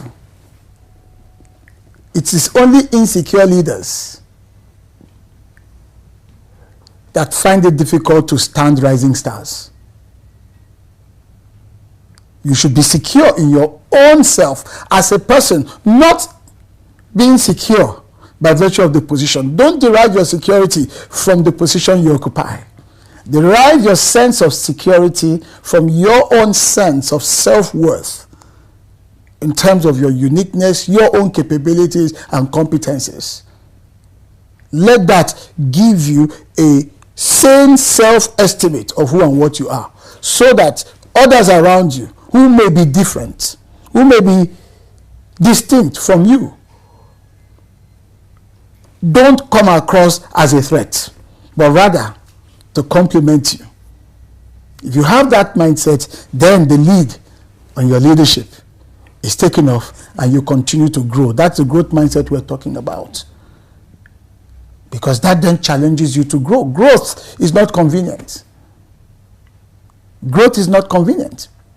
So with these factors, I think, or rather I believe very strongly, that anyone who is leading, who aspires to lead, can perpetually attain greater heights in leadership. That's how I think you do it, in terms of a growth mindset. That's interesting. I believe that when you stop, as a leader, when you stop learning, you actually stop leading. That's right. Absolutely, because you stop growing. Stop growing. You can't lead if you're not growing. That's the truth. Thank you. Thank you, Mr. Motivator, for sharing such inspiring and knowledgeable insights. Thank you so much, Mr. Motivator. Thank you very much. Mr. Motivator has given us so much to reflect on. Now, let's make these principles real. Here is your Achievers Challenge for the week, inspired by John C. Maxwell. 1. Identify your influence. This week, observe where you have influence without a formal title. How can you intentionally use that influence for good? 2. Raise your lead. Pick one area where you feel capped. Find one resource, either a book, a course, or a mentor. Start learning and growing in that specific area this week. And 3, develop another leader. Identify one person you can intentionally invest in. Offer them advice, mentorship, or encouragement to help them grow their own leadership potential. Don't forget to share your journey with us using the hashtag Achievers Book Club. Let's grow together, leaders. Today, we're exploring Developing the Leader Within You by John C. Maxwell. A titan in the field of leadership, Maxwell has dedicated his life to teaching and empowering leaders worldwide. This isn't just a theoretical treatise. It's a practical, accessible guide born from decades of experience, debunking the myth that leadership is an innate talent. Maxwell asserts that leadership is a skill you can learn, practice, and master. At its heart, Developing the Leader Within You introduces a transformative framework, the 5 levels of leadership. Maxwell argues that true leadership isn't about a title, but about your ability to influence and impact others. As each level appears on screen with its icon, it begins at level 1, position, where people follow you because they have to, simply because of your title. But true growth comes at level 2, permission, where people follow you because they want to, built on relationships and trust. Then, at level 3, production, you become a leader because you get results. People follow you because of what you've accomplished. The highest levels are found at level 4, people development, where you grow leaders, not just followers, and people follow you because of what you've done for them. Finally, the ultimate aspiration, level 5, pinnacle, where you are revered for your character and influence, and people follow you out of respect and admiration for who you are and what you represent. Maxwell's philosophy extends beyond these levels, emphasizing crucial leadership qualities like integrity, self-discipline, vision, and the power of empowering others. He champions the idea that everyone has the potential for leadership regardless of their title, and that true leadership is ultimately about service. The beauty of developing the leader within you is its universal applicability. Its wisdom translates across industries, cultures, and roles, whether you're leading a large corporation, a small team, your family, or even just yourself. It provides a roadmap for consistent personal and professional growth.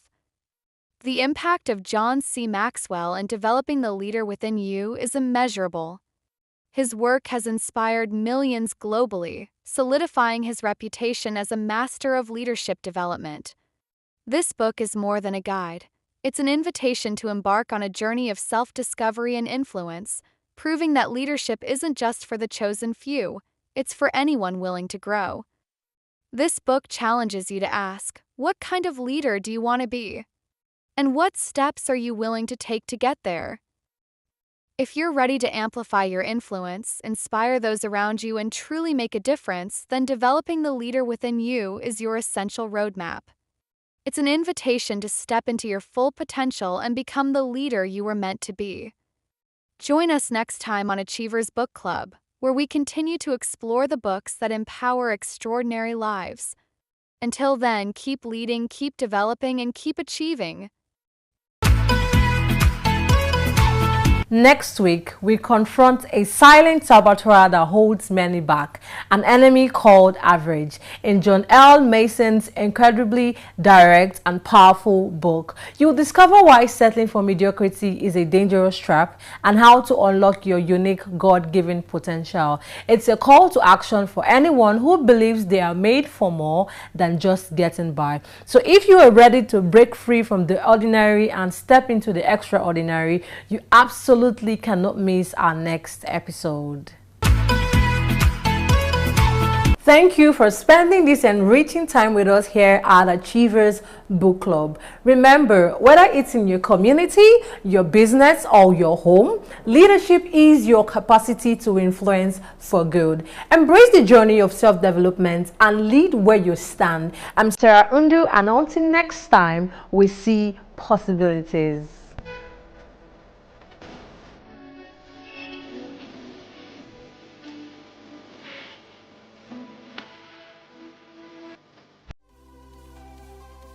On Wednesday, the 19th of November, 2025, leaders, policymakers, and media professionals gathered in Lagos for the 13th anniversary lecture of Real News Magazine, a platform that has become one of Nigeria's most trusted spaces for national dialogue. This year's theme tackled one of Africa's most threatening challenges: cybersecurity, illicit financial flows, and achieving Agenda 2063. A discussion set against the backdrop of Africa's digital revolution and the growing need to protect the continent's resources from cybercrime and economic leakages. So cybersecurity sector, it has a lot to do. The fintech also we're doing, also the government, the regulator, the private sector. So it's a win-win thing. Regulation is the bedrock. It should be the framework. How the operators work should be there first, before the operation. In her opening remarks, Real News publisher Maureen Chigbo warned that Africa loses tens of billions of dollars every year through illicit financial flows, money that could transform education, infrastructure, and healthcare. Her message was clear: if Africa must achieve the African Union's Agenda 2063, it must first safeguard its wealth. Real News Magazine is all about investigative, robust, and excellent journalism.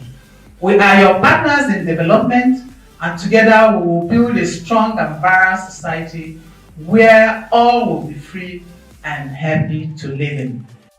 Delivering the keynote address, Dr. Musa Adamu Aliyu, SAN, chairman of the ICPC, emphasized that cybersecurity is no longer just a technology issue, it is a national security priority.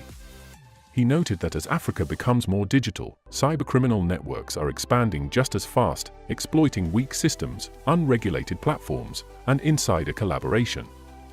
He outlined a strategy that includes stronger laws, improved technology, international cooperation, and financial transparency. Let us understand what is illicit financial flows we are talking about. and in this digital age. Now, illicit financial flows are illegal movements of money or capital from one country to another. The funds could be illegally earned and transferred, or legally earned but illegally transferred. Illicit financial flows remain one of the most devastating drains on Africa's development capacity. Estimates by African Union High-Level Panel, led by former South African President Mr. Thabo Mbeki, suggest that Africa loses over $80 billion annually through illegal tax practices, transfer, mispricing, corruption, trafficking, and the outright theft of public resources. This illicit financial flows, I want us to note that it also includes our artifacts, because our heritage are taken out of the continent, or have been taken out of the continents that are in other parts of the world, where those countries are using our heritage to get money. The panel session deepened the conversation. Experts challenged government agencies and financial institutions to strengthen transparency and internal controls. A notable moment came when a participant demanded that the ICPC publicly name banks allegedly enabling illicit financial flows, a reminder that accountability must go beyond policy and become practice. Tell us here and now so we can report it, so that we can start from there to fight this corruption, illicit flow of terror financing or whatever. Sir, tell us the banks, name and shame. They do it in Asia, they do it in Europe, they do it elsewhere. Let us do it in Nigeria and in Africa. Thank you very much. As part of the celebrations, distinguished contributors were inducted into the Real News Hall of Fame, honoring their support, integrity, and commitment to national development. There were lighter moments too, including a warm celebration for one of the discussants, adding joy to an otherwise serious conversation. Anybody, any human being, any country who is not planning is planning to fail. So, and you don't wait until you are in 2063 to start planning, to start developing, to start corralling all the resources you need to develop. And we know that the continent is bleeding dry because of illicit financial flows. And technology is aiding it greatly and also making it impossible for those involved in this illicit financial flow to be tracked. So we chose this theme to raise awareness and to call attention to governments that they have to step up their action to stem the tide of illicit financial flow. When you have about $50 billion being drained out of the economy of any country, that's a huge sum of money. Of any continent is a huge sum of money. And then when you think, take Nigeria for instance, they have about 10 million children who are out of school, right?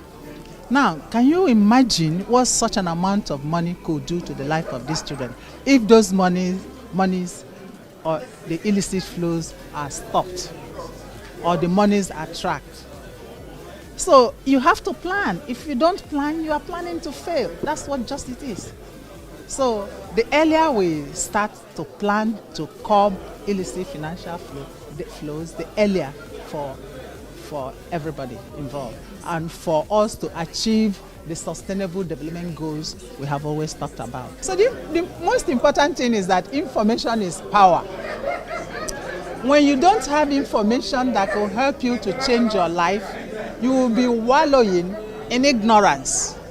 So the cure of ignorance is to arm people with adequate information that can help them to uplift their well-being, achieve their aims, and contribute to nation building.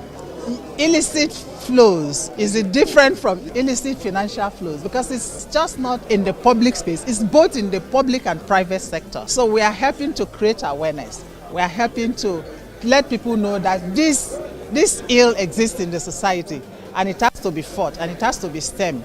And for us to achieve the aim we want, all hands has to be on deck. No matter what is happening in the country, integrity is still possible.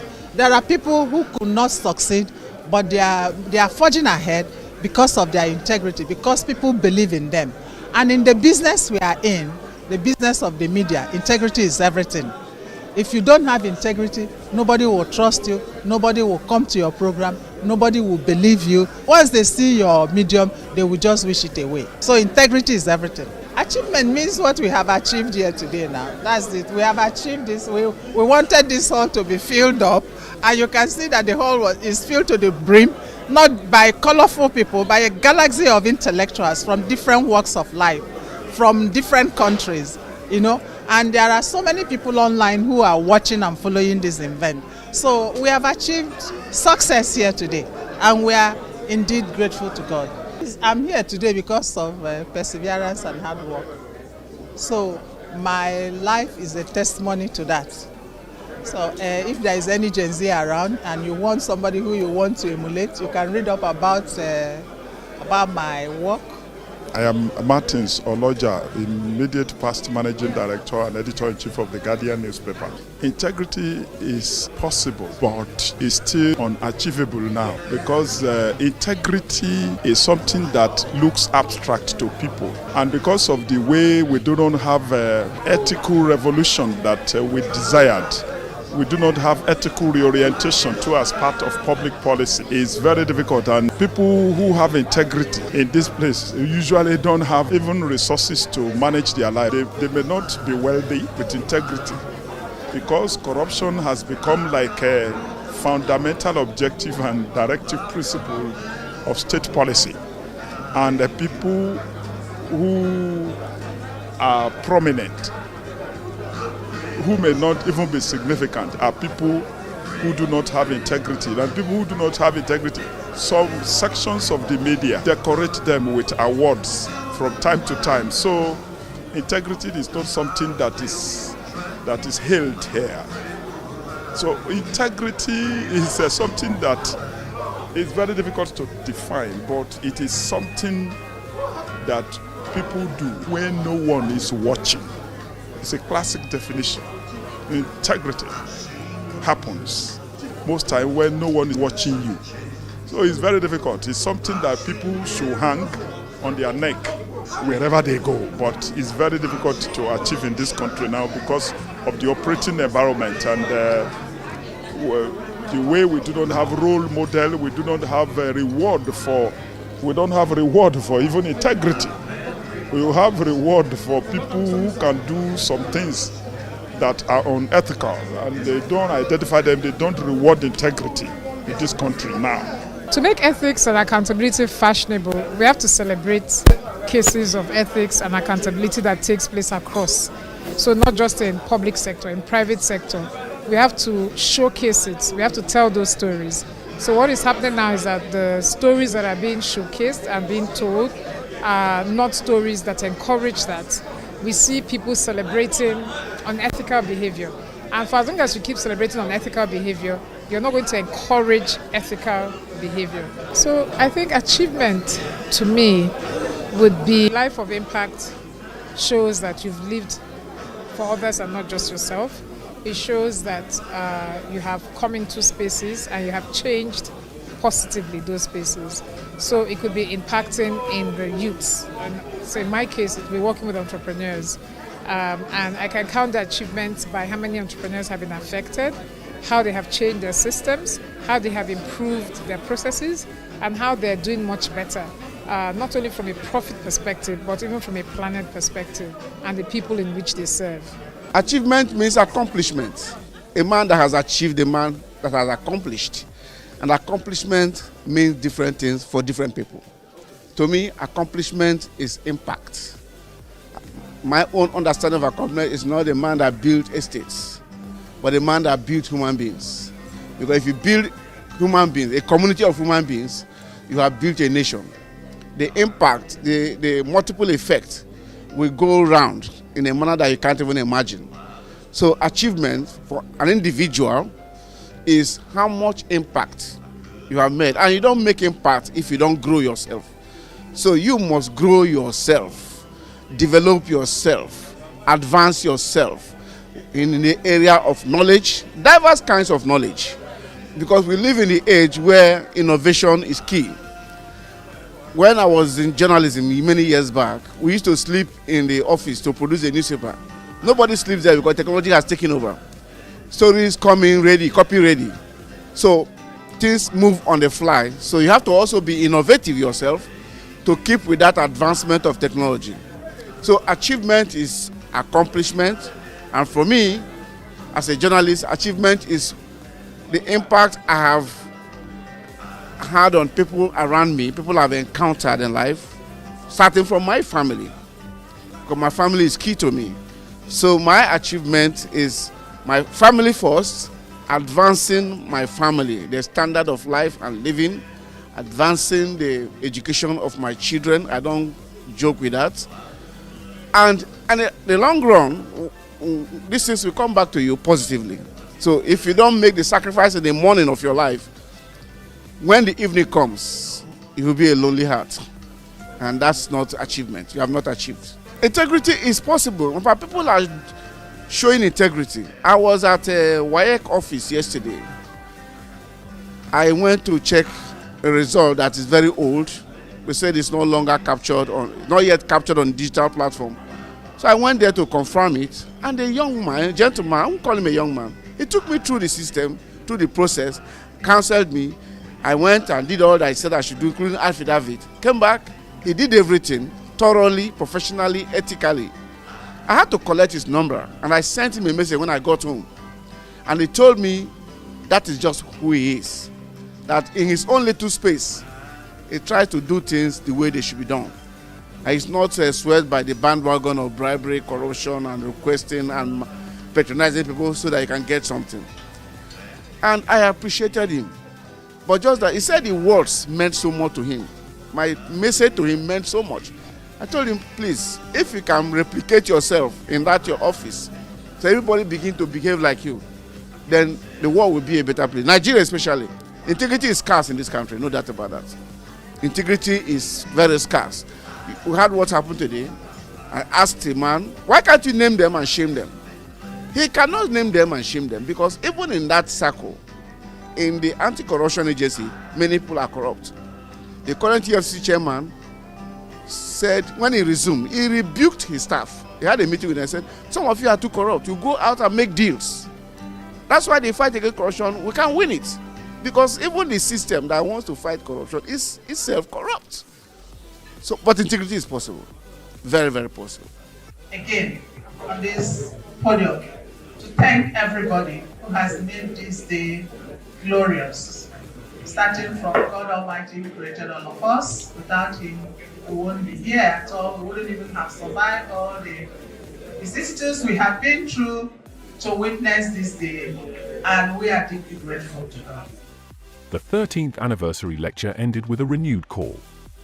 For Africa to thrive in the digital age, it must protect its financial systems, secure its cyberspace, and build institutions that uphold transparency. For 13 years, Real News has remained steadfast, informing the public, fostering debate, and shaping national consciousness.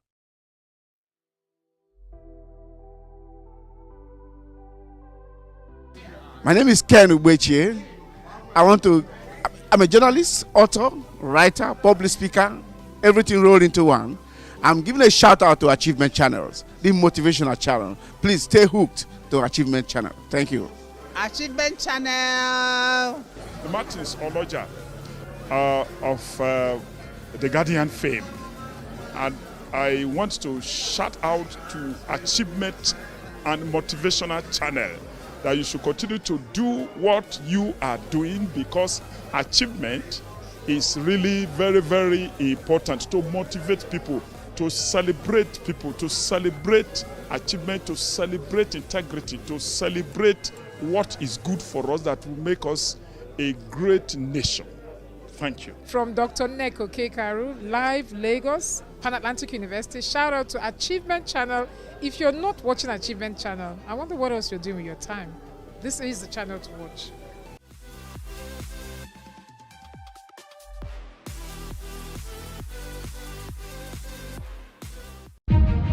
A new day dawns, full of possibilities.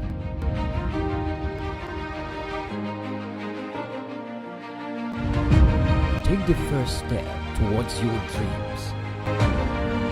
Empower your mind with positive thoughts. Achieve more. Make a difference in someone's life today. Impossibility is nothing.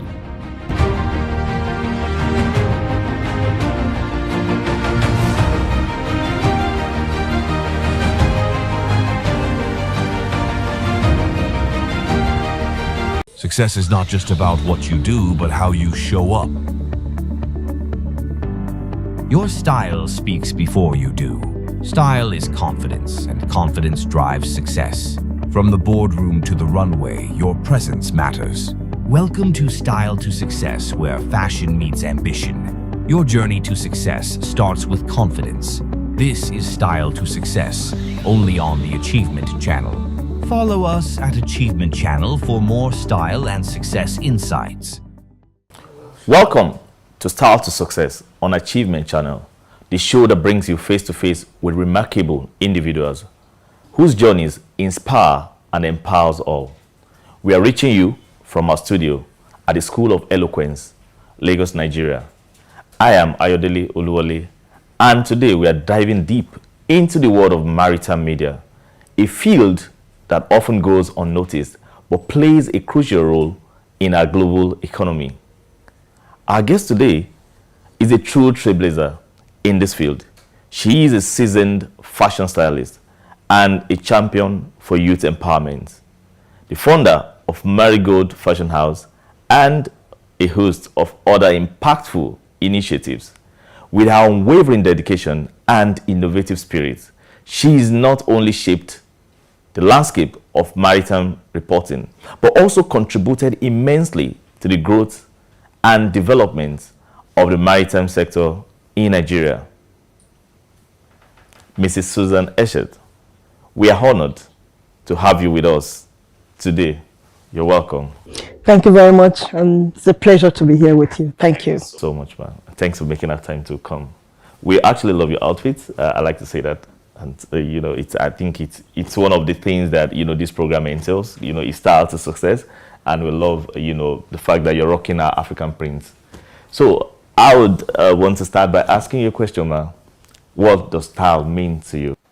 Well, thank you so much once again. I'm talking about my style, and you made mention of the wearing of Ankara. I took that decision some 7 years ago, thereabout, that no more Western suits, no more, you know, ties and all those things.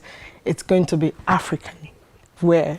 And I got inspiration from Ngozi Okonjo-Iweala, you know, when she became Minister of Economic, and she was always wearing Ankara. And one of those days I had a meeting with her in our office, and I just said, this is this woman's style. Style could be anything to anybody. It could be what you are as a professional. It could be what you are as a person. Your style determines who you are, determines what you come up with, what you become at the end of your journey on earth. People will remember you for what kind of style you had. If you're simple, if you're, you know, robust, if you're elaborate. So to me, my style is me. Because now people see me as, oh, she only wears Ankara. If you see me with something else, it means it's a tight situation. But once I walk into a room like this, I feel proud to be an African and an African woman. Wow, it feels good to hear this, actually. I love the fact that, you know, you're promoting our culture through fashion, because we're trying to project what we represent as Africans to the rest of the world. So wearing our own, you know, locally made, fabric is a very good one. So that's quite impressive. And I'd like to say, ma, how does, you know, style, you know, inspire success for you? Like I said, it's Ngozi Okonjo-Iweala that, you know, inspired that in me. And I said, if she, at her level, could have confidence and wear just African clothing, then why not me? And the first time I walked into the office on a Monday and I was wearing this, it was like, everybody was like, what is she doing? But you know, to answer your question, it shows how confident you can be as a person and as a professional. That's what it brings out in me, the confidence. If you can wear this for an event, then that means you have a lot of confidence. Thank you so much. You're it's so good to hear that from you, man. Mm. So I like to say, Mrs. Susan, how do you come about your fabric? Where do you shop for them? How accessible are these fabrics? Because I need to be sincere, I love African prints. And when I see people rocking African prints, you know, there is an impression, I get from it. I just feel good saying that. So I just like to say how accessible that's for people who would love to look like you, who would want their style, who wants to, rock the African print, who wants to, wear our own thing. How accessible has it been for you getting these fabrics? And how easy has it been getting, stylists that can put them together and project, a very good image of it? That's a very good question, and it also comes with our country, Nigeria. We used to have a very vibrant textile industry, but all of a sudden, all that wilted away. So a lot of these fabrics are imported, which is very sad. I wish something could be done about that so that we can go back to what we used to make and what we're wearing. They're very accessible, but now with the inflation and the economic situation is quite pricey, but it's something that I love, and so I'll go out of my way to get it. And then there is no fashion designer or tailor that cannot make all this. They're all over the place. You go to the market, Balogun market, they'll give you different types. They're the low price ones, the middle price ones, and the high price ones. And so the high price ones are the ones that are produced in Holland, the Hollandish stuff. Those ones are quite high prices, and they last, they don't fade. Then you have the middle price ones and the low price ones. So it depends on who you are, style coming in, the kind of person you are, your character, your projection of yourself, and your profession. So you decide to pick the low price one, but you make something out of it, it's still the same thing. And so it's quite accessible, but my appeal will be that the government should look at our textile industry and see how we can start all over again and get the textile industry working, because all these things are brought in from Ghana, from Cote d'Ivoire, from Holland. Not much is made in Nigeria anymore. True, I agree with you to an extent, man. But I just want to quickly chip something in that, we still have some people that still do, local production of some of these African prints.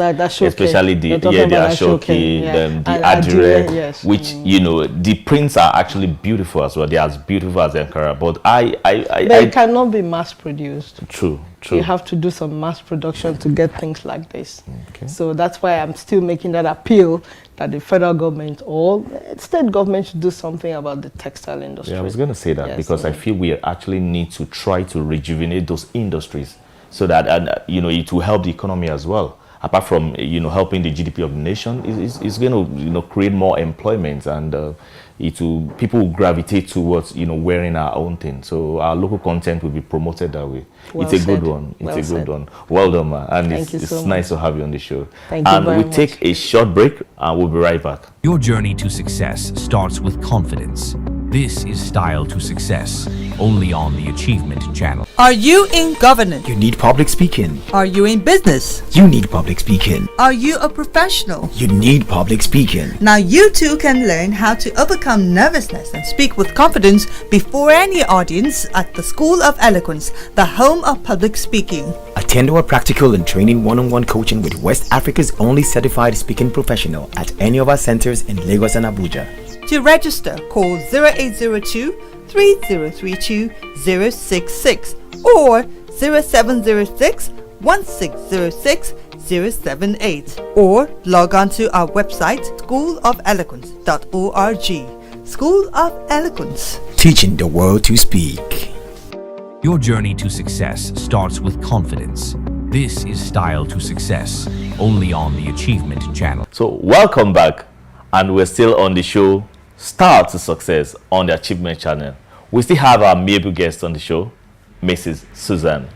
I have been having some questions and some good time with Mrs. Susan on the show, and she's been sharing insightful ideas about how she has really been inspired in terms of fashion and style. So we're back to the show.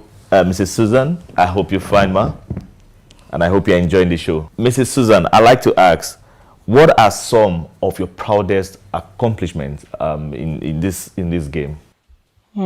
Proudest accomplishment as a woman working in an industry that is really men-oriented, and so you are able to prove yourself, not trying to prove yourself to be better than the men, no, trying to prove yourself to be able to come up with ideas, strategies, plans, and do as much as what the industry wanted to do. I mean, being in the oil and gas industry, it was quite challenging, you know, trying to do things, go offshore, climb up baskets, do this, do that. But, you know, as a woman, you are able to do all those things. So I'm proud of myself that we were able to come out fine, and we were able to do most of the things that our male counterparts will do.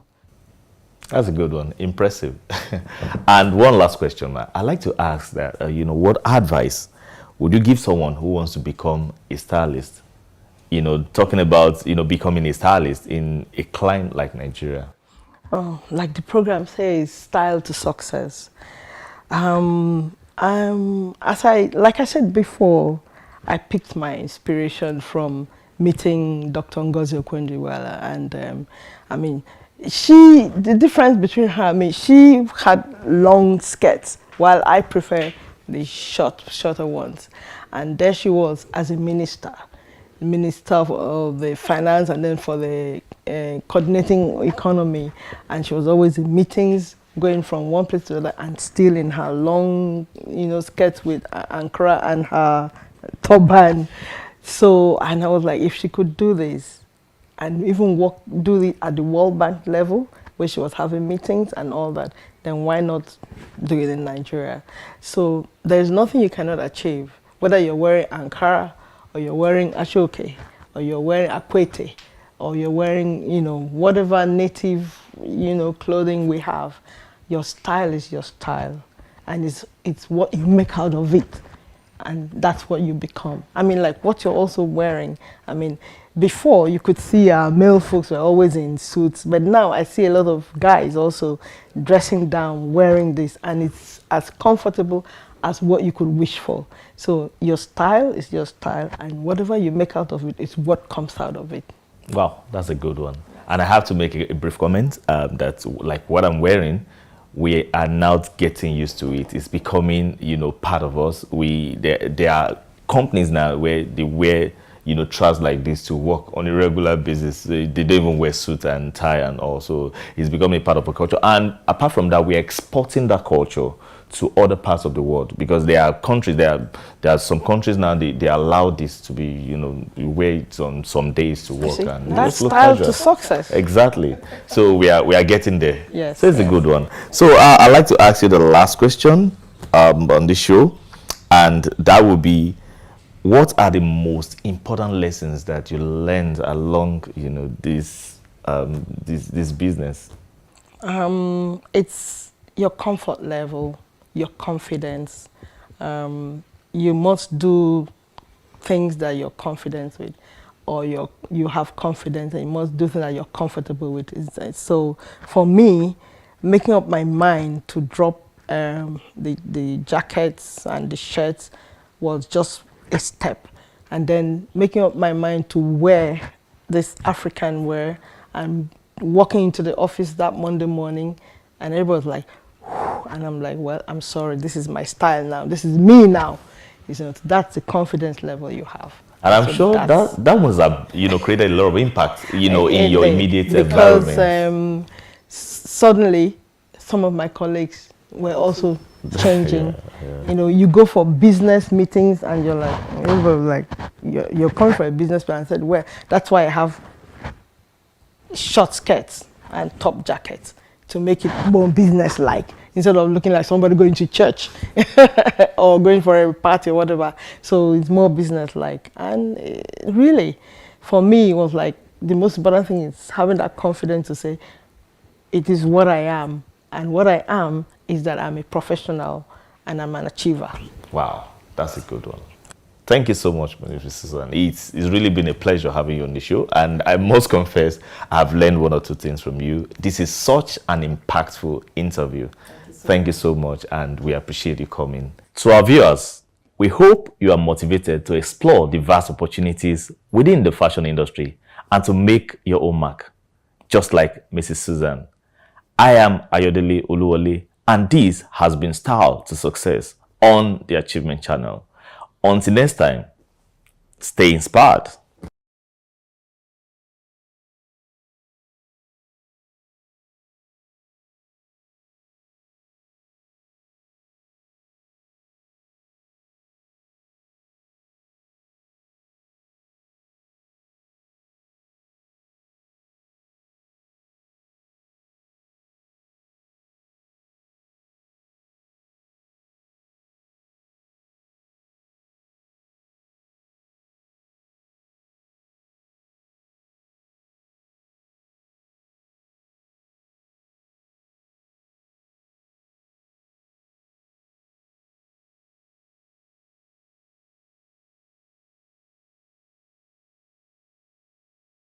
People's saying holds a powerful truth.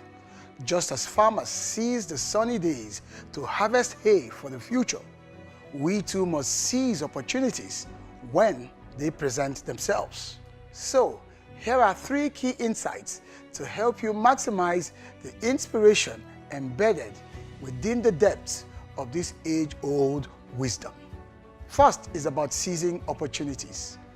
Opportunities often come fleetingly, much like the sun breaking through the clouds.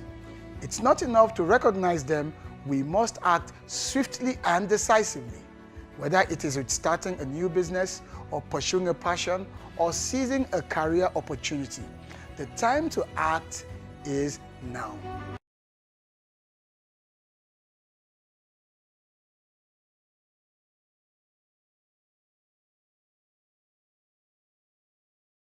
Entrepreneurs or leaders who saw a gap in the market and acted swiftly. They didn't just wait for perfect conditions. If anything at all, they created their own opportunities by simply making hay while the sun was shining. The second insight is about preparation and readiness. We must understand that making hay while the sun shines isn't just about seizing opportunities. It is also about preparations. Farmers prepare well in advance. How? By planting, nurturing, and even harvesting when the time is right. Similarly, we must prepare ourselves mentally, emotionally, skillfully, if we are ever to make the most of every opportunity that comes our way. Preparation breeds readiness. When you're prepared, you're confident and capable of taking action when the opportunity arises. It's always about aligning your skills, your knowledge, your mindset, your attitude to maximize your chances of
This is Mr. Motivator signing off from Timeless Capsule right here on the Achievement.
Welcome to Achievement, the show that speaks to men striving for more.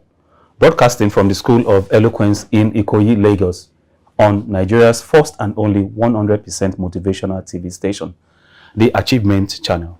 I am your host, Martins Oloye. Today's episode is The Burden of Silence, Why Men Don't Share Their Struggles.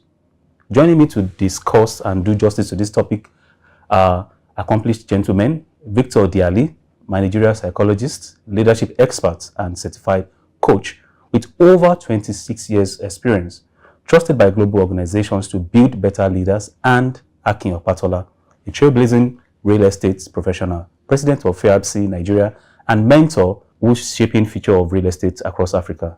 Together, they will help us to unpack the cultural, emotional, and personal weights men carry and how we can create safe spaces for real conversations. This is Achievement, not just inspiration, but blueprints for action. You've been watching Achievement with Martin Oloye right here on the Achievement Channel.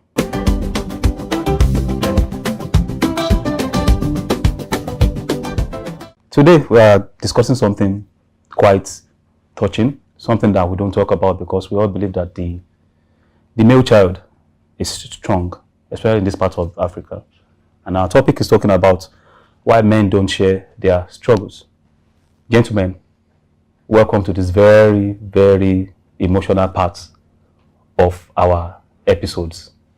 Welcome to the show. Thank you. Thank you. Thank you. So why I started with saying it's the emotional part is big boys don't cry. Is that what they say? Men don't cry. Yeah. And from your faces alone, you've grown up. I can see you're strong. But we all know to whom much is given, much is expected. The same bandwidth works for emotional, I don't want to call it luggage that people carry, but it's deep. It's a lot.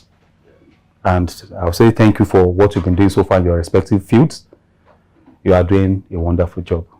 So, I'll go straight to the point because it's going to evolve as we go on. I'll start with you, Victor. They say men should not complain. And your name is Victorious Victor. I think I'll call you that. He's a popular coach for that. Thank you. So Thank you. Why are you called that? Let's even... Well, so it's an interesting story, and thank you for having me. It's really an honor to be on this set. So Victorious Victor, it happened in November. It was on the 22nd in 2009. And it's quite interesting because, I was driving to church with my family and some armed robbers accosted us, carjacked us, took over the car, put us in the back seat, had a gun on my wife's neck. Top speed, they pushed my wife out and kept driving with us and drove us to a bush, and it was my nephew and I. They asked me to jump into the bush. I jumped with all of my strength, and the next thing I heard was, "Pow!" They shot me in the back. Left side of my back, bullet came out, left side of my chest. And, lying down there in the pool of my own blood, in fact, I thought I was dead. I thought the next thing I would see would be bright lights and angels singing "Welcome Home," I didn't see any bright lights. I didn't see any angels. What I saw was pure water nylon. That's when I knew this must be Nigeria. I'm still here. And, I was really shocked that I was alive. I had another chance to live. And so while I was there, I began to think about it, that, wow, I'm still alive. I'm not dead. And I've not yet fulfilled my purpose in life. I cannot die now. It's not yet time. And so I felt that I had a reason to live. And so that gave me strength. I pulled myself up, and then I managed to get to the road. It was an expressway. Now I realized it was Abeokuta Expressway. I stood in the middle of the road and nobody was willing to help. Some cars would drive close to me, slow down, take a good look at me from head to toe. They see the blood gushing from my chest, my nose, my mouth. They'll change their gear and zoom off. It was a Sunday morning. 6:30, 7 o'clock in the morning. They were rushing to church because I saw big Bibles on the dashboards. And I just felt life going out of me. But somehow I knew I had about 5 minutes to live. And I just kept saying to myself, someone will stop. Someone will stop. Someone will help me. It's not yet time. Someone will help me. And true to my word, someone stopped. It was a rickety bus. The guy helped me, took me to a hospital, and that's how I survived. And so since then, I started thinking, when I got to the hospital, they moved me to Reddington Specialist Hospital. While recuperating, I was just thinking, so maybe this is why my parents named me Victor, right? Because I was just victorious over death. Death was staring me in the face, and I got victorious over death. So I said, from today on, I'm Victorious Victor. That's a. I said it was going to be emotional, touching, but that's a really, really good start. And then, to confirm it again, I realized that, I got married. In fact, yesterday was my 25th wedding anniversary. Okay? And I realized that when we got married, we expected in 9 months we'll have a child. 1 year passed, 2 years passed, 3 years, 4 years, 5 years, 6, 7, 8, 9, 10, 11, 12, 13, 14. We waited 18 years. And now we have 3 children. Okay? So it really makes me realize I'm truly victorious, so I'm Victorious Victor. Yeah, it's a lot to take in at once, even for our wonderful viewers. We're going to start taking it piecemeal. Yeah. That's a beautiful way to start. And that has put us on the pedestal on how this episode of this show would go. True. And we're trying to actually look at what it means to be a man in this part of the world. So I will let you start so that you can take, just briefly, so we can enjoy everything we're doing. Yeah. Why do we believe that men, the cultural part of this world, why do we believe that men don't complain? So in psychology, there's something called conditioning, right?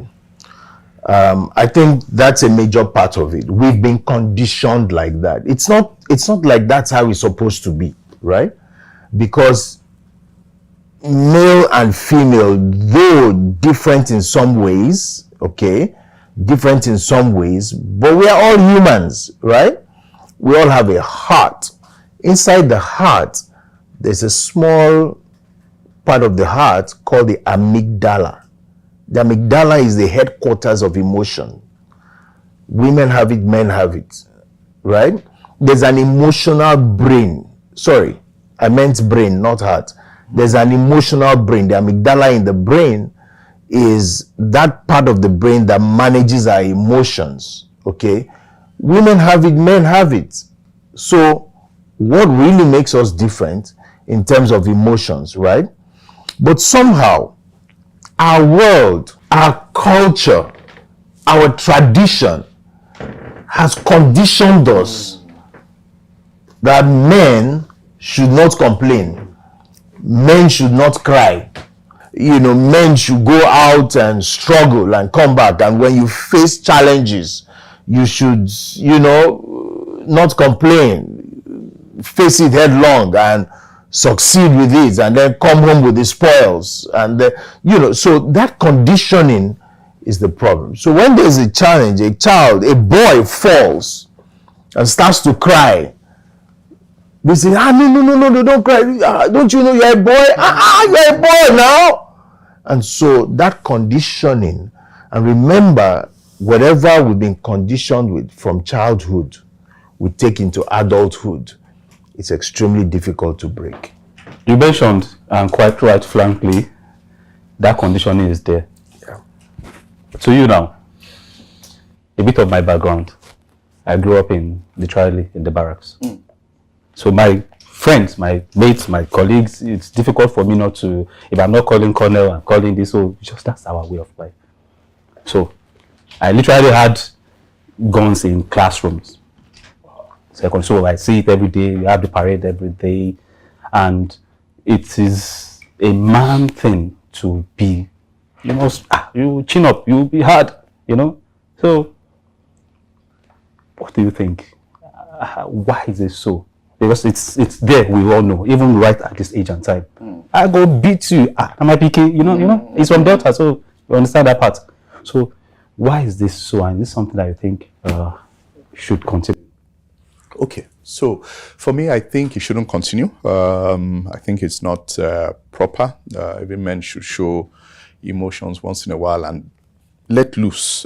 That's on one hand. I think it is also condition of the mind. Over time, culturally, it has always played that narrative. For me, I've been fortunate. My background is not like yours, that is a bit hardened. Is it? So I was opportune. My dad was a retired ambassador, so we've always lived we spent 3 years in one country, 3 years back in Nigeria. So I had the opportunity to do primary school, and it's opportunity and not an opportunity, because I spent primary school in 2 different countries. And in those countries, you know how it is. Men are allowed to, young boys, you can cry. So that was the way myself and my senior brother were brought up. Yes, we've had to condition ourselves again when we come back to Nigeria. We did part of our primary school here, and we noticed that, well, this is how I cry, you get a CBO and things like that. Then we had to man up again until we travel back again. Culturally, those countries again, they say, look, there's nothing wrong. Cry, clean your tears. Hit the road back again. So I see I have some friends now that even when I find that balance, because yes, I know that men should be strong, but of course, you should have your quiet time. Be able to break down, speak to people, share your thoughts, open up emotionally.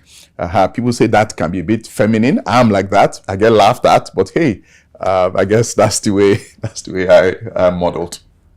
Before I give you the next question, I have, we lost some, God rest their souls. Even soldiers, they cry, but we can't say it publicly. So I think that should set the stage. So it's okay to feel the weight. We're all emotional beings.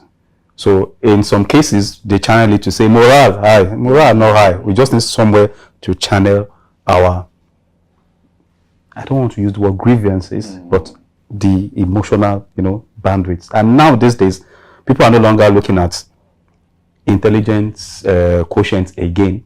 They want emotional quotient, IQ, EQ, because you can be smart and destroy everything. You can be very intelligent and your IQ is high up there and you still don't know how to manage people, and you mess up a lot of things. And this is something that has shown in the larger society. I'm asking this, I'm putting this forward. I would like to take it because from your profile, you speak a lot to people, you encourage them, you speak to them, you've raised a lot of people, especially young boys. What are the dangers? I'll give you the sequel question, but I'll ask you first. So what are the dangers of suppressing and bottling up emotions? Take it from the angle of young and old people. When I say old, people like us that now have children, that very soon they'll start knocking on our doors to say, Oga, come and marry, pay dowry. So how do you balance it? Because life will bring you everything. You lose friends, you lose people, you lose businesses, you lose trust in people that you are relying on. And as a man, that's pretty difficult. And I'm happy he was swinging from cry, don't cry, don't cry. So he knows, he has the balance. So for you now, Nigerian perspective properly from your experience. So from the Nigerian perspective, why is it dangerous to suppress it? It's quite challenging, right? So like you said, that conditioning needs to be broken. Okay, we need to find a way to resolve that, because life is not really like that. That's not a true reflection of life, because in life we will face challenges, we will face problems, and we need to be able to express our emotions, because if we don't express our emotions, we become depressed. Okay, so as young people, we need to let them know it's okay. It's okay to show your emotions. It's okay to cry. It's okay to ask for help. Vulnerability is not a lack of strength. It's not a lack of strength. It's okay to show your vulnerability. But then we help people understand that even though it's okay to share your vulnerabilities, it's also important to manage your vulnerabilities. So for example, there are certain places you may not show those emotions openly. You may go somewhere else. You may go into a quiet corner. You may wait for a while, and you can manage those emotions. But what is important is that you express them. And it has a lot of implications. One of them being health implications. Because the more you bottle up emotions, the more you raise your stress levels. And we all know that there are hormones that get released into the body, into the blood, when you're highly stressed, cortisol, and that hardens the arteries. I'm not a medical doctor, but I think this is common knowledge. And as we grow older, there's certain things we experience in our middle age and in our old age. They start from when we were young. These things begin to build up, and we don't know. So it's important for us to help young people understand that these things have grave implications, not just health-wise, even for our relationships. When you hear about husband killing wife or wife killing husband, sometimes it's because there are bottled up emotions. There are issues that have not been discussed. And then in the middle of the night, someone takes a knife and stabs the other. You've moved on to the next question. We're quickly going to go on break. We're going to get to that part because it's something that is very, very critical, which I would love us to discuss. There's a song by Birdie on America Got Talent, I think. It's okay, it's okay, it's okay. The girl had cancer. Original song. You can look it up on YouTube. I think you should. Well, there will always be problems, and our grace to carry it to the end mattered. So, in other perspectives, especially the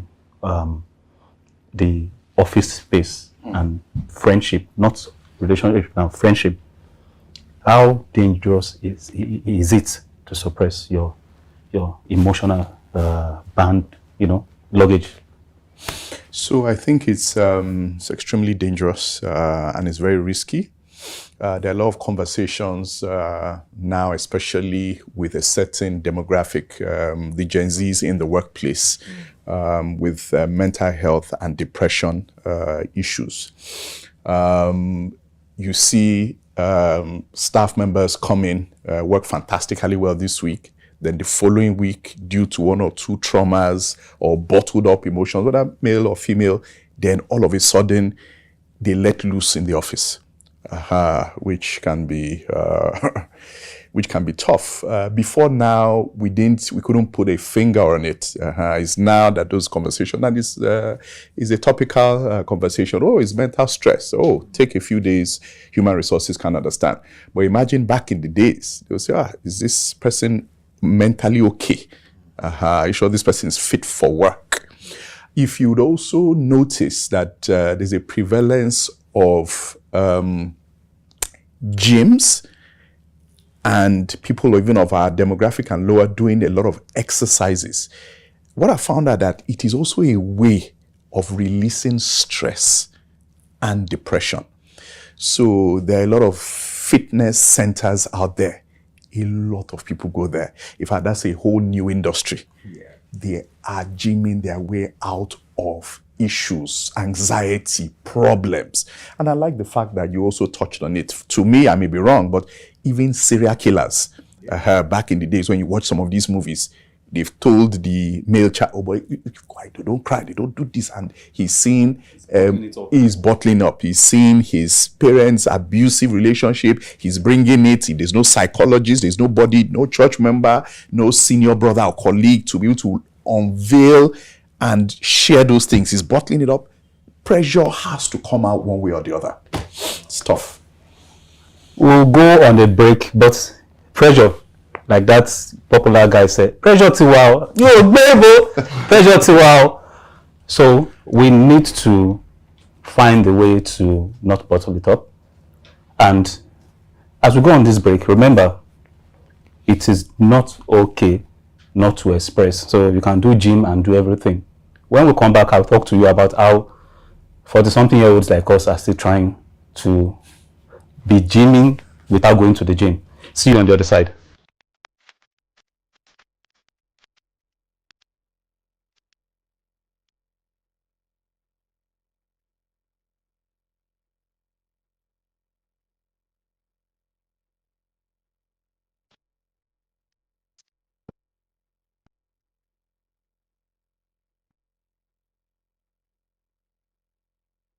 Eloquence focuses attention on the message and the audience.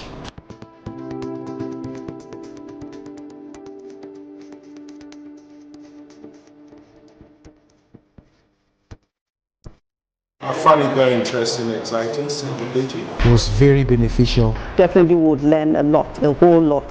Thank you. The delivery was second to none.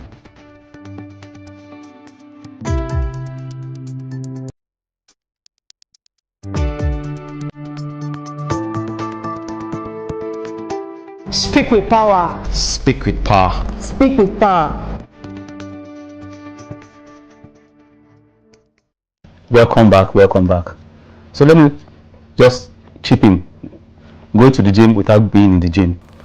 So what I do, or what some of my friends do, is you do your squats, use your body weight for squats. Don't do too much. Some of us, our cardio cannot take it. Your arts is, there's so much fat, you can't do it. At your pace, 40, 40, 40. 40 push-ups, 40 squats, 40 jumping jacks, whatever you want to do, take it at your pace.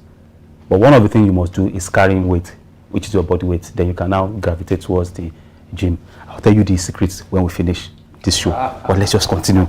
So, how you started this, and I mentioned that we need to continue. Bottling up, how does it affect the relationship? On the home front now, you will talk about the office, but on the home front, that bottling up, just how does it affect? So it affects relationships in lots of ways. There's something really special that God has given us, and that's relationship. We were created as relational humans. You know, even in the Holy Book, God came down to fellowship with man, and that's when man was running around, you know, saying that he was naked.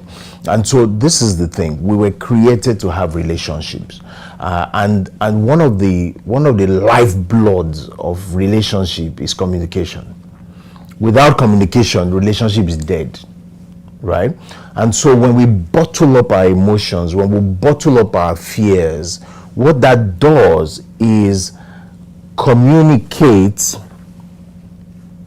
and we don't know we're communicating something negative. So when we bottle up our emotions, the other partner feels that, oh, he doesn't trust me enough with his emotions, or she doesn't trust me enough with her emotions. So it's really important for us to learn to communicate our feelings, our emotions, rather than bottle them up. Because if we don't share them, it will destroy the relationship. If you share with your wife and your wife is laughing at you, what do you now do? Before we go on to that, there's one problem we have as men. One major challenge we have as men. And if you're watching, you've got to really go and learn about this. Men typically don't have the vocabulary to share emotions. When we share emotions, we use words that make us feel that we are failing. We are not showing up as men. We don't have the vocabulary to share. So we've got to go back and learn the vocabulary, how to share our feelings, rather than take it out on someone. So rather than share our feelings, talk about, oh, this is how this makes me feel, right? I feel anxious at this time. Rather, we find a way to still look masculine and strong without the vulnerability that comes with it. So we don't use the right vocabulary, and that's a problem. So we've really got to go back and learn, and in that way reprogram ourselves. Just like for you to really speak good English, you've got to go and learn eloquence. And that's why you come to the School of Eloquence. Do you feel terrified when speaking before a group?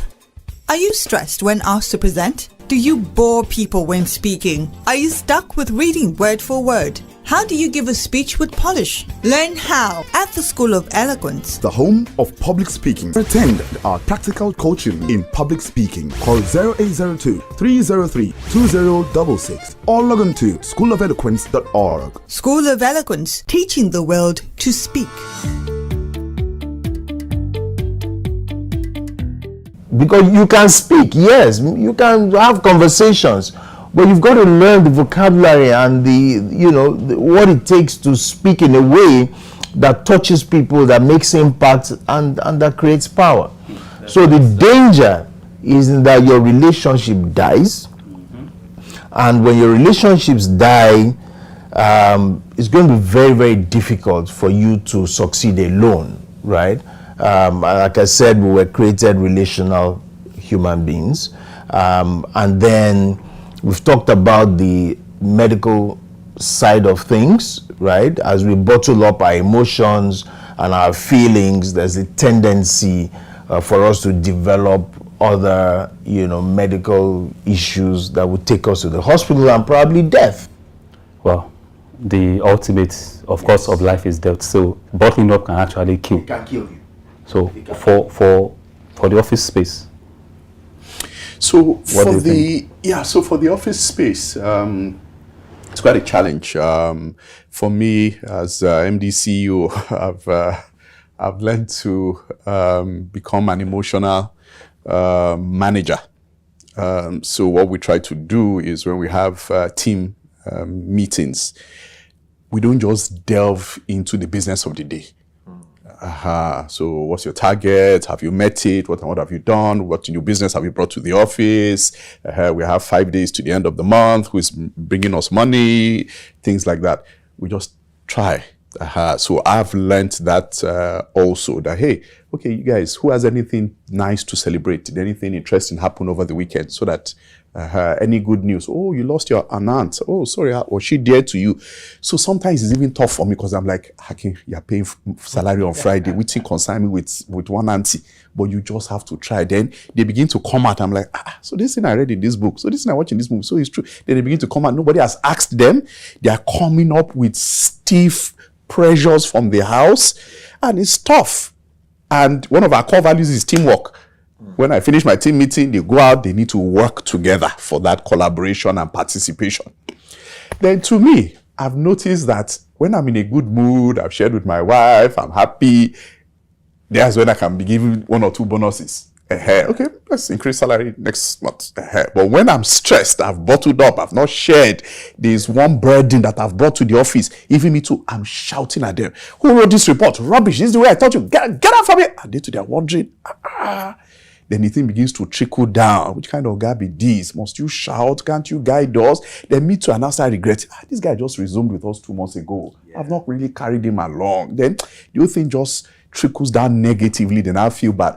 I've also noticed that my staff members are like my family. I spend more time. I get to the office 7 a.m. I don't leave until 5:36. When I get home, I eat, watch TV, sleep off. Early in the morning, 3rd Mainland Bridge traffic. So I spend more time with you people. So you people are my family. So I need to know what happens to you guys. What are the good news we need to celebrate? So that even if they don't have ways to ease off pressure, create one and a safe space. Wow. Excellent take, both of you. It is, when you are going, you pick speed. Gear 1, and these days we now have gear 7.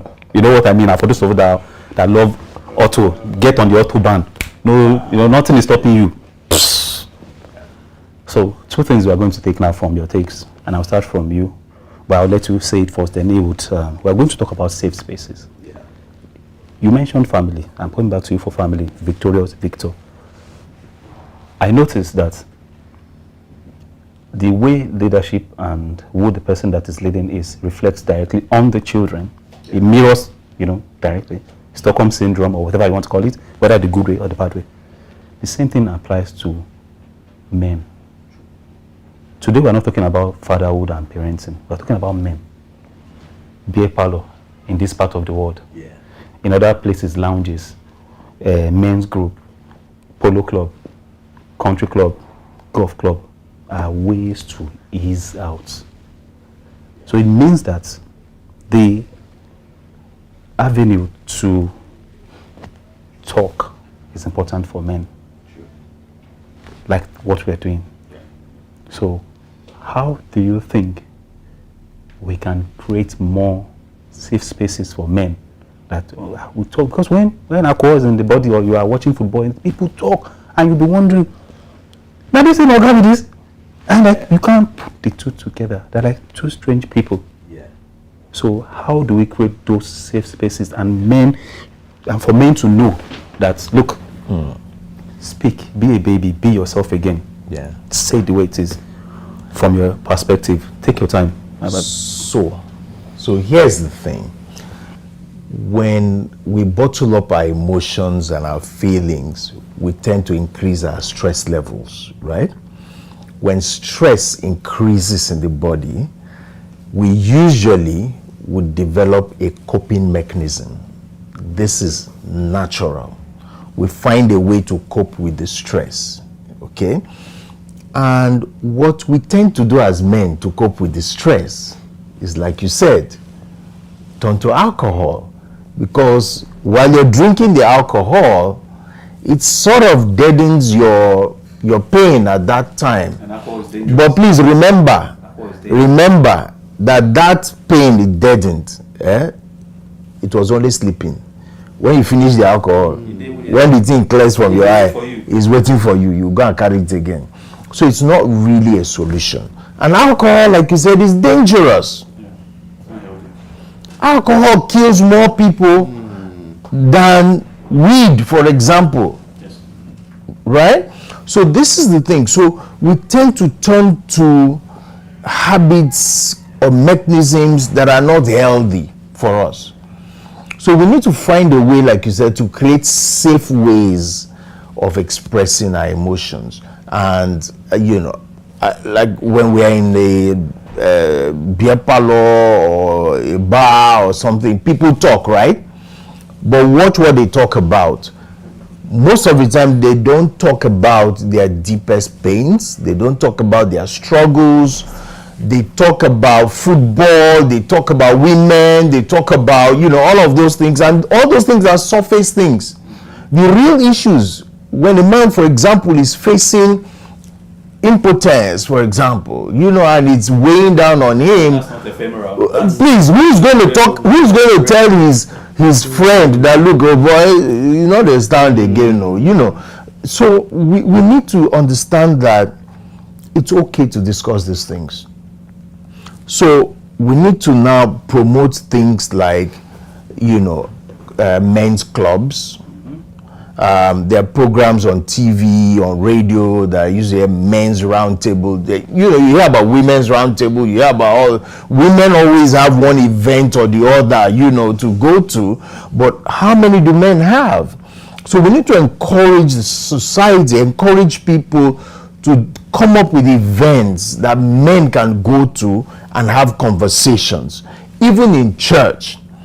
For example, during Christmas, right? There are bags of rice for widows. There's nothing for widowers. Almost nothing. I don't hear of any program by organizations, by churches, religious organizations. I don't hear anything about widowers. But sometimes you have a man who's lost his wife and he's catering for 5 children. Has to go to work, has to make money, he has to make food for them. So many challenges, and there's nobody to turn to. When he goes to someone, they say, but you're a man. Now, this is what makes you a man. So we need to create those safe spaces. In other countries, there would be parks. And just walking around the park, you can have conversations, right? You can have conversations. But when Governor Fashola was starting to bring back the green spaces and the parks and all of those things, people were saying, now flower we go chop. But now flower we go chop. Those are the things that make every community different. Parks, you can, in fact, you can't do 30 minutes walk in some places. You can. It's vivid, I can picture it. You can't do in some places. I not see a good park. Now, for this same question, you are raising very valid points. Of course, for want of, there are so many limiting things like time also. Yes, of course. There's something you just raised. Widowers. I flip it. Most leaders in the world right now, women representation is poor. Before you start saying I'm feminist too, I'm feminist at the same time. But the truth is, so because the representation for now is so poor, the people leading us, even in Nigeria, are mostly men. These same men that were not taken care of mentally are the ones leading. And you are wondering why the country or most of the world is running like this. So, to the suit and tie people, because that's what you are today now, why is creating these safe spaces very key? Because we are building men. What we are saying is end product. You are a result of all the things that you have imbibed, the books you've read, the people you've gone through the people that have gone through you've gone through. Yeah. So why is it important to create these safe spaces? Because you spend most time at work. So it means that your life is actually work, quote and unquote, to say. So why is it important to create good men, great spaces in the workspace? Okay, so I think is extremely critical. And you touched on it. So in our respective places, we are seen as leaders. And as a leader, you should be able to have that balance. People are looking up to you as a mentor, and those your mentees, when you see them struggling. And there's nothing wrong in raising up your hand and say, hey, I'm struggling. But you see, they may not know. And this is where the coaching and the guidance comes in. So if you perceive one or two things, you can say, hey, John, please come. Is everything okay? I may not be okay financially, but let me hear your problems. Because I see the flip side of it. If I go and ask John now money, even me too, I'm struggling. But you can still, sometimes it might not be financial. So you can reach out to them, find out what the challenges are. To me, I feel, and you see, the world is changing. Back in the days, we had only 2 genders, male and female. Now we have close to 76. To me, I also feel it is a part of the mental struggles that people are going through. To marry another female, to date another female, it's not for me. I want to date somebody of the other sex. Or me, this is the way God created me, but I think I want to move to something else. And it's going to get more, it's going to also get worse. So we need to also understand that. But you see, these are real struggles. People need to be able to call people out. And I see where you can have close friends, senior colleagues. Some people even find it in where they worship, whether in mosque or in churches, where you can lean on somebody and say, hey, this is the challenge I am having in terms of stress. I had a friend, let me just share this real quick. His own struggle was he's closer to 35. He has never dated anybody before. He doesn't know how to go about it. He's worried. He thought he would have even gotten married by now. And he said, look, this is his own big challenge. So if he had a senior, doesn't have a senior brother, he doesn't have any guidance, so to speak, somebody that can just put him through, mentor him. So we can look back and say, small thing like this, I've dated several people, but that's his own problem. And I'm happy that he can. I'm happy that he could share. So imagine him meeting the right person. I say, oh, this is something I can just easily guide you through a couple of lessons, and you will now become somebody that is stronger, have confidence to approach ladies, and it's a minor thing. So that will be it for me. As usual, we want to spend so much time with you. I know you've picked one or two things, but this is my parting shots. Life is like swimming. When you're tired, ask for help, or you will drown. But before you drown, you will sink. That sinking is what you should not do.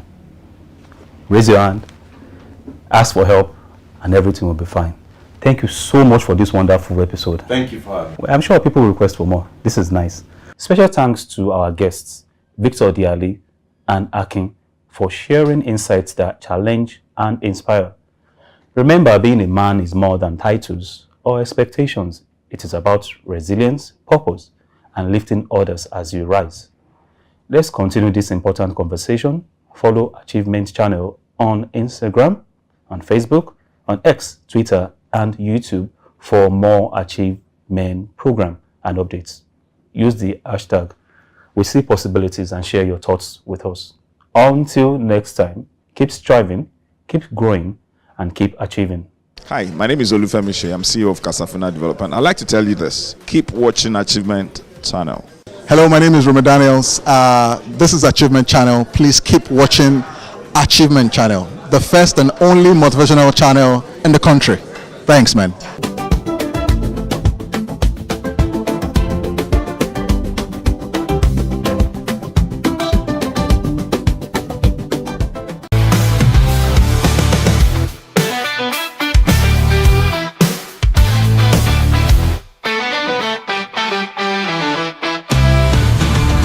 Good day and welcome to Achievement News, right on the Achievement Channel, Nigeria's first 100% motivational television.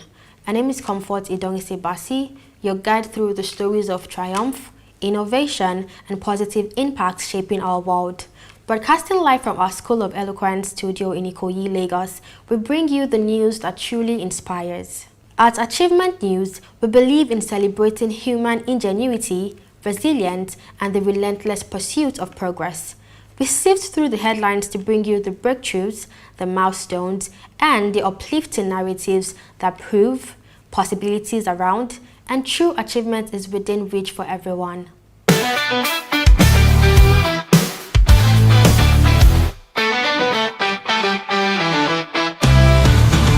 Our top story in global health brings a monumental breakthrough for millions worldwide. Researchers at the Mayo Clinic in the United States have announced the development of a new blood test with remarkable accuracy for detecting early symptoms of Alzheimer's diseases. And this revolution test boasts an impressive 95% accuracy in detection and an 82% accuracy in ruling out the condition. And this is a game changer, moving us beyond invasive and costly procedures like the PET scan, offering a far more accessible and affordable diagnostic tool for this devastating neurodegenerative disease. Alzheimer's disease, amyloid plaques that exist in the brains of people with Alzheimer's disease. The reason it's so exciting is that as a blood test, it's a very easy and accessible way for us to find people who have Alzheimer's disease pathology. This breakthrough reminds us that even against the most complex challenges, human ingenuity persists. Never give up on the pursuit of solutions, and your persistent effort in any field can unlock breakthroughs that changes lives forever. We see possibilities.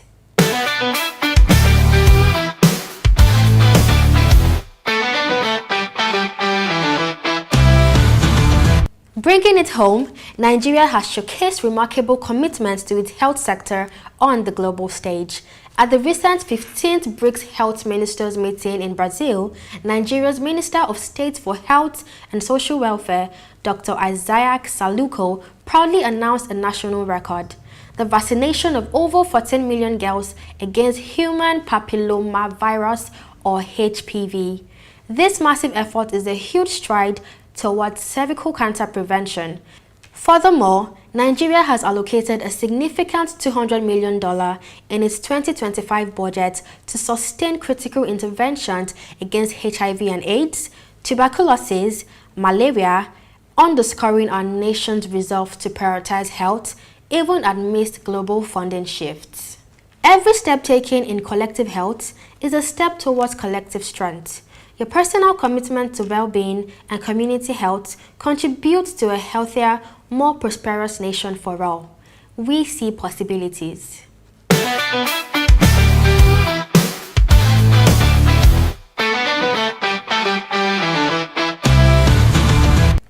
From global health to global education, UNESCO is sparking a powerful vision for the future. Marking the 10-year anniversary of the International Day of Women and Girls in Science, UNESCO has launched its Imagine a World with More Women in Science campaign. This initiative champions the essential role women play in driving progress in STEM fields, highlighting how diversity leads to more inclusive research, greater creativity, and ultimately solutions that truly meet everyone's needs. The campaign aims to bridge the persistent gender gap in scientific communities worldwide. Let this campaign ignite your curiosity, challenge stereotypes in your own life, and encourage the next generation, especially our girls, to explore every field from science to art. The potential is limitless, and we see possibilities.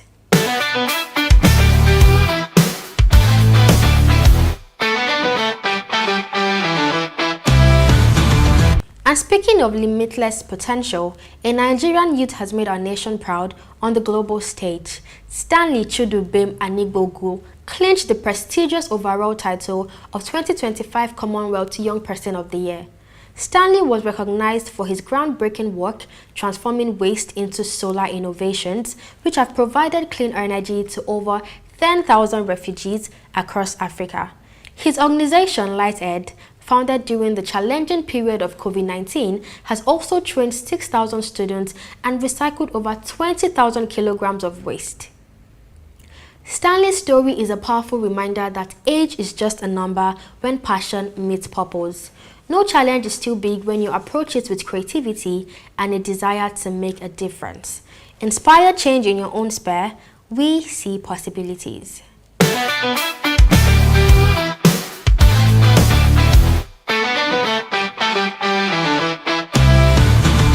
Tune in again for more achievement news, your daily source of positivity. Visit us at www.achievementchannel.com and join the movement #WeSeePossibilities. That's all on the achievement news for today. Remember, every day brings new opportunities for growth, progress, and impact. Keep achieving, keep inspiring, and most importantly, keep believing in the power of possibility. My name is Comfort Idongse Basi, and I'm wishing you a truly impactful day.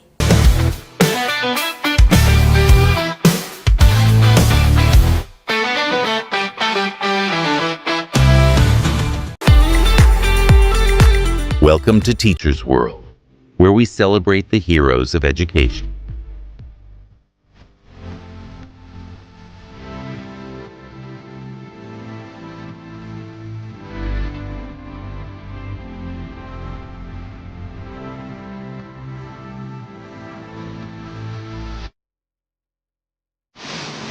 Join us on Teachers World, only on the Achievement Channel.